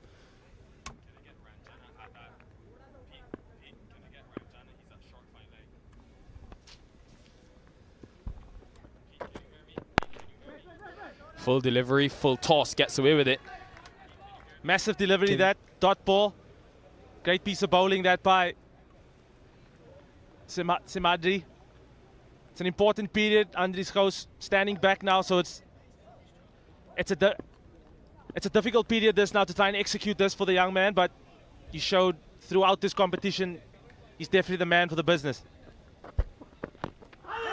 Playing across the line, Deonarine.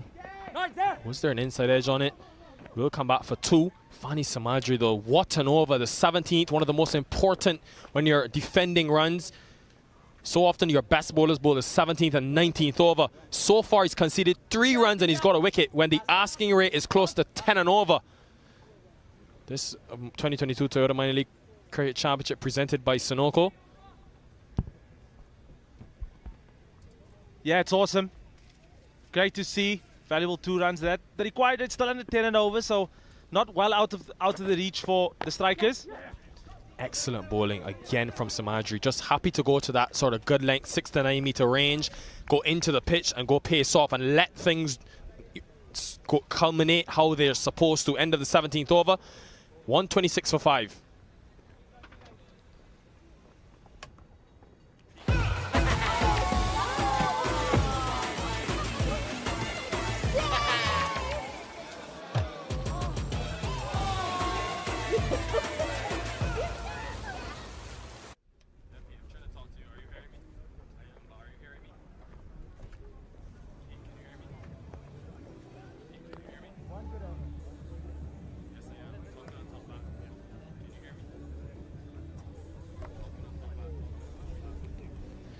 Well, 17 overs done and dusted, and the strikers 126 for 5.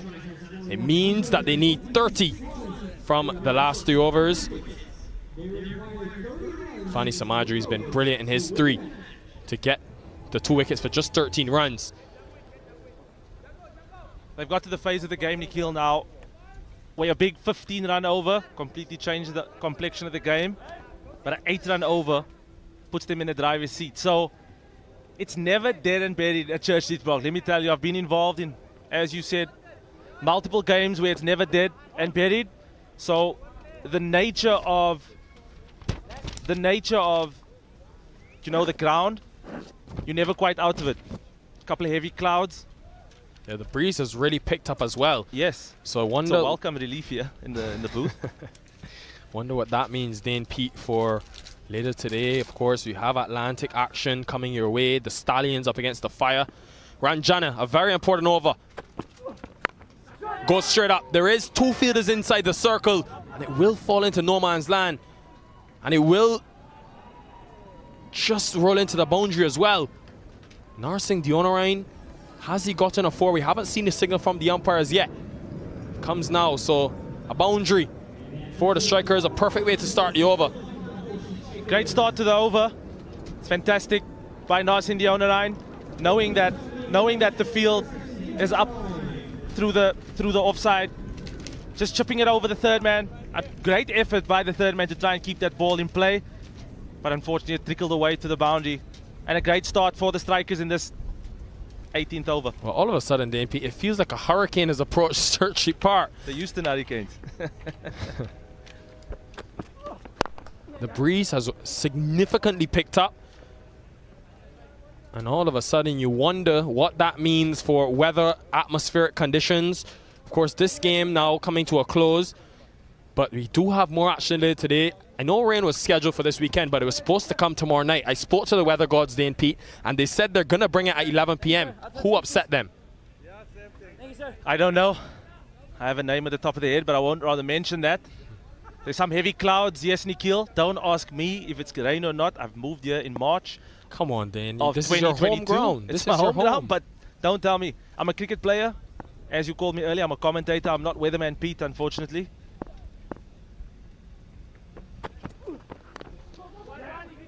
Well, Shubham Ranjane, I think he'll be very happy with the way he's bowled in this situation, Dane Pete.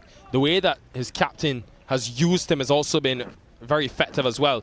But not a lot of bowling coming into this. The 8 wickets for Ranjane, but he's gone to a lot of those good length deliveries, and it's been very hard to hit down the ground. That's what's allowed him to get those 2 wickets, taking the important one of Unmuk Chan.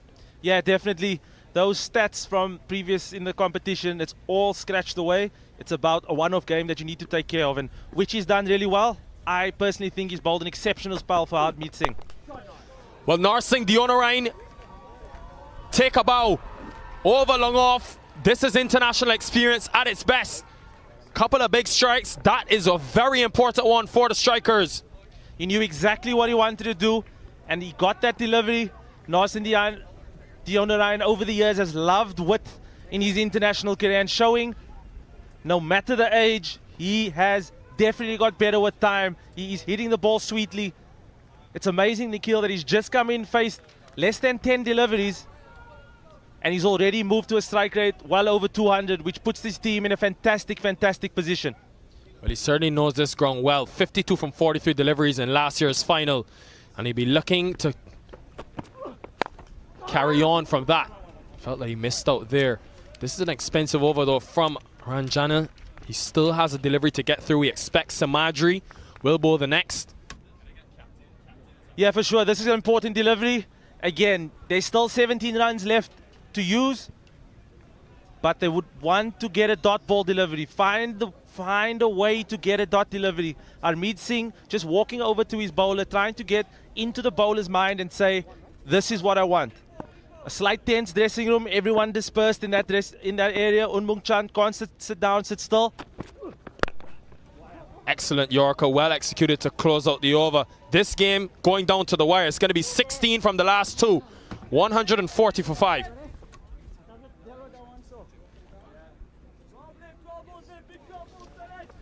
Nikhil, as we see this lovely view of Church Street Park, the home of the Toyota Minor League Finals, I would love to have seen Shadley van Schalkwyk bowl this over.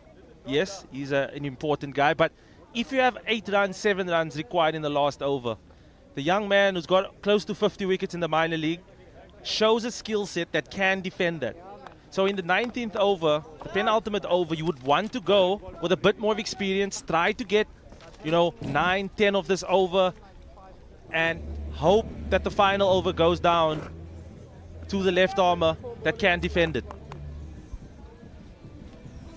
Well, it's going to be Fani Samadri who has the ball in hand.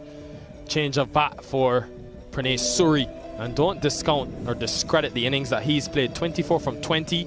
It's been very influential for his team. You look at coming into this in terms of his runs, 230. But it's the wickets as well. His ability to pull things back. Took that 5 for 10 versus this very Seattle Thunderbolts team. So he's been a problem for them. Now this fantastic event put on by the MiLC has been brought to you by our fantastic sponsors, Dafa News, Sunoco, Toyota. You can see some of the Atlanta Fire players in the background. They're assessing conditions. Jamar Hamilton, Amila Ponzo, Aaron Jones, the captain in the back. They're going to be in action very soon, 5:30 p.m. Eastern time. 16 from 2. It's in the air. It's in the air. There is 3 men. But of course, Dane Pete, it falls in between them. Yeah, for sure. I would have gambled by bowling Shalif and Skalk for this over, like I mentioned to you, Nikhil, but this man has showed a great skill set as Fani Samadri. A skill set that's not easy to hit as a batsman. And now Nasin Dionarai, knowing that he bowls an off-cutter pretty well, does have that range where he could pop it over deep mid-wicket. But you've mentioned the breeze, and the breeze is coming from right to left. As you look at Suri's left shoulder, the breeze is coming across. So that means Nasin Dionarai is meeting into the breeze, which makes it a lot harder. Yeah, I was wondering, and it sort of makes your point even stronger about Van Schalvik. You have the left-handed Dionarai in now. You just wonder maybe if that could have just switched up the thinking for Harmeet Singh. Now, this length that Fani Samadri has been able to find so often is something that I've really been impressed with, because that range, that 6 meter to 9 meter range, Dane Pete, he's picked up 42 wickets in the season. Make that, 44 after today's 2. But he's not complicated by any means. Slow run up, slow approach to the crease. But it's like Saurabh Nachavalkar seems to back his consistency and able to hit that good length. Yes, sir, I do agree with you on that point. Goes full again. Suri has not got it. And it falls short of Van Schalvik at long off. They wanted 2. It's good work to keep it to 1. Every delivery pivotal. Samadri's kept it to just 3 singles. You look at the field, Dane. What is the plan for Fani Samadri to the left-handed Dionarai? Yes, same thing. Like you mentioned, hit a good length, make the batsman make the mistake. And that's why he's been successful. Yes, I said he does look innocuous when he runs into bowl, but you've got to respect the delivery and try to play the delivery as you see it. And yes, you probably won't look to shy away from that. Should just be another single. They wanted 2 not on. Yeah, he's been excellent in terms of just execution of his plans. Remember, Dane, last weekend against the Chicago Tigers, and again the strikers lost, chasing 136. They needed 44 from the last 5 overs with 7 wickets in hand. Unmuk Chan was in the middle, but some way, somehow, they were managed. Those 44 runs were defended. Today, a very similar situation, but they do have experience at the crease. Dionaran's played a couple good strokes. And even better for that case, they got a right-left-hand combination at the crease too, which changes every single thing, Nikhil. Loses the bat in the process, Pranay Suri. But again, crucially, it's just another single. You wonder how much does Shadley Van Schalvik need to defend in that last over. It's 11 from 7 deliveries. He's got to take whatever he gets, Nikhil. That's the nature of the beast. And my case earlier about bowling Samadri the last over, he's just shown his skill set is perfect to bowl or defend runs less than 8 and over, 9 and over, which would have been perfect for the Seattle Thunderbolts. So that's the call being made. He's bowled an unbelievably good over here. A boundary here changes every single thing. So this is an important delivery, Nikhil. Well, very interesting, Andreas House has gone back off of the stumps. May have just hit that hand. And it's going to be a swing and a miss. A big heave into the onside. This man, Fani Samadri, for all of his performances this tournament, but also this fantastic 4-over spell, he deserves a round of applause. He deserves all the credit that he gets. End of the 19th over, 145 for 5. Excellent from Samadri.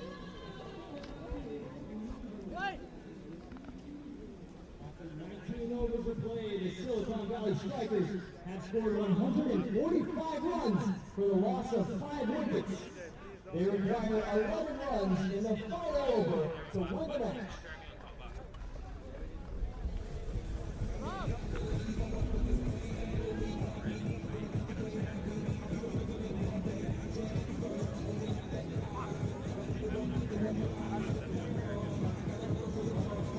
One over remaining, 11 runs it needs. The Silicon Valley Strikers, remember, the defending champions, the winners of the 2021 Toyota Minor League Cricket Championship. And if they win here today, they'll book themselves in a spot in tomorrow's grand finale, which is a night game, night fixture, 5:30 p.m. It will be. Pranay Suri, he's done all the hard work with both bat and ball. Can he do it one more time in one more over? And it's going to be the South African Shadley van Schalkwyk who's going to bowl it. And when you look at the tournament that van Schalkwyk's had, Dane, it's been a rocky road for him. But you back your experience, a man coming from South Africa, moving to the United States. The fact that he took 20 wickets last season with an economy rate of just 4.83, it tells you he's very capable of defending these runs. Yes, was in the team of the tournament too, Nikhil. He had a great, fantastic, not only with the ball, but with the bat too. He showed a lot of courage and inspiration to his team to get them close, almost missing the players. But yeah, they're on the big stage. And that change of wind that you spoke about, Nikhil, it's downwind now for the Silicone. So that changes a lot of things because now the batters are hitting with the wind straight down the ground. And credit to Seattle Thunderbolts, they've only conceded 30 runs in the last 4 overs. They've kept things very tight, just over 7 runs and over when they've needed to go at 10. First delivery of the last over. Extremely well bowled. He's done well to get a hand on it, but it's still going to be a single. And it brings Narsingh Deonarain on strike. Man, with all of his international experience playing at the test level for the West Indies, where does he target the left-hander? Yeah, it's a great start to the over by Shadley van Schalkwyk. Really good to see. I would tend to go maybe wide Yorker, try to get outside the eye line of Narsingh Deonarain, but the risk with that is if he gets his length wrong, we just see Narsingh Deonarain can pop it over extra cover for 6. So they're probably going to go hard length, try to go across him. Again, it's easier said over here, Nikhil, than out there. I know the pressure that everyone's feeling. Harmeet Singh is in Shadley's ear. Shadley's in his own ear. So a lot's happening. Especially when he's had a season where he's been expensive at times, Van Schalkwyk, but he's a very confident man. He bats himself. Even after that performance, he'll look to finish this out for his team. 10 from 5. Full again. He went Yorker. May have went pace off as well. And I like the feel that he's got because it gives him sort of that extra cushion had he went hard length. But instead, looking for the Yorker and executing well. 2 singles means 9 from 4, Dane Pete. I keep saying it. The Morrisville magic, we saw it last weekend in full effect, could be on again. Yeah, it could be on. They could win this game in the next 2 deliveries or 3 deliveries, you never know. Or you could use all 120 balls in your innings to try and get over the line. Or the maybe Dane I'm not saying it. I'm not saying it. Some extra balls. I'm not saying that. With wides or no balls? What are you speaking about? Again, the man Suri's on strike. They would need a boundary right now, Nikhil. Wow, wow, wow, wow. The man from South Africa, Shadley van Schalkwyk, he's executed 3 full deliveries, 3 Yorker deliveries. This Seattle Thunderbolts team have gotten a lot of stick for winning the toss and batting first today. They posted 155. Harmeet Singh is showing you that he's very capable of posting runs, using the scoreboard pressure to his advantage. And can he close it out? It's come down to 3 deliveries. How can you not love this game of cricket? How? It's fantastic, Nikhil. I did say 158 was my target. 3 runs short, but in comes Shadley van Schalkwyk. Massive, massive delivery.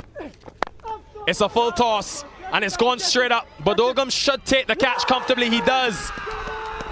The height is the question, but it seems to be okay.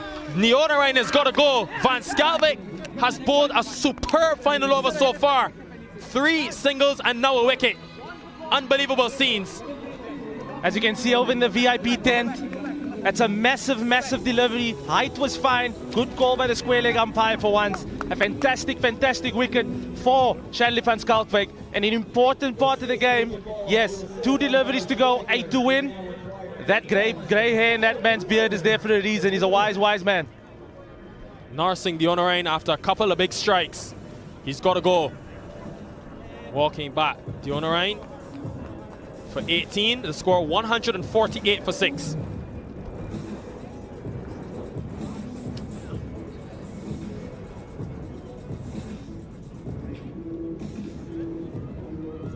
Well, Kulvinder Singh, a man known for his bowling exploits, known for the swing that he's been able to extract.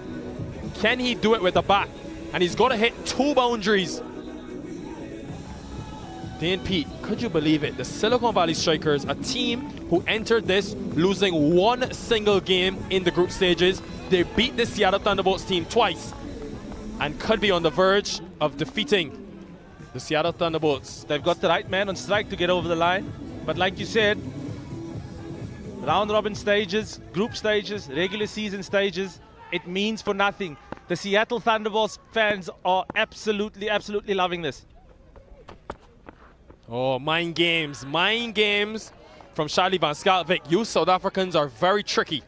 That, my friend, right there shows that he's well in control and loads of composure. Not like the fans, Andries Gous, Adam Crosswaite, and Shadley van Schalkwyk's wife all cheering on, but that shows he's got a lot of composure, not overthinking. If you can hold on the ball just to see what they're doing. But again, here's the dismissal. Yeah, he went for Yorker. Charlie van Schalkwyk missed it, but always tough to hit those full tosses. Excellently bowled. Their 1-2 is going to be very difficult. Pranay Suri is going, and it's going to be a run out. It's all gone wrong for the Silicon Valley Strikers. Suri had to get back on strike. Kulvinder Singh sent him back. And listen to the celebrations. It's massive. It's a massive wicket. They're celebrating like they've won it. It could still go to a super over the last ball because they did cross for 1 going for the 2. So it's a massive game. They still need to stay in it. But like you said, it's a big wicket. Composure by Harmeet Singh. Always throw back to the keeper's end. Trickling the ball back to Shadley. Breaking the stumps. Huge wicket. Those come-ons were directed straight at the Silicon Valley Strikers. That I can tell you, my friend. A valiant effort from Pranay Suri. He's got to go, though. 28 for him. The score now 148 for 7.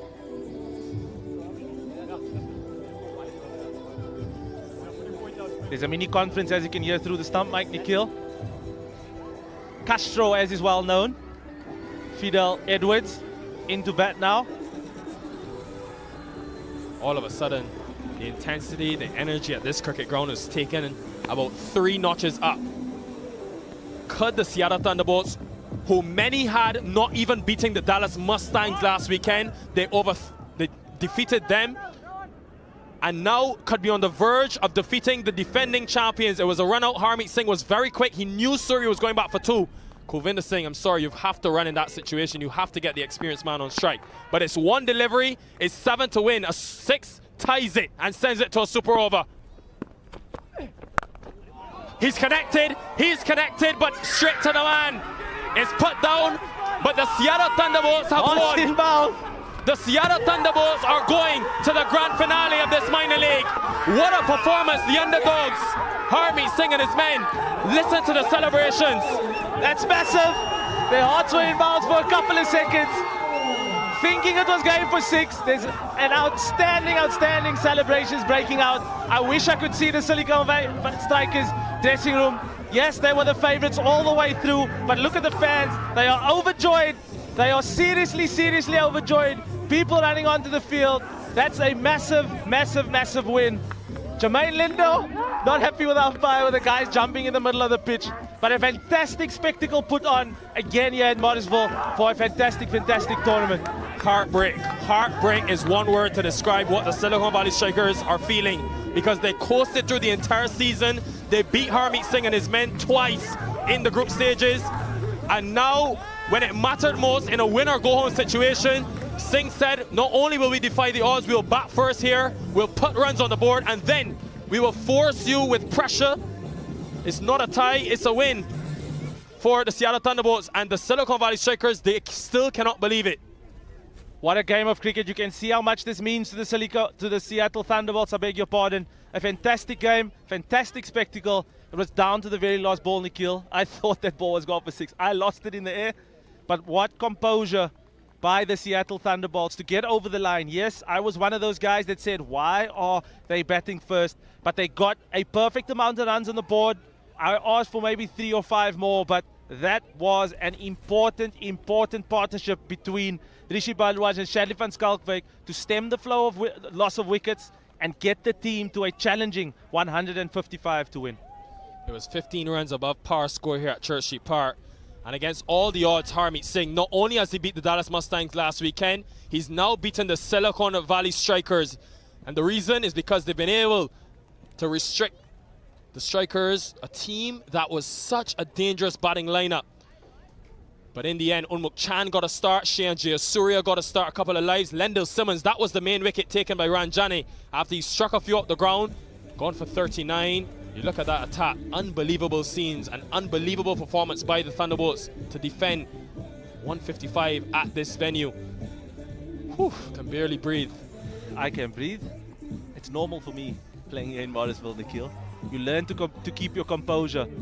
But I will tell you one thing, that's a fantastic spectacle. I've said this so many times. I'll never look at the bowlers. Shadley van Schalkwyk, everyone has contributed. But my standout bowler, he's put his hat now in the MVP race. Fani Samaji, he's bowled 4 overs, 2 for 17. You're wagging your finger at me. You want the big man from Antigua, the Ruckatak, to win.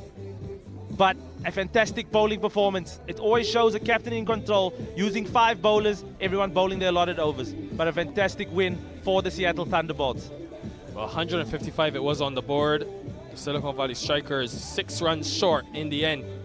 And it would mean that the Seattle Thunderbolts, after not even qualifying in the last 2 teams last season, they were defeated, but wow, has it been a turnaround this season.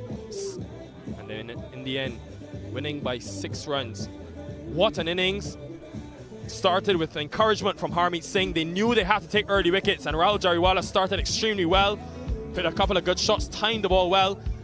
That was a glorious flick, using the wrist so well. Akhilesh Bodogam cuts well. Was struck in the offside, and then they were able to just stem the flow with that wicket of Rahul Jariwala coming forward, looking to hit into the onside. A full delivery for Jayasuriya, hit it for a maximum, but Fani Samaji, as he so often does, takes wickets. Got one to just slide on to Jayasuriya, who had no chance. Lendl Simmons came in his 39, played some fantastic strokes along with Unmuk Chan, until Chan held out at long on off the bowling of Ranjani Purnesuri. As this one is caught in the air.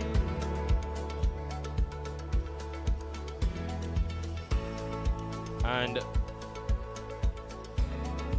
well, Lendl Simmons struck a few big ones down the ground. He was special to watch, but it just wouldn't be enough for the Silicon Valley Strikers. When he was striking it like this, though, you thought had he stuck around maybe 2 more overs, they would have got home. But chasing has been a problem for this team. They lost last weekend against the Tigers and lost again. That one he didn't get very well, and he found long off. Gary Graham struck a few big 6s before he was dismissed. And well, what a game of cricket. That's all you can say, because Graham then soon fell, and every single time the Strikers looked like they had a firm grip on the game and proceedings, a wicket fell. Narsingh Deonarayan came in, played a couple strikes which were fortuitous. That one, though, firmly off the middle, until a low full toss would be his demise. Good catch by Akhilesh Bodogam, and it meant that Van Schalkwyk had 10 runs to defend in the last over. Purnesuri had to get back on strike. Kulvinder Singh didn't communicate well, and a run out.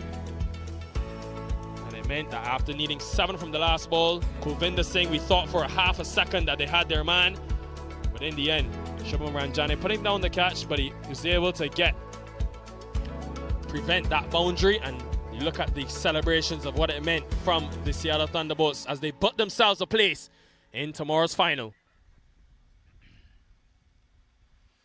Well, there you have it.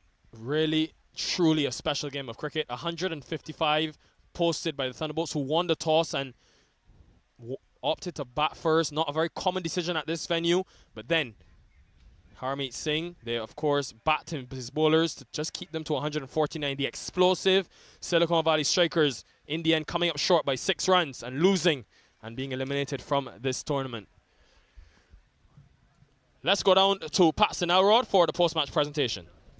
Yes, guys, welcome to the Pacific Conference Final post-match presentation ceremony for Toyota Minor League Cricket Championship presented by Sunoco. I would like to invite the captain of the Silicon Valley Strikers, Ungmuk Chan. How are you doing?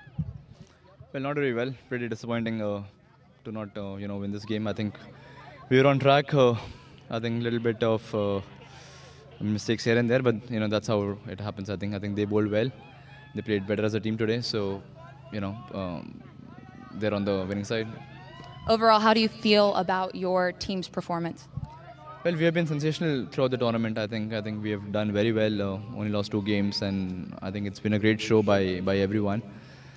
Just that couldn't make it today, but yeah, it's pretty disappointing. But I think lots of positives.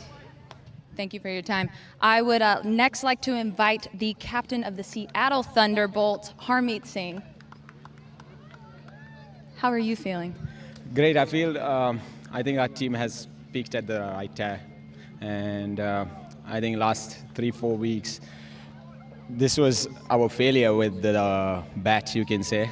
But the way we came out on the field, I feel showed a lot of character from the boys, and the way we fielded right from the ball one, even if they got a start in the power play, and I feel the way we came back after the power play, the way we kept taking wickets, it was very important. You secured a spot in the championship game. What are you going to take from this victory and carry it into the final match? I feel I can say to the boys this was not our best game, but if we bat well, this could have turned out into a one-sided game. But I feel let's back our boys to bat well again tomorrow, and we're playing under lights, will be better conditions to bat. So I think we will come hard again tomorrow. I love that. Get some rest, celebrate with your team.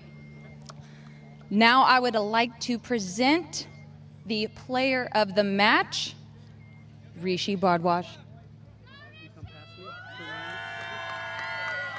Congratulations, sir.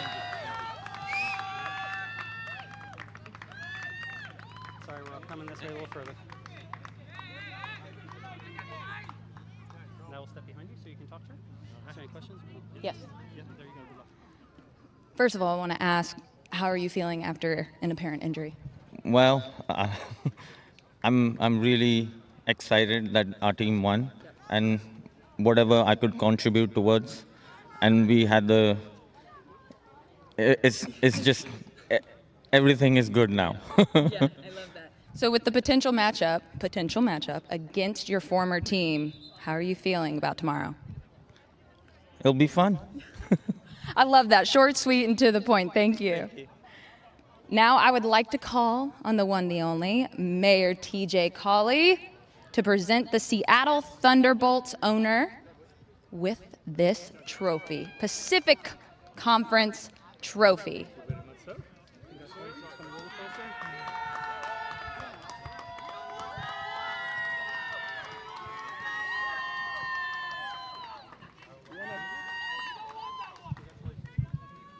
Lift it up. Yeah.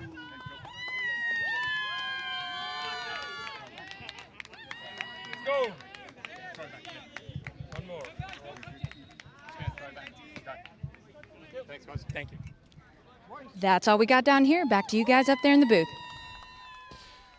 Thank you very much, Paxton. A game of margins, a game of thrills. This sport of cricket belongs amongst the very best in the world, and it's because of games like this where the Seattle Thunderbolts, against all the odds, winning the toss, batting first, 155 for them.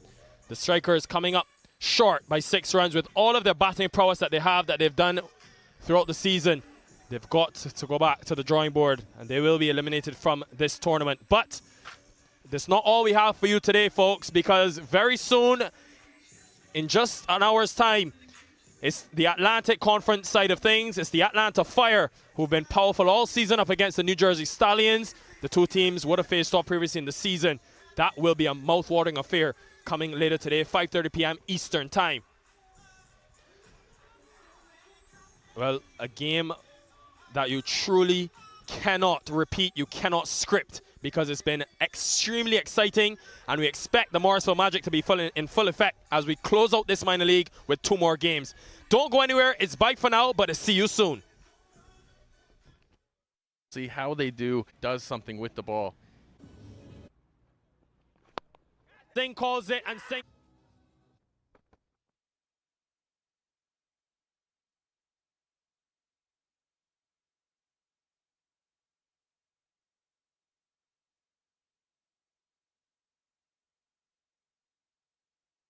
are going to form us the underdogs. Harmeet Singh and his men. You're watching the Toyota Minor League Cricket Championship, presented by Sunoco.